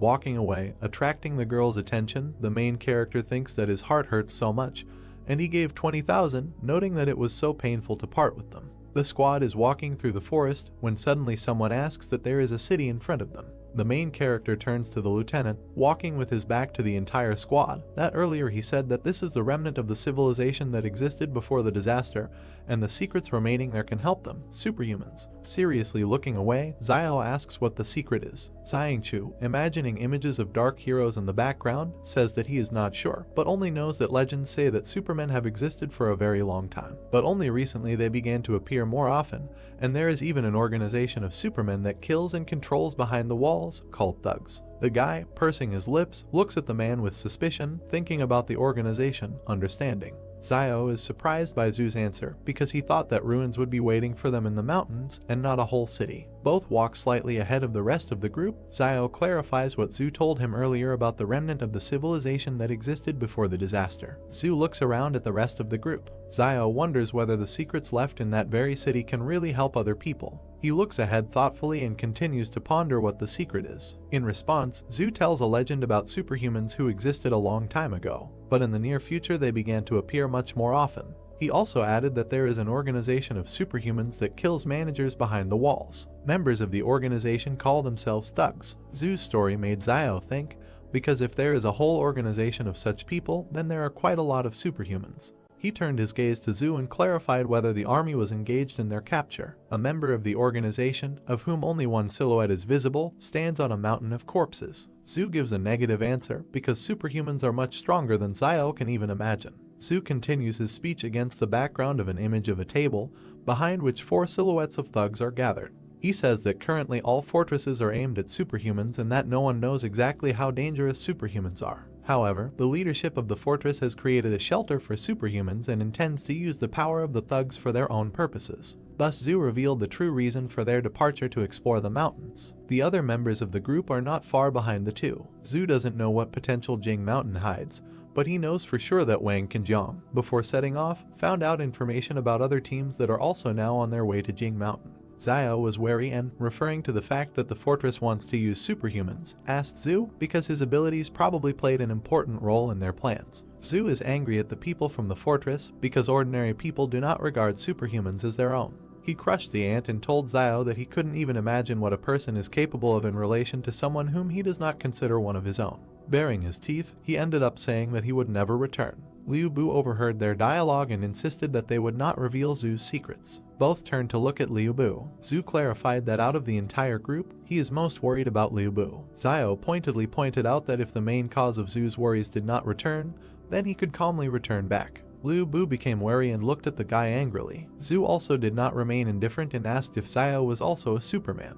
The guy got nervous and asked again. In fact, Zhu did not suspect anything, but pointedly noticed that Xiao had awakened a special ability to irritate people. Xiao feels very uncomfortable and smiles nervously. At the same time, he asks the palace whether he has a perfect level skill. Smiling mischievously, he reasons that the skill he perfected at a young age. However, it will not be able to compare with Yang's skills. He stopped abruptly. Xiao turned around and, pointing his finger at Yahello, advised the group to beware of puddles, because stumbling upon a leech at this time of year is deadly. Sunlight shines through the foliage of the trees. Zhu noticed something ahead and asked everyone to look ahead. Liu Bu is confused. He does not understand what is in front of him. A girl in a light dress stands in front of them, bowing her head to a tree. Zhu describes seeing a woman in white and wondering why she is rubbing the tree. Xiao compliments him with bewilderment as to why there is a girl in such a place. He suggested not to pay attention and go around, hoping that she would not pursue them. Clouds and mountain peaks can be seen from behind the crowns. The group looks warily at the place where the girl in white just disappeared. She takes an unnaturally large leap towards them and lands on all fours. Yang and Xiao point their guns at her, and Xinyu looks at the girl in bewilderment. The latter makes an aggressive rotational movement with her arms. Yahello and Liu Bu panic. Zhu decisively takes the situation into his own hands and says that they have nowhere to run, because even if there is something that can stop them now, then there is simply no point in further expedition to Mount Jing. He gives the command to follow him. Zhu and Yang warily prepare to flee. Xiao wonders why he suddenly felt so hot. Xiao shouted to Zhu to use his shadow on the girl if something happened and let him and Yang shoot her. They both went to belay Zhu. Zhu agreed and went on the attack. His palm began to exude black mist. He sent his shadow to attack. The shadow runs straight towards the girl in white. She is moments away from capturing the mysterious girl. The shadow grabs the stranger by the throat and presses her into the ground. All that was left of the girl was a white haze, and Xiao, seeing this, decides that Zhu's ability is quite enough. The whole group approaches the girl, who is still hanging by the throat from the hand of Zhu's shadow. The girl with a scary face is perplexed and assumes that the group was sent by the fortress. Zhu says he hasn't seen anything like this outside the walls, but the girl looks shabby. Xiao looks in surprise towards the shabby wood. Near the roots, the tree bark has been stripped off. Xiao notices something under the tree and tells his comrades about it. He opens the box. Xiao takes out a piece of paper from it and wonders what it is. In front of him is a card with a QR code for payment. Xiao thinks maybe it's something left over from the disaster, since the card is plastic and could have remained unharmed for a long time.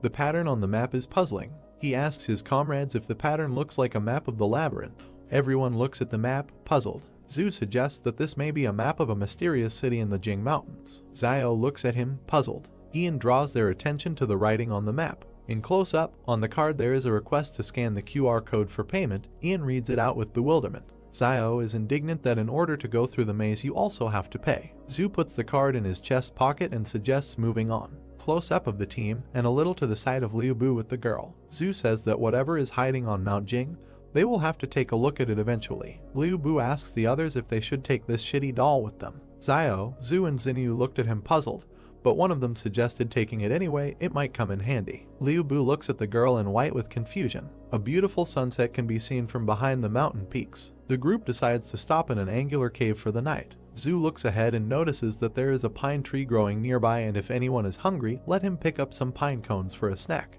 Xiao cuts the tree trunk with a knife and green liquid oozes out. Zhu is puzzled. He approaches Xiao and asks if he can drink it. Xiao looks at him. They were joined by Liu Bu and Xinyu. Liu Bu asks what it is and if it can be drunk. Xiao raises the knife with a cheerful expression and gives a negative answer. He does this to put some poison on his knife. Liu Bu is extremely surprised. He doesn't understand what kind of person Xiao is, that he even puts poison on his knife. Zhu and Xinyu refuse to comment on the situation and stand stone-faced. Liu Bu climbed a tree and left a girl in white sitting near the next one. He tries to reach the bumps. His foot slips off the bark and he screams. Liu Bu falls from the tree screaming. He lands on his butt and wonders why he is doing all this. There is also a girl sitting in the background. Liu Bu gives into emotions and desperately shouts that at the very beginning they had already decided to return to the fortress, but stumbled upon wolves. If it weren't for this situation, they would have already returned there. It's not for nothing that the idiom says that wolves in bay are the most insidious damn wolves. Xiao, who approaches him, interrupts him and asks whether he even understands what he is saying and what this very idiom means. Liu Bu desperately admits that he doesn't know. Xiao thoughtfully replies that in reality Bei is also a wolf. He continues to speak against the background of a picture of a wolf with a paw in a trap.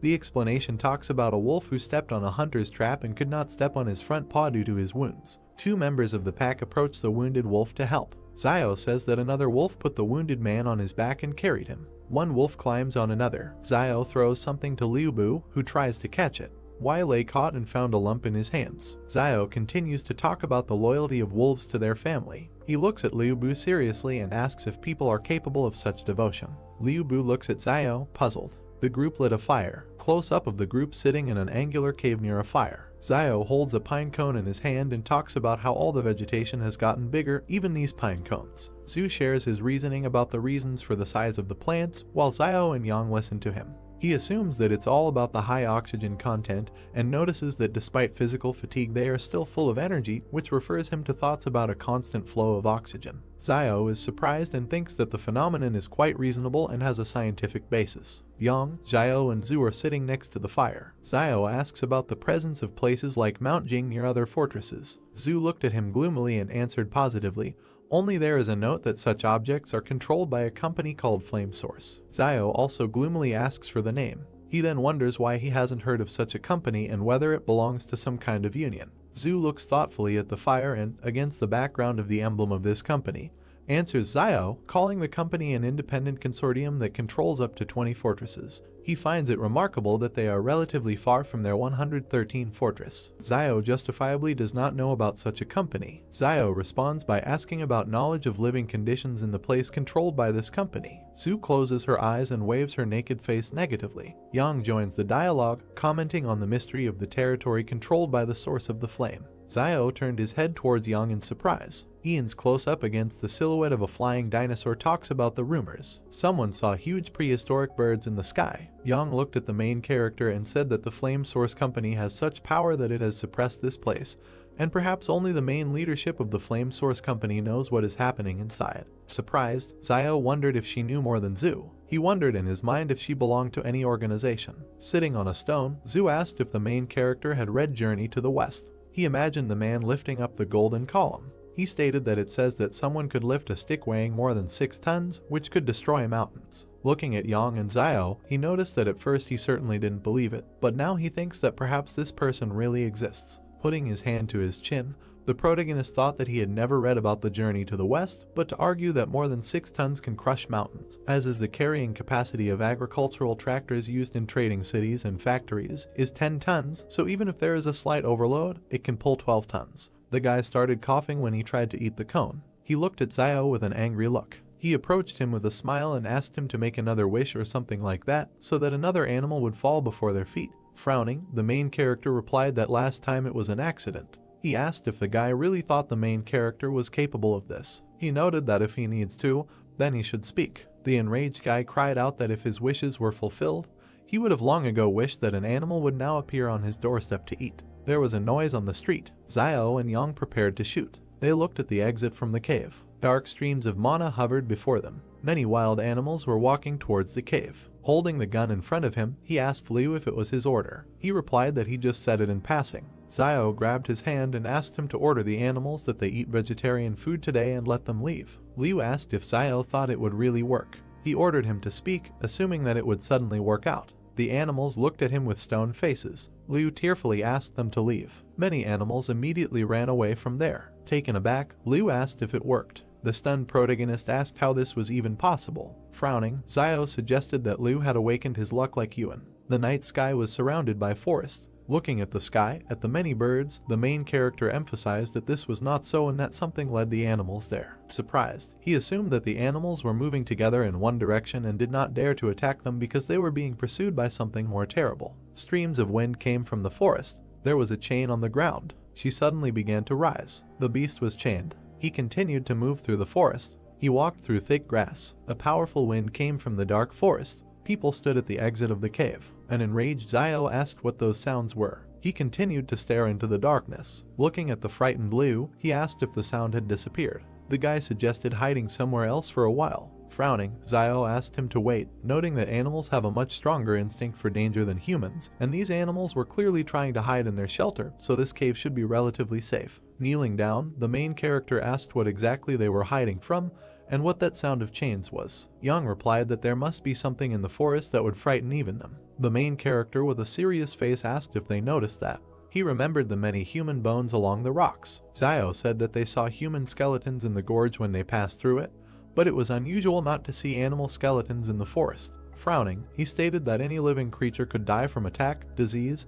and old age. He asked how they didn't see a single skeleton. He remembered how the fish bones disappeared in the forest. The main character noticed that, to make sure, he deliberately threw out fish bones in the forest. As a result, they disappeared the next day, and there were no traces left around. Turning around, he said that there is also Zuzia's body, which disappeared without a trace, and all these missing people have one thing in common: they all disappeared into the forest. Frightened, Liu wondered if it was possible that after animals evolved, plants also evolved. Xiao replied that it was unclear. Zhu said with a serious face that there was no need to be too nervous and it was good that they realized this earlier, at least they could take precautions in advance. The frightened Lei noticed that there was no danger as long as they stayed away from the forest. Zhu presented their route and reported that it lay in relatively sparsely wooded parts of the ridge and hills. The main character, with a puzzled look, wondered if everything would be so simple. He began to hear powerful gusts of wind in the forest. Xiao was dumbfounded by this. A monster with red eyes looked at them. There were chains on his hands. Steam was coming out of his mouth. Yang, with a serious face, began to aim at the beast.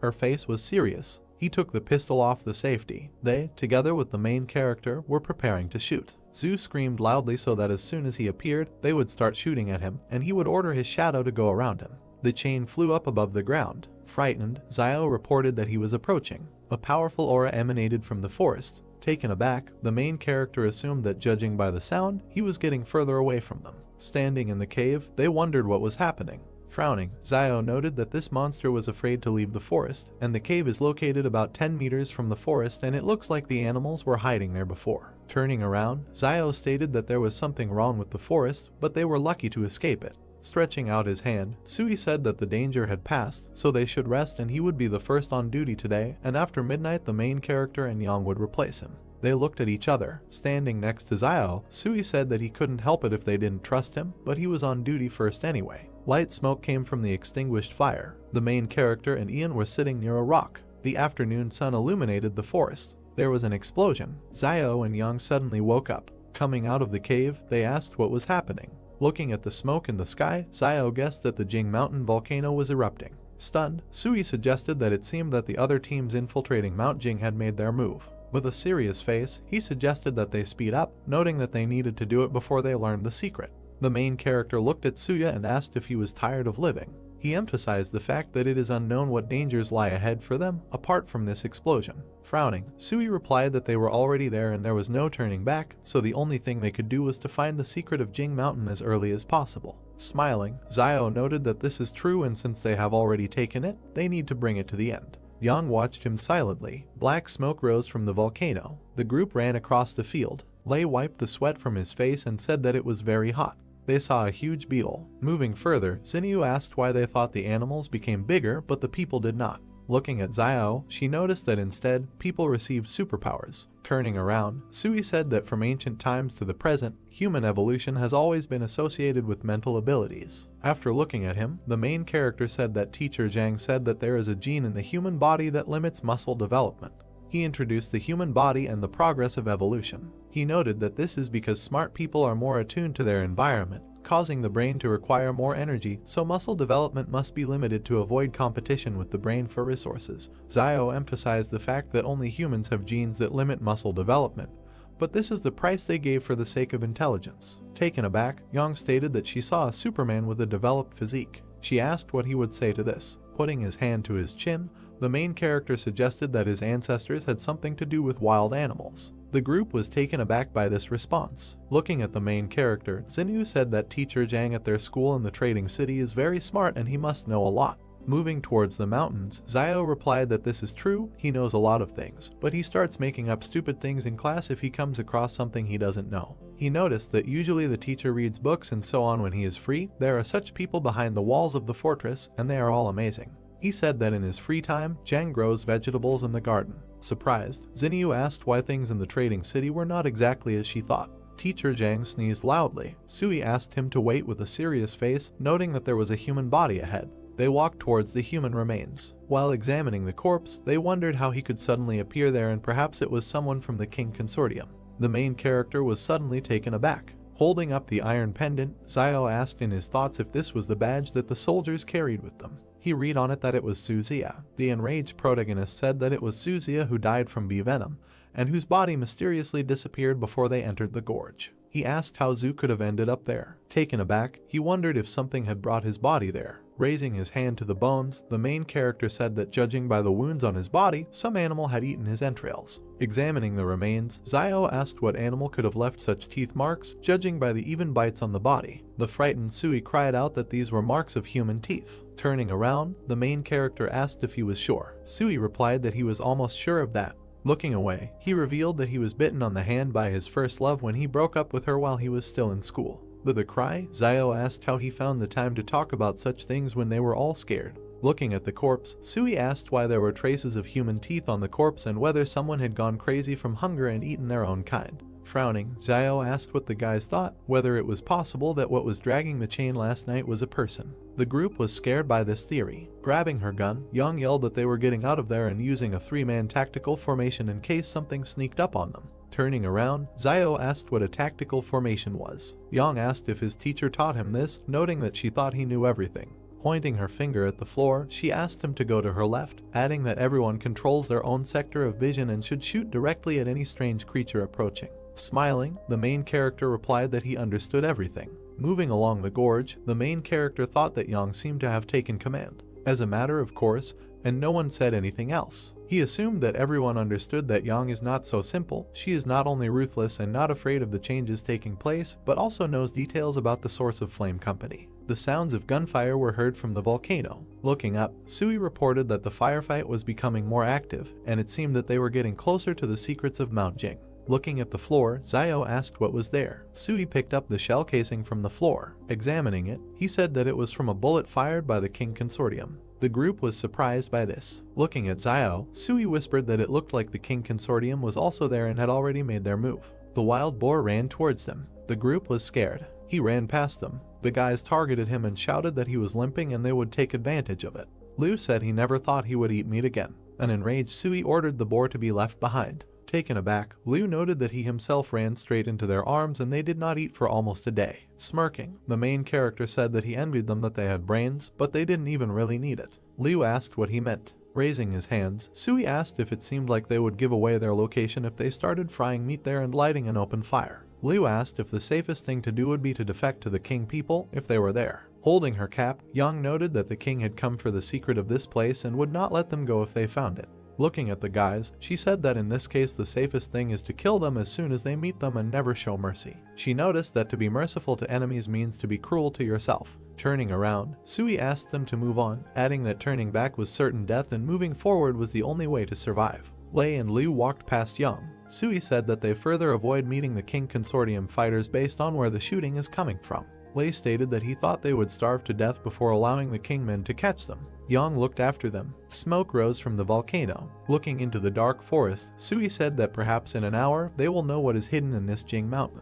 He suggested that there was much less shooting. Looking at the main character, he whispered that if they had to fight guerrilla warfare in the future, they would have to abandon the other 3, who would not be able to keep up with the 3 of them. Turning around, Xiao looked at the tired group members and agreed with Sui. Turning around sharply, Sui asked where Yang was. Standing in the forest, Liu asked where she was and when she disappeared. Stunned, Xiao thought that with Yang's power, it was impossible to disappear without warning unless she herself wanted to leave. They looked at each other and nodded. The sounds of chains were heard in the forest. The frightened members of the group screamed that they heard this sound again. Looking into the forest, Liu screamed that this monster couldn't take Yang away. He saw that the people in front of him had disappeared. Frightened, Liu started screaming loudly and asked where the 2 were. Standing in the forest, he asked why the 2 had disappeared. Lei looked back and said that the sound was getting closer. Liu began to run away from there. He closed his eyes in fear. Lei overtook him. Running after him, he shouted that Lei had just been injured and was already running so fast, and Xinyu was a big star and was running very fast. Liu frowned. He tripped Leia. While escaping from there, Liu asked for forgiveness, noting that someone must be sacrificed in order to survive. The monster rushed at Lei. Stunned, Liu turned around. Blood began to flow from Lei. The monster was sitting on him. Liu and Xinyu continued to run. Closing his eyes, he screamed that he just wanted to come back alive, and there was nothing wrong with that. He looked at Xinyu with an angry look. He extended his hand to her and said that in order to survive, you need to sacrifice something. He couldn't reach her. The soldiers pointed their guns at them and asked who they were. Pointing his finger back, Liu said that a monster was running after them.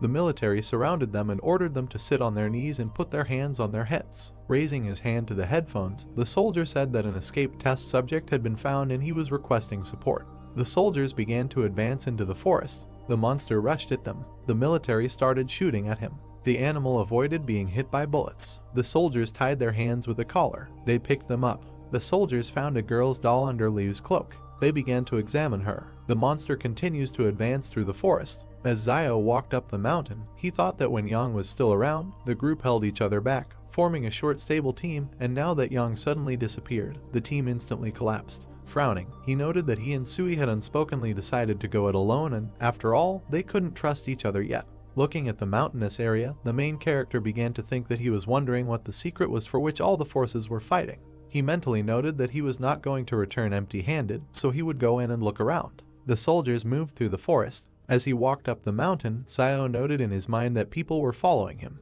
Looking at their backs, he wondered if they were King Consortium people. They shouted that the experimental object had been found and they were asking for support. Hiding, the main character thought about the experimental object. He wondered if there were still people in these wild places conducting experiments. He wondered if so many people couldn't kill one monster, or if it was too strong. Looking around the treetops, Zio noted that however, this monster had attracted their attention, so he could take this opportunity to act stealthily. He was hiding behind a stone. While examining the base, the main character asked why they needed a place where there had recently been an explosion. He saw the scientist collecting the blood of the beast. He closely watched the man in the white coat. He began to sneak up on him. While looking around the ruined settlement and scientists, Zio wondered if the King Consortium was capturing mutant beasts, noting that he feared that these beasts could not escape the fate of being studied. He was suddenly surprised. He saw a man on the roof of a building. Zio looked at the guy in the white shirt. A man is depicted in a white suit and blue tie, looking down intensely. The main character looks at him, hiding behind a rock, and thinks that perhaps this is the man in charge of this operation. He notes that if on a normal day he saw someone in a white suit roaming the wild lands in a white suit,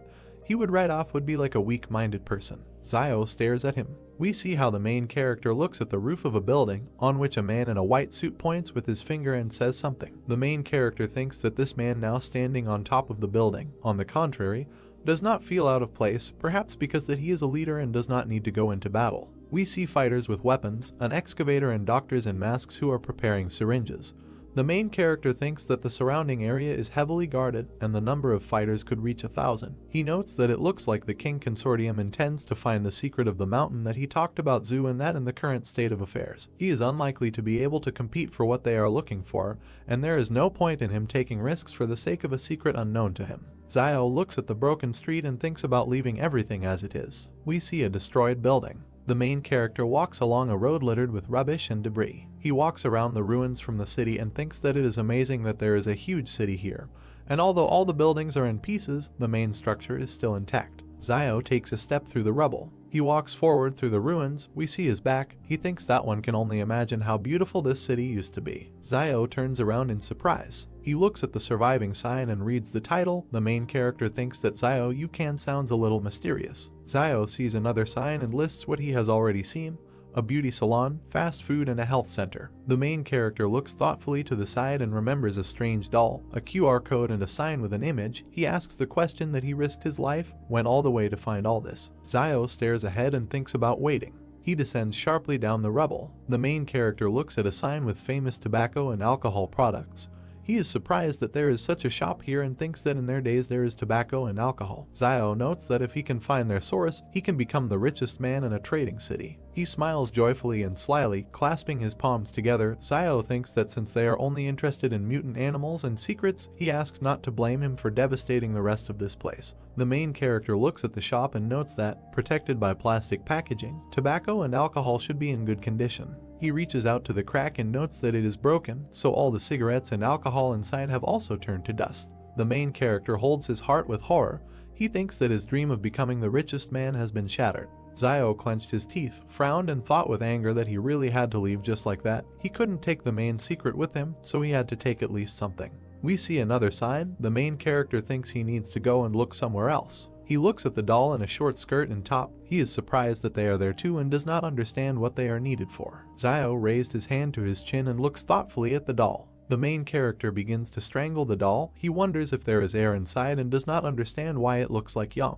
Zio applies even more force. The doll's head inflates and increases in size. The doll's head suddenly explodes. The main character wipes his forehead with his hand with relief and assumes that he knows what this is for. He walks down the street and carefully looks around. In the store, Zio stands near the counter with goods and reaches for the top shelf. He picked up a white jar. He reads in surprise that it is old white gold. He does not understand what the hell it is and whether there is gold in it. Zio, surprised, opens the jar and pours out the contents, and pills fall out of it.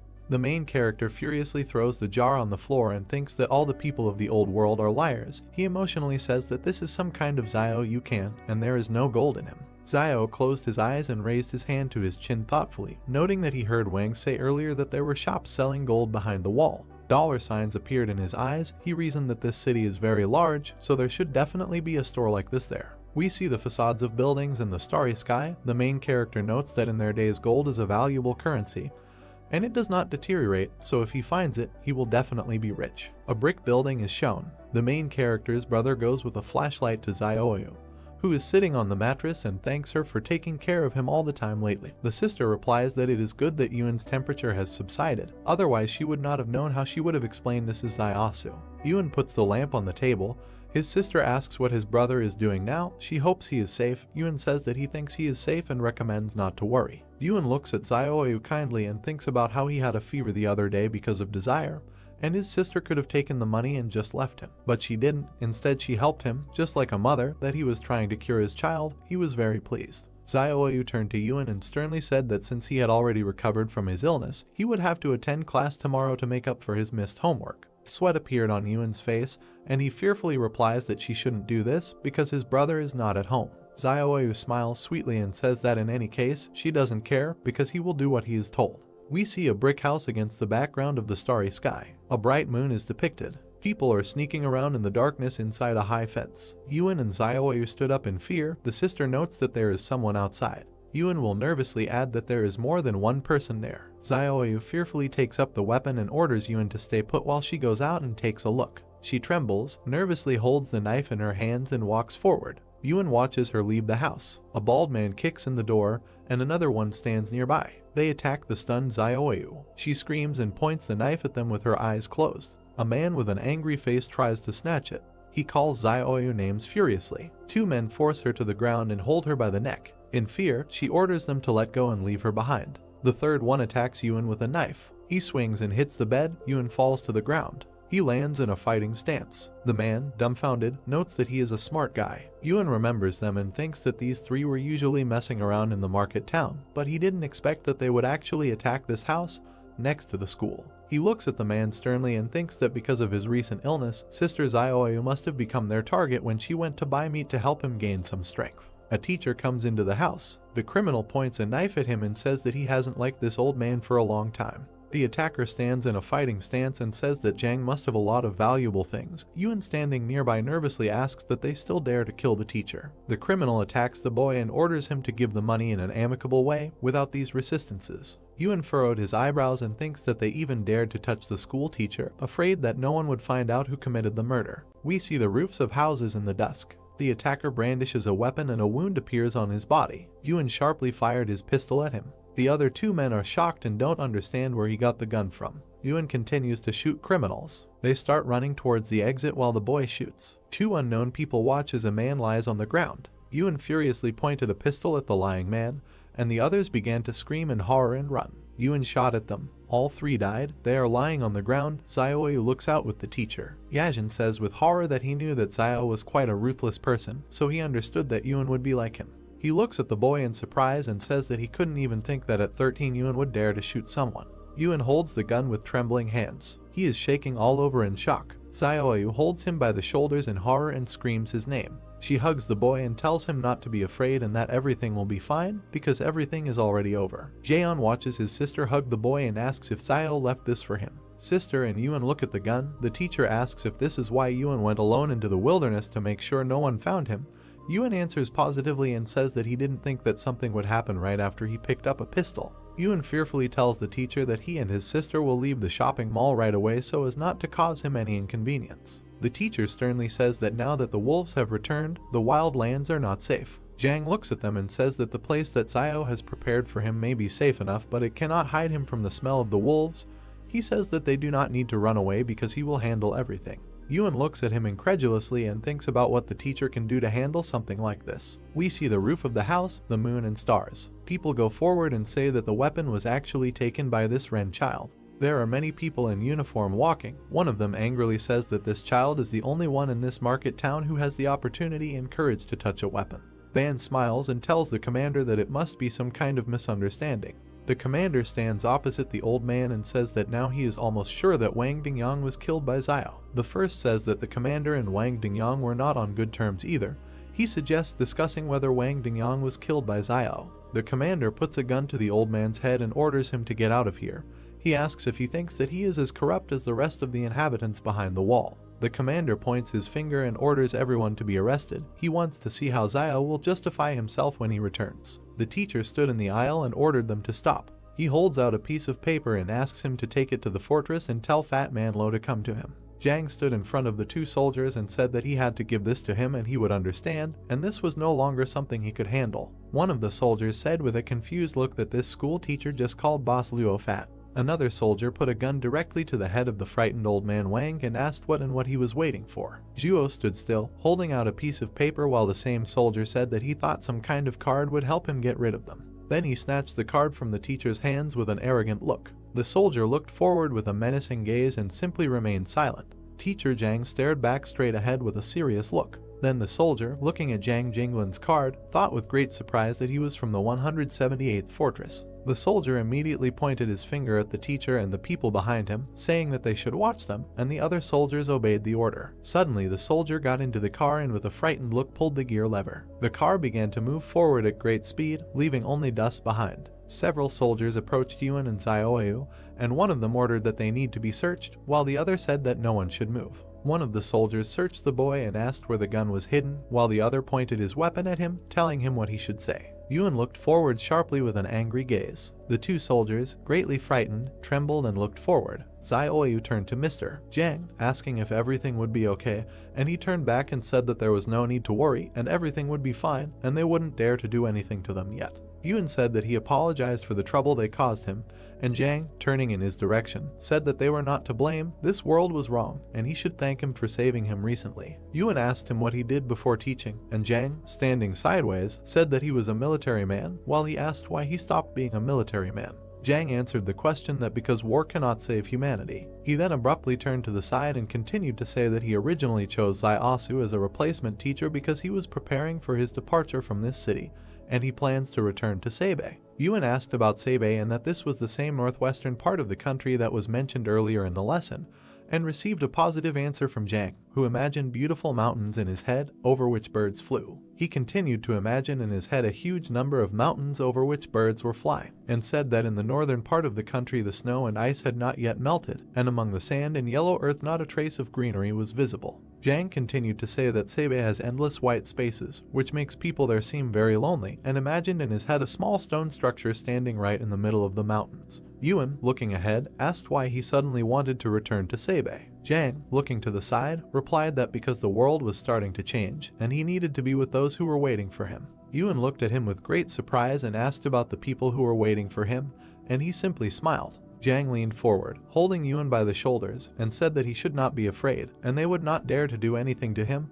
The most they could do was send him back to the 178th fortress. Immediately after this, the narrative of the story moves to a camp with a huge number of tents, in one of which the doe with a cigar in his mouth was looking at the card. Lan sharply asked where this Jiang Jinglin was and said that he should take him there while the soldiers standing next to him obeyed his order. The soldiers, stepping on the ground with their boots, walked forward, and one of them said that they needed to open the door quickly. The car, accompanied by soldiers, approached the huge metal gates, which slowly swung open. Lan was driving in the car, smoking a cigar, and said on the phone that Jiang Jinglin was here, and they asked him if he was sure. The doe, continuing to smoke a cigar, said on the phone that he was not entirely sure yet, but if it was true, should he kill him and why should this old man hide with him? A man in a white coat spoke on the phone and asked about his murders, while he was told that yes, and such an opportunity comes once in a lifetime. The man in the white robe looked to the side, continuing to talk on the phone, asking that if he kills him now, do those fighters from the 178th fortress think to leave him alone? The doe, holding the phone near his ear, said that he could do it, but it would be a little scrit.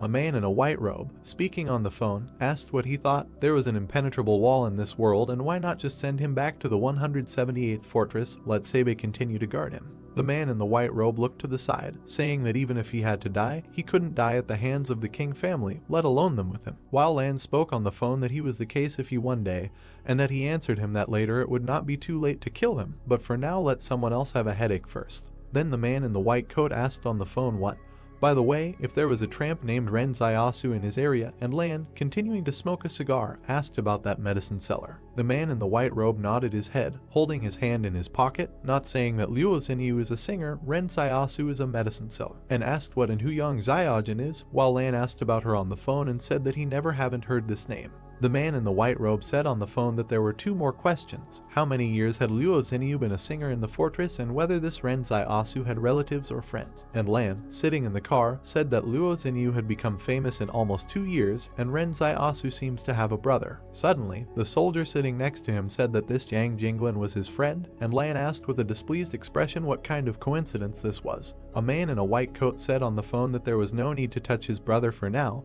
and let him deal with the rest as best he knew, while Lan and the soldier were sitting in the car. The soldier looked away with a dissatisfied expression, clenched his teeth, and simply remained silent. Immediately after this event, the narrative moves to a huge city standing right next to the mountains. A man in a white robe lowered his hand with a walkie-talkie in it. The man in the white robe turned sharply to the side, looking forward. The man in the white robe, sharply behind the block, said that he forgot to introduce himself, and he is King Zhen from the King Family Consortium, Liu Lan's younger brother. King looked towards Liu and Xinyu kneeling in front of him, saying that he was glad to meet them. Xinyu looked straight ahead with great disdain as King called them Mr. Liu Bu and Miss Liu Xinyu. King walked forward and said that they should tell him more about these 3 people: Zhu Xianchu, Yang Zaiajin, and Ren Zaiasu. King arrogantly looked at Xinyu sitting below and asked if there was something connecting Ren Zaiasu and Yang Zaiajin. They say that the names sound very similar. Liu exclaimed with fear on his face that they were not connected in any way. He then looked at King and said that Zhu Xianchu is a Superman who has the ability to release a shadow from his body that can even stop a bullet. Liu gritted his teeth in fear, saying that he could not say much about Yang Zaiajin, but the one to be most afraid of was Ren Zaiasu. King, looking to the side, asked in surprise why. Xinyu looked to the side with an arrogant look and asked that because he could cultivate anyone. Liu looked forward with great fear on his face, saying that no, and he was just very strong. At that time they were all fleeing in the canyon, and imagined in his head how the soldiers were running from a huge horde of insect monsters. Liu continued to say that he was the only one who ran in the opposite direction, and recalled how he turned back and looked at Xiao running away. Liu recalled turning back with a huge look of fear on his face and saying that he couldn't help but look back at him. Liu stood in the middle of the canyon and looked in the direction in which the streams of black energy were directed. Liu stood still and looked with great surprise at Xiao, who was running with a man on his back along the canyon. Liu recalled saying what the hell and how he could run so fast while carrying someone else, and stretched his hand forward towards the protagonist, who was running at great speed along the canyon, overtaking the car. Liu said that he was able to lift an adult man with one hand and still run fast, and he suspects that he is also a Superman, while Xinyu and King looked in his direction with great contempt. King, lowering his head down, closing his eyes, asked what if there was anything else, and Liu answered that no, and that was all for now. If he remembered something, he would tell him. King, with his hands in his pockets, said what needed to be written down, and Zhu Xianchu was an underdeveloped Superman with risk factor C. Ren Zaiasu was a suspected Superman with increased physical strength and risk factor F, and his subordinate wrote it all down in a notebook. His subordinate then took Liu's hand, who said that they should wait. The subordinate continued to lift Liu, who looked at King and shouted that they had nothing to do with it, and they were all ordinary people who were forced to follow Zhu Xianchu all the way here. King would turn around sharply and say that he knew that this had nothing to do with them. If he had anything to do with it, then he should be nervous now, and Liu would ask what and if he was going to do something with them. King closed his eyes and said that they would go with him and should try not to be too surprised while his subordinates lifted Liu and Xinyu from the ground. At the same moment, a crescent moon shone in the night sky, surrounded by a huge number of stars. Immediately after this, the narrative of the story moves to a huge building, near which people were standing. King walked along with the soldiers and spoke to Zuman, saying that he should lead a group to find Zaiasu, Yang Zaiajin, and Zhu Xianchu, and they should return by 12 o'clock at night, and he would take the order. King stopped near a group of people and said that teams 2, 3, and 4 should follow him, and they immediately followed his order. Liu, looking at King with great fear on his face, asked where they were going. King stood in the middle of the city street and said that now they themselves will soon find out. The narrative of the story then shifts to several soldiers standing near a huge cage. King raised one of his hands up, holding the other in his pocket. Liu stood next to Xinyu and was surrounded by soldiers, saying what the same. In that same cage, with a chain on his arm, lay a gray, scary monster. Liu asked that the teeth marks on Zhu's body were not the same, while everyone else was standing right next to the monster's cage. King would quickly turn around and say that they seemed to know a little about him and had seen the bodies he had bitten. Xinyu looked forward with great fear and asked what this was all about. King, standing right in front of this monster, said that they were a product of the pre-catastrophe period, and they had only recently learned of their existence, and they should be called test subjects. Zinyu looked straight at King and asked about the test subjects, and he said that he must have recently escaped from the walls of some laboratory. King, with his head down, continued to say that they were all surprised how they survived to their days, because this is a living example. Zinyu, looking in his direction, said that this means that they came here for this sample and to find the laboratory that once held these experimental subjects captive. Suddenly, King suddenly turned his serious gaze to the side. King, standing still, says he doesn't know if they know that multicellular organisms like humans use cell division as the basis for growth and reproduction.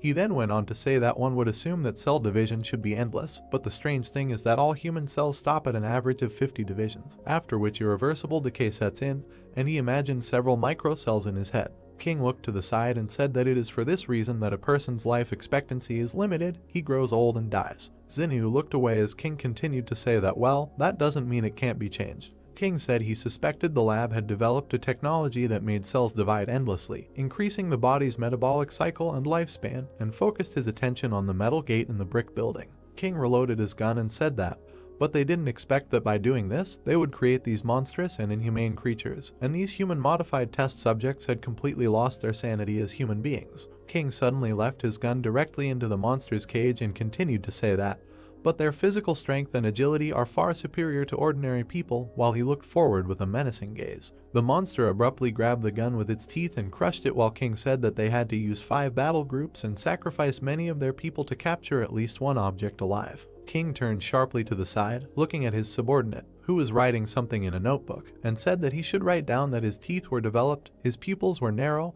his habit of moving on all fours, he was no longer human. King closed his eyes and continued to say that it was suspected that he was the product of a genetic change, and it was assumed that this laboratory was a secret experimental facility of the Flame Source Company before the disaster. Zinyu looked to the side with a puzzled look and reasoned that the base was the source of the flame. King looked down as she speculated on whether the King Consortium could take over this technology. The monster, standing on 4 limbs, squeezed its jaw with enormous force, breaking the pistol into small pieces. King looked towards the soldier and said that he should shine a bright light on him, and he obeyed the order. The soldier raised his hand up and made a finger gesture to another soldier standing on top of the building. Then the soldier sharply turned the huge searchlight to the side. A bright light suddenly illuminated the monster in the cage and the people standing next to it.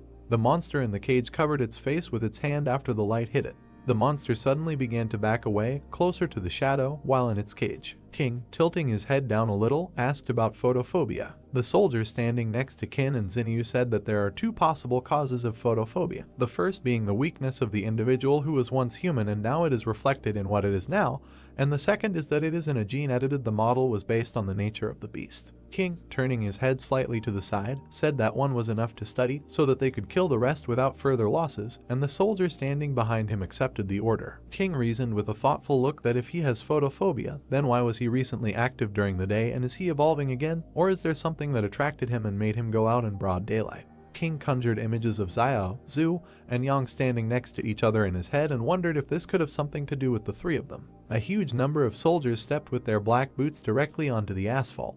Man in a shirt stood in the middle of his subordinates, while through the radio they asked him what they had found, not them. Man in a shirt, using a walkie-talkie, said that there were no leads yet, but an active search was underway, and in response they told him that it was good and they should find them as soon as possible. Immediately after this, the narrative of the story moves to one of the buildings in the destroyed city. Xiao stood near the entrance to a huge building and wondered if all the stores before the disaster were built on such a grand scale. The protagonist focused his attention on the nameplate hanging on the building and reasoned that this was Lu Wang's department store, and if he could open a department store, then there might be a gold store somewhere. Xiao entered that same department store and moved slowly around it, wondering what kind of mess it was and whether there could be a gold store here. Suddenly, the protagonist turned sharply back and looked at the shelf with goods. Right on the shelf were toys of characters from Journey to the West, and Xiao reasoned that Journey to the West, and wasn't that the name of the book that Zhu Xianchu mentioned earlier. Then the protagonist stretched out his hand to the toys and reasoned that the one with the stick must be the general, after all.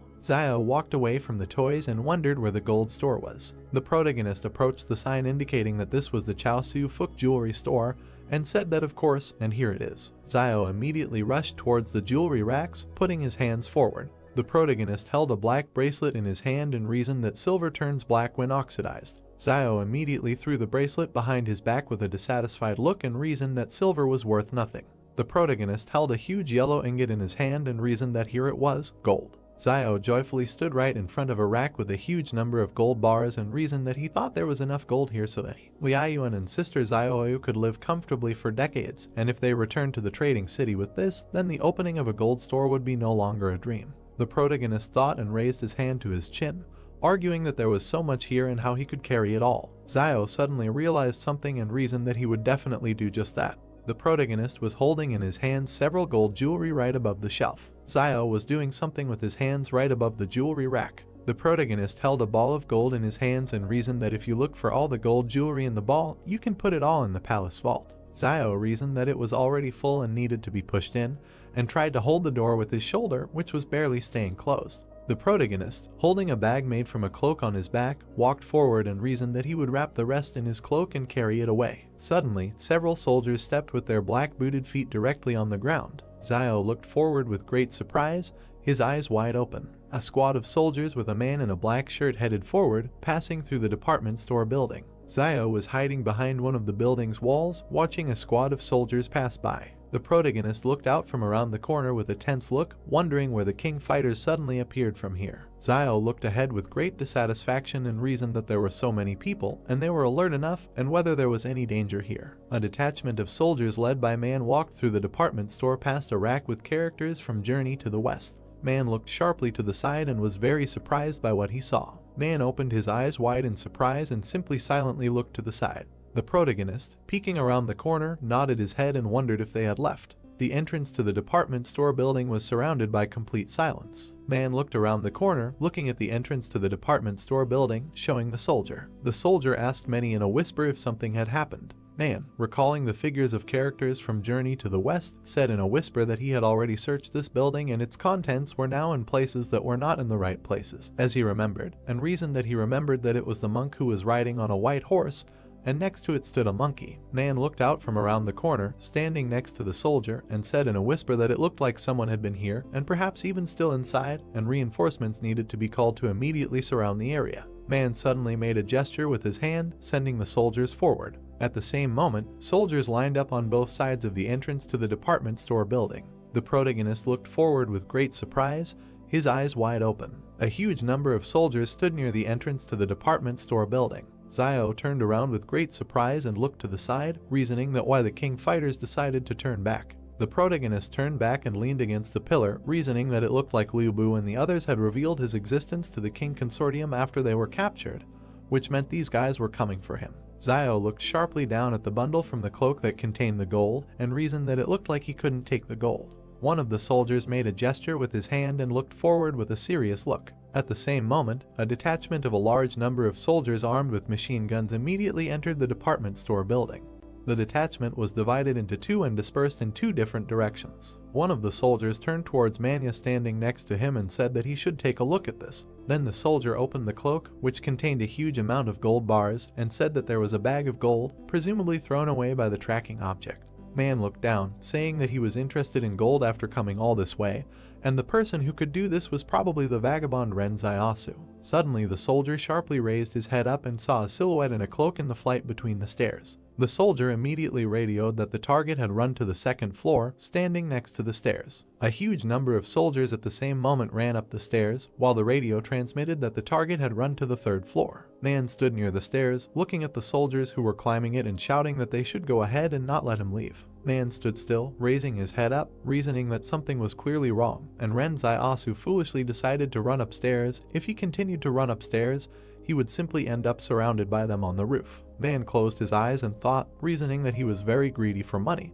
but abandoned it as soon as he found himself in a dangerous situation, and his decisive refusal of gold gives the impression that he is acting more decisively than recklessly. The protagonist slipped between flights of stairs with great speed. Zio ran very quickly straight up the stairs and reasoned that they had noticed him and would probably send someone to cordon off this entire building.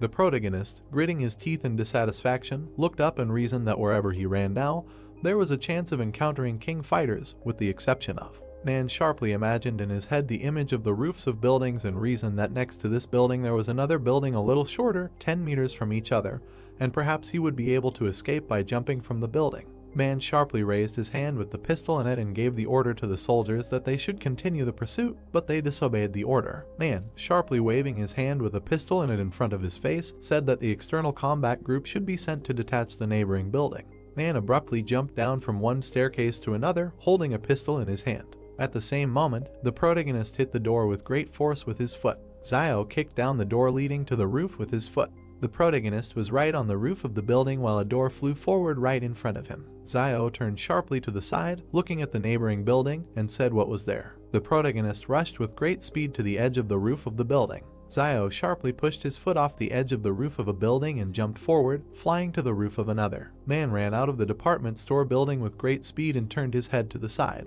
Man abruptly stopped in place and looked with great surprise at the silhouette of the protagonist, who was flying past the buildings in the city. Man, gritting his teeth in dissatisfaction, asks if this Ren Ziosu can really jump to another building and what level of strength and speed he has achieved. Man abruptly grabbed the walkie-talkie and said that the strength of Ren Ziosu's target needs to be reevaluated, and repeats that the strength of the target needs to be reevaluated. Zio landed sharply right on the roof of a nearby building, doing a somersault and getting on all fours. The protagonist suddenly rushed forward with great speed, running along the roof of another building. Zio raised his head sharply and looked at the tall building right in front of him with great surprise. The protagonist, with his eyes wide open, looked forward and talked about this in surprise. Zio then focused his attention on a very tall, dilapidated building. The protagonist focused his attention even closer to one of the rooms in the very building in which a certain silhouette was visible. In that very room in the tall building, Yang stood watching everything that was happening.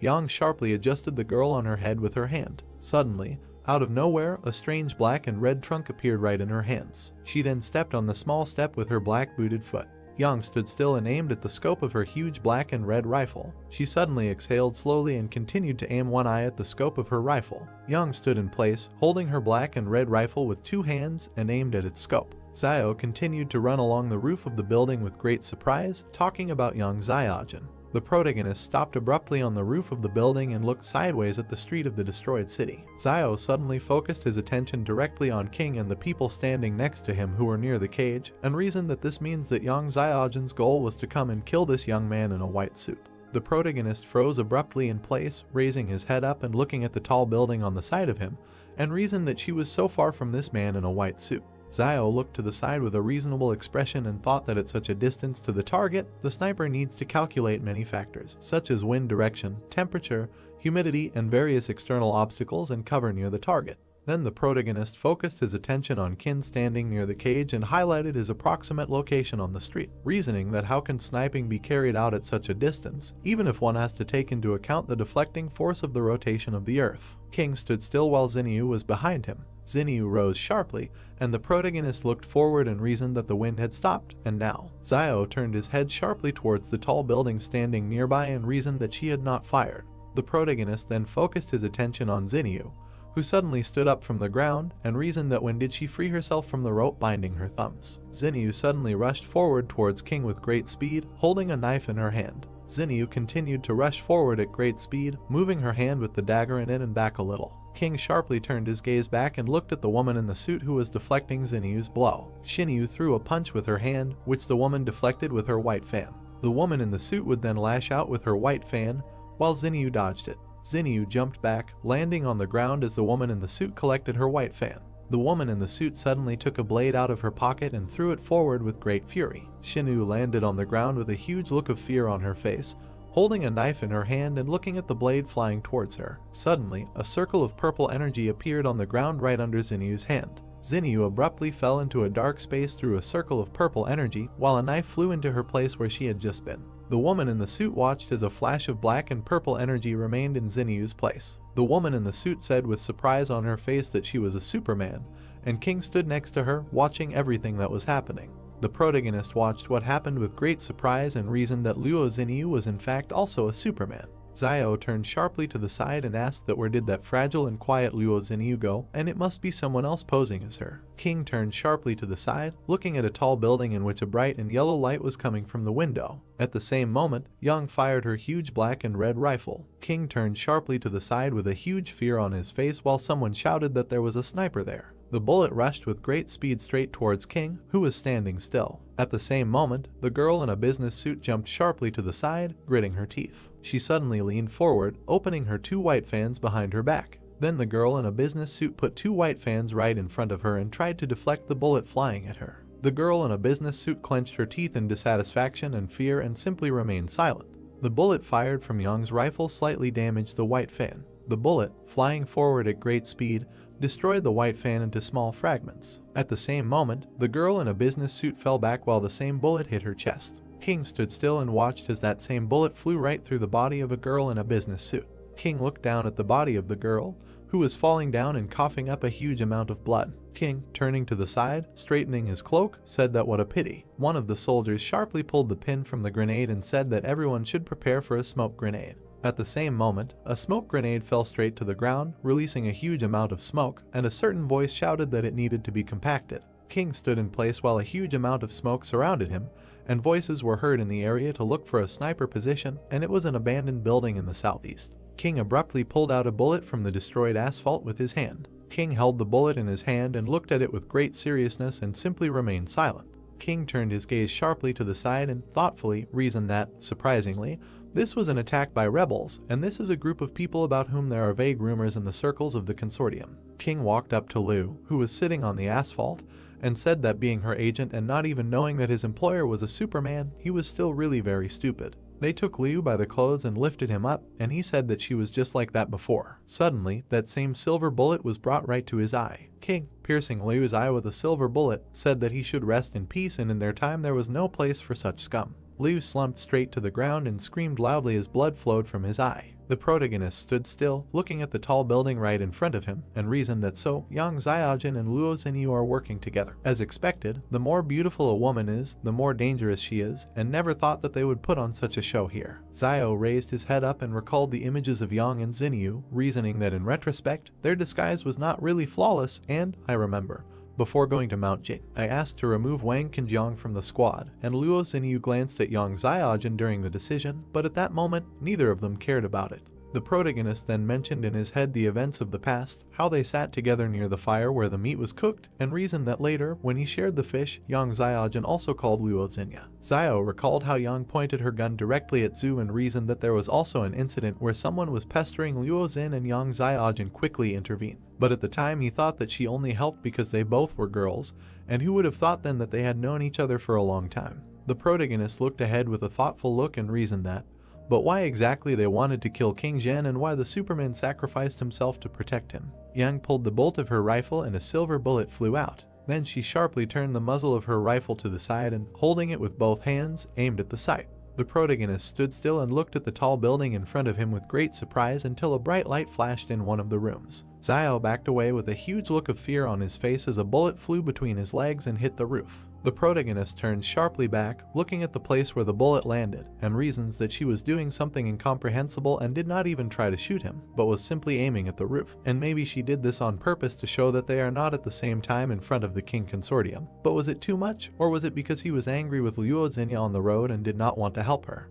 Yang, holding a huge rifle in her hands, stood next to Xinyu approaching her. Yang continued to look forward with a serious gaze while Xinyu tilted her head to the side and waved her hand. At that moment, the two of them suddenly jumped into a portal created from dim blue energy. Zio watched everything that was happening, reasoned that no, and they just left, and don't they want to take him with them. A huge number of soldiers ran down the street, holding machine guns in their hands. Zio looked down from the roof of the building at the huge number of soldiers approaching him and reasoned that this was bad, and so they decided to throw everything at him and calmly leave, and maybe it was convenient to leave, but why involve him in this? The protagonist suddenly pulled out a pistol from behind his back and reasoned that he was careful everywhere, but still ended up in the ass. Man sharply broke down the door leading to the roof with his shoulder. Zio, running sharply forward, fired his pistol and cursed displeasedly. The protagonist continued to run forward straight along the roof of the building while the soldier covered Manhwa from his bullets with his shield. Suddenly, Man jumped out from behind the soldier with the shield and fired straight forward from his pistol. Zio jumped to the side with great speed, dodging several bullets fired by the enemy. The protagonist suddenly jumped up and rushed forward with great speed, reasoning that there was no more hesitation. He must run before all their troops arrived. Man aimed his pistol, clenched his teeth, and said that it was amazing how fast he could move.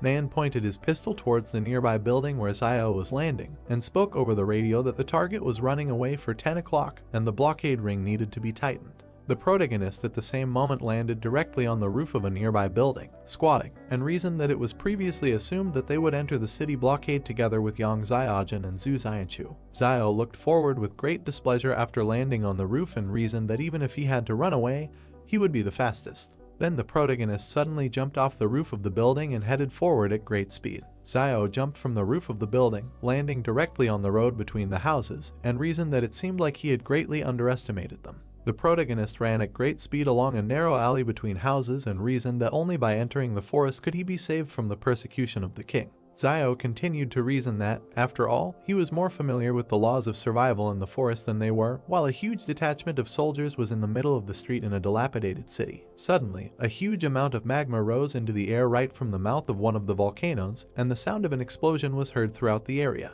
The protagonist continued to run forward at great speed, greatly surprised and reasoning that it was a volcanic eruption. Man ran straight down the city street towards the volcano and was greatly stunned by the eruption he saw. Man continued to run forward along with the soldiers and, greatly frightened, reasoned that if this guy went further and the volcano erupted, there would be no turning back. Zio turned around abruptly with great displeasure, gritting his teeth as a huge amount of magma erupted from the volcano right in front of him. The protagonist continued to run forward at great speed, debating whether they would continue to pursue him or let him go, while a crowd of people ran after him. The protagonist found himself on the outskirts of the city and turned back to the crowd of people shining flashlights, and reasoned that the path back only leads to death. Zio rushed forward with great speed straight towards the forest and the volcano, which began its eruption, reasoning that the only way to survive was to move forward. Man, raising his hand clenched into a fist, addressed all the soldiers, saying that they should not stop. One of the soldiers approached Manhwa and said that the object of research had disappeared, and he shouted that they should look for it,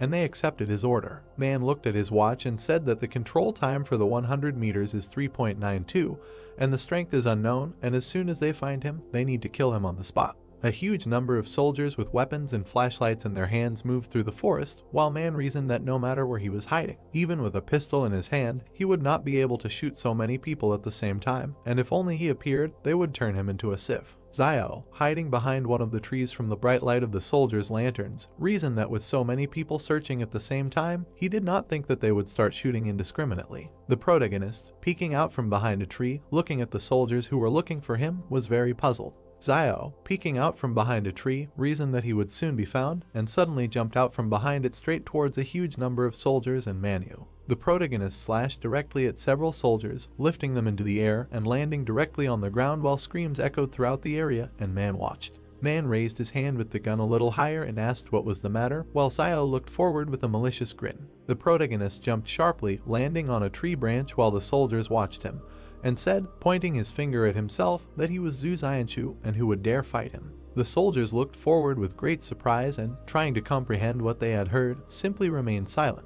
The protagonist jumped sharply upward due to the bullets that destroyed the branch he was standing on, and then landed on the ground while the soldiers shouted that Zhu Zianchu and they needed Ren Zaiasu, and fired their machine guns. Zio abruptly pushed himself off the ground and rushed forward with a smug grin, holding his hand out in front of him, while the soldiers, standing still, fired their weapons and shouted loudly, saying that it was a monster. The protagonist jumped sharply to the side, dodging a huge number of bullets fired by very surprised soldiers. Several soldiers, still firing their machine guns, said that he was incredibly fast. Then Zio rushed forward with great speed, running away from them straight into the forest, and the soldiers shouted that he was running away and needed to be caught up. Man, holding a walkie-talkie watch to his mouth, said that the previous information was incorrect and the target was not Ren Zaiasu, but Zhu Zianchu. Suddenly, straight towards Manhwa and the soldiers, a certain silhouette of black and red energy rushed at great speed. Man fired his pistol with his hand forward, straight at the silhouette of black and red energy, which dodged the bullet. The silhouette of black and red energy grinned sarcastically while Man, continuing to put his hand with the pistol forward, kissing, said that this was some kind of nonsense. At this moment, Zio continued to run through the forest at great speed and reasoned that he did not expect that he would suddenly encounter so many superhumans. And Yang Xiaojin could create a peerless sniper rifle out of thin air, and Zhu Xianchu could manifest his own shadow, Luo Xinyu could move through shadows, and King Zhen's bodyguard could summon this strange white fan. The protagonist ran straight through the forest and continued to reason that everyone hides their abilities very well and does not show them until they have to. So it is better for him not to reveal his abilities, which is why he had to go by the name Zhu Xianchu. At this time, the shadow of black and red energy was dodging the bullets that the soldiers were firing, and Zio reasoned that now the shadow could be brought back and ordered it to return, and it immediately rushed forward with great speed. A shadow quickly passed between the soldiers, throwing them into the air as they screamed loudly in fear. The shadow grinned a little, running away from them, and immediately found itself right next to the protagonist, who was standing in the middle of the forest and looking to the side. Suddenly, the shadow did not seep into Zio's body, and he suddenly shuddered, greatly surprised by this. The protagonist leaned sharply on a tree and trembled violently in pain, reasoning that it turned out that I had a side effect, and it seems that this shadow cannot be used just like that, and the body also feels all the wounds that it received. Zio, closing one eye, looked to the side and reasoned that, however, in the end, he got rid of the king people, and first he should rest, and once they regained their strength, they would figure out how to avoid it.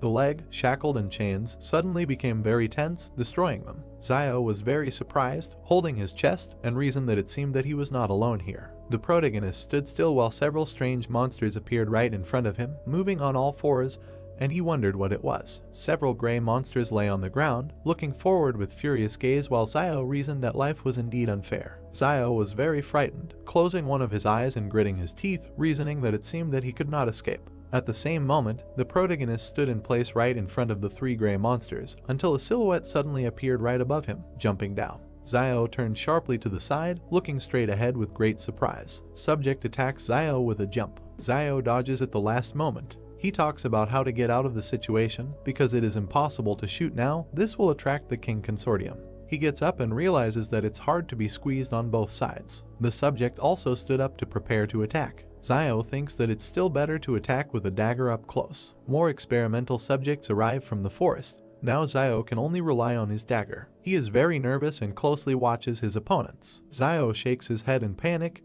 because the dagger is not in place. Zio doesn't understand where the weapon disappeared. He remembers how Yang ran into him before she disappeared. Ian is sitting on a cliff. Perhaps then she stole the dagger. Yang happily looks at the dagger. Zio wonders if she really took him back, although the trust that was between them would make such an act extremely heartless. Zio looks in surprise as the test subject climbs the tree. 3 test subjects crawl towards him. Zio tensed up and decides to attack first, for which he uses the ability copied from Zhu. He casts a determined glance towards his enemies, deciding that this is not the time to be sad.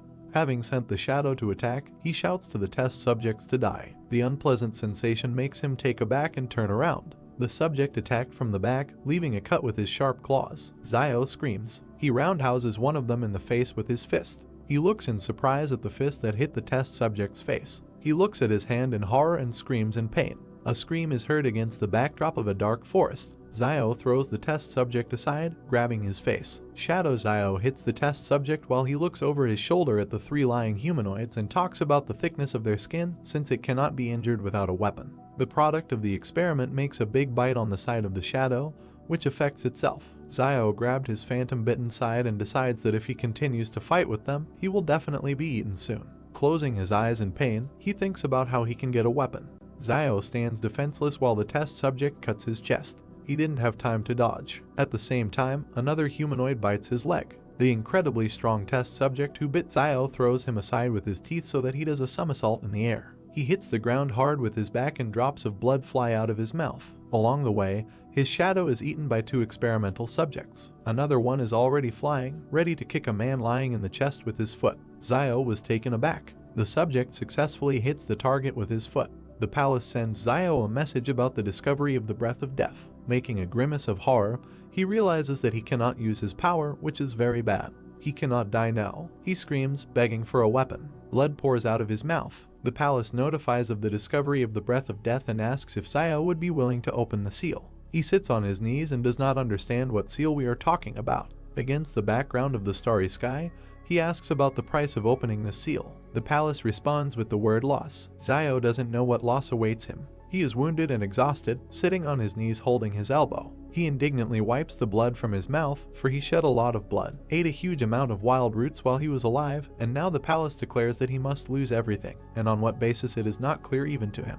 The test subject kicks him in the head and he flies off. Xiao asks the palace for an understanding of how he was given all this: the gold, the money, the gun, his brother Liayuan, his sister Xiaoyu, and even the clothes on his own body. He is on his knees again and asks why the hell does the palace even need his clothes. He does not receive an answer and offers to at least bargain. He gets hit in the jaw. He desperately wonders if this is the end, because he has lived so little. The palace gives him the result of the check, because Xiao only has 7 thanks left to collect before receiving the weapon. Xiao looks at the inscription against the background of the night sky and wants to thank himself all these 7 times. He cups his face, closing one eye. Xiao's first gratitude is that he never shies away from new opportunities. The second is that he is never afraid to face danger, while he thanks himself for the 3rd time for never compromising in the face of trials and tribulations. He is kicked again by the test subject. Xiao flies to the side. He stands up and thanks himself for the 4th time for always having a backup plan when faced with temptation. He closes his eyes and extends his hand forward.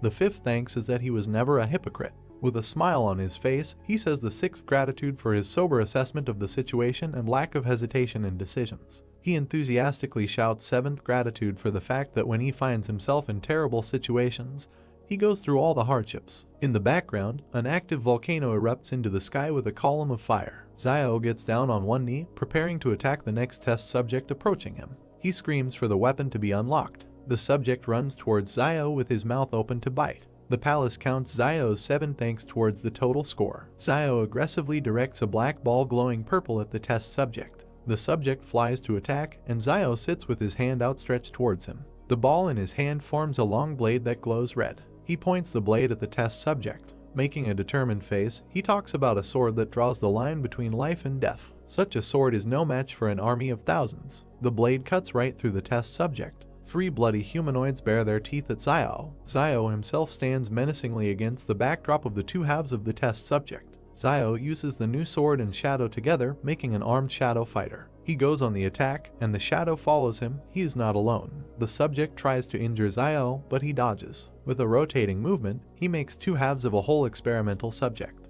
His shadow is not far behind and cuts the other 2 test subjects into pieces. Xiao stands epically against the backdrop of chopped up experimental subjects. He looks forward with determination and for the first time truly feels his superhuman power. The shadow dissolves as Xiao leaves the battlefield in victory. The palace publishes a new side quest. Xiao must receive 1,000 commendation coins to unlock the mid-tier weapon form. Xiao is perplexed by such a huge number of thanks. An armed group of people runs out of the forest. The King Consortium discovers several dead test subjects in the forest. They are surprised by what they saw. The Consortium commander concludes from the shoe print that only one person dealt with the group of test subjects. He is warily perplexed as to whether one person is capable of defeating 4 experimental subjects. The power of this person must be greater than the power of their consortium. They need help. He radios to King Zhen that Xiao, who called himself Zhu, requires his reassessment because he alone dealt with 4 test subjects. Zhen stands somewhere against the backdrop of ruins and listens to the fact that Zhu was wounded and left traces of blood. Zhen is surprised by Zhu's capabilities. Putting on a serious face, he asks his assistant to adjust Zhu's danger level to B and orders the commander to take a sample of Zhu's blood and send it to the warehouse for analysis. The commander presses the radio button and accepts the order. Zhen stands pathetically with his eyes closed and argues that Zhu and Yang have proven themselves. Xinyu has also revealed her superhuman nature, but no one knows where Xiao has gone. He looks to the side. For him, capturing Xiao would be a good outcome because he could become a bargaining chip in the future in the fight against Zhang Jinglan. Zhang Jinglan's love for justice is well known throughout the north of the country. Zhen smirks, because there is nothing wrong with Xiao not being caught, since Fortresses 112 and 113 are under the influence of the King Consortium. Zhen pathetically walks past armed men in uniform. He continues to talk about Xiao, because when he returns to the walls of the fortress, the Consortium members will be able to capture him at any moment. The volcano is erupting. A group of people from the King Consortium are being inspected using flashlights on their weapons. The group leader shines a flashlight towards the trees and realizes that Xiao was running towards the volcano, but the pursuit led them nowhere. Consortium member King places a Q-tip containing Xiao's blood sample into a test tube in a bag while the commander assesses the amount of Xiao's blood on the battlefield. He must not have been hurt that badly. The commander looks down sternly and evaluates Xiao's fighting abilities and worries that they will not take him in numbers. For comparison, he takes an example from the capture of one test subject, in which 3 people died in a day and 13 left with injuries. He stands over a test subject cut in half and shines a flashlight on him. The wounds are extremely smooth. Close-up of the commander's face with a flashlight. He compares the cuts on the test subject to the fact that a sharp tactical knife can only damage the test subject's skin with great force. This refers him to the fact that there are many more secrets in Xiao than they can even imagine. The group from the King Consortium turn at the sound of a man approaching. Xiao runs towards them. The group began to shoot at him. While the commander wondered why Xiao returned, he seemed to be running away. A terrified Xiao yells at the group to look at what's behind him instead of aiming at him. He struggles to escape from a huge crowd of test subjects. The commander was taken aback because he thinks that this could only happen if Xiao took and tore up the lair of the experimental subjects. Xiao calls upon his shadow to carry him on its back and orders the group to flee, for if they continue to just stand there, they will all die. In the background, a large cloud of test subjects is approaching them. The group led by the commander is in shock. They decide to disobey Xiao and open fire on him. He dodges shots with the help of a shadow and is perplexed that in such a situation they would still prefer to shoot at him. The shadow is getting ready to jump. Xiao decides to let the monsters play with the consortium group, for that matter, and with the help of the shadow he jumps to escape from pursuit. He jumps over the squad, they dodge. The commander turns around and realizes that the crowd cannot be left unattended, because their rear may suffer, and even the city will be behind them. A huge crowd of experimental subjects bare their teeth, preparing to attack the squad. Some members of the group unsuccessfully dodged and were injured because of Xiao. The commander sees this picture and curses in horror. He could not imagine that Xiao would use such vile tactics to evade pursuit. He realizes that Xiao is using the test subjects in order to contain the squad and get rid of persecution from both them and the test subjects. The commander with a menacing face looks at the crowd and does not understand where such a large number of experimental subjects came from, if the information said there were 100 individuals. Close up of the commander's face. He thinks that the source of the flame may have deliberately spread false information to deceive Jen, and most likely this happened after the source of the flame could not intersect with the King Consortium to resume the work of this laboratory. This is quite possible, because Jen killed many people from the source of the flame campaign over the past couple of years. He worriedly notifies the city via radio that a defensive line should be built. Team members follow orders to fire to support defenses on the ground. We need to gain time so that the city can prepare for the attack. Xiao turns to look at the group going to the front line and thinks that maybe this is the difference between the consortium members and the private army. A close-up of the squad in combat readiness is shown. Xiao is surprised by the dedication of the consortium soldiers, that they are willing to sacrifice their lives and safety in order to buy time for their comrades in the rear. The shadow drives him away from the carnage while he talks about Jen with his image in the background. He doesn't understand how this young man in white can lead such an army. The squad stands in formation and waits for the moment to attack. The test subjects are approaching. Gunshot does not take test subjects. The commander despairs. Reinforcements arrive and give the order for an immediate retreat to the outskirts of the city. Support was already prepared for this in advance. The commander breathes a sigh of relief. He gives orders to his squad to hold formation and look for a moment to retreat, because reinforcements are already on the way. The squad opens fire on the test subjects. Bloodied test subjects try to block bullets with their forelimbs and scream in pain. However, the bullets still do not hit them, but simply bounce off. The group is kept in formation and continues the attack. Xiao escapes from the scene of the firefight and is glad that a detachment from the consortium was on the way, otherwise he would not have been able to escape from the test subjects. With one hand he holds onto the shadow's shoulder, and with the other he rubs his chin and thinks about the reaction of the bald squad leader, because he also did not expect to see such a huge number of experimental subjects in the mountains.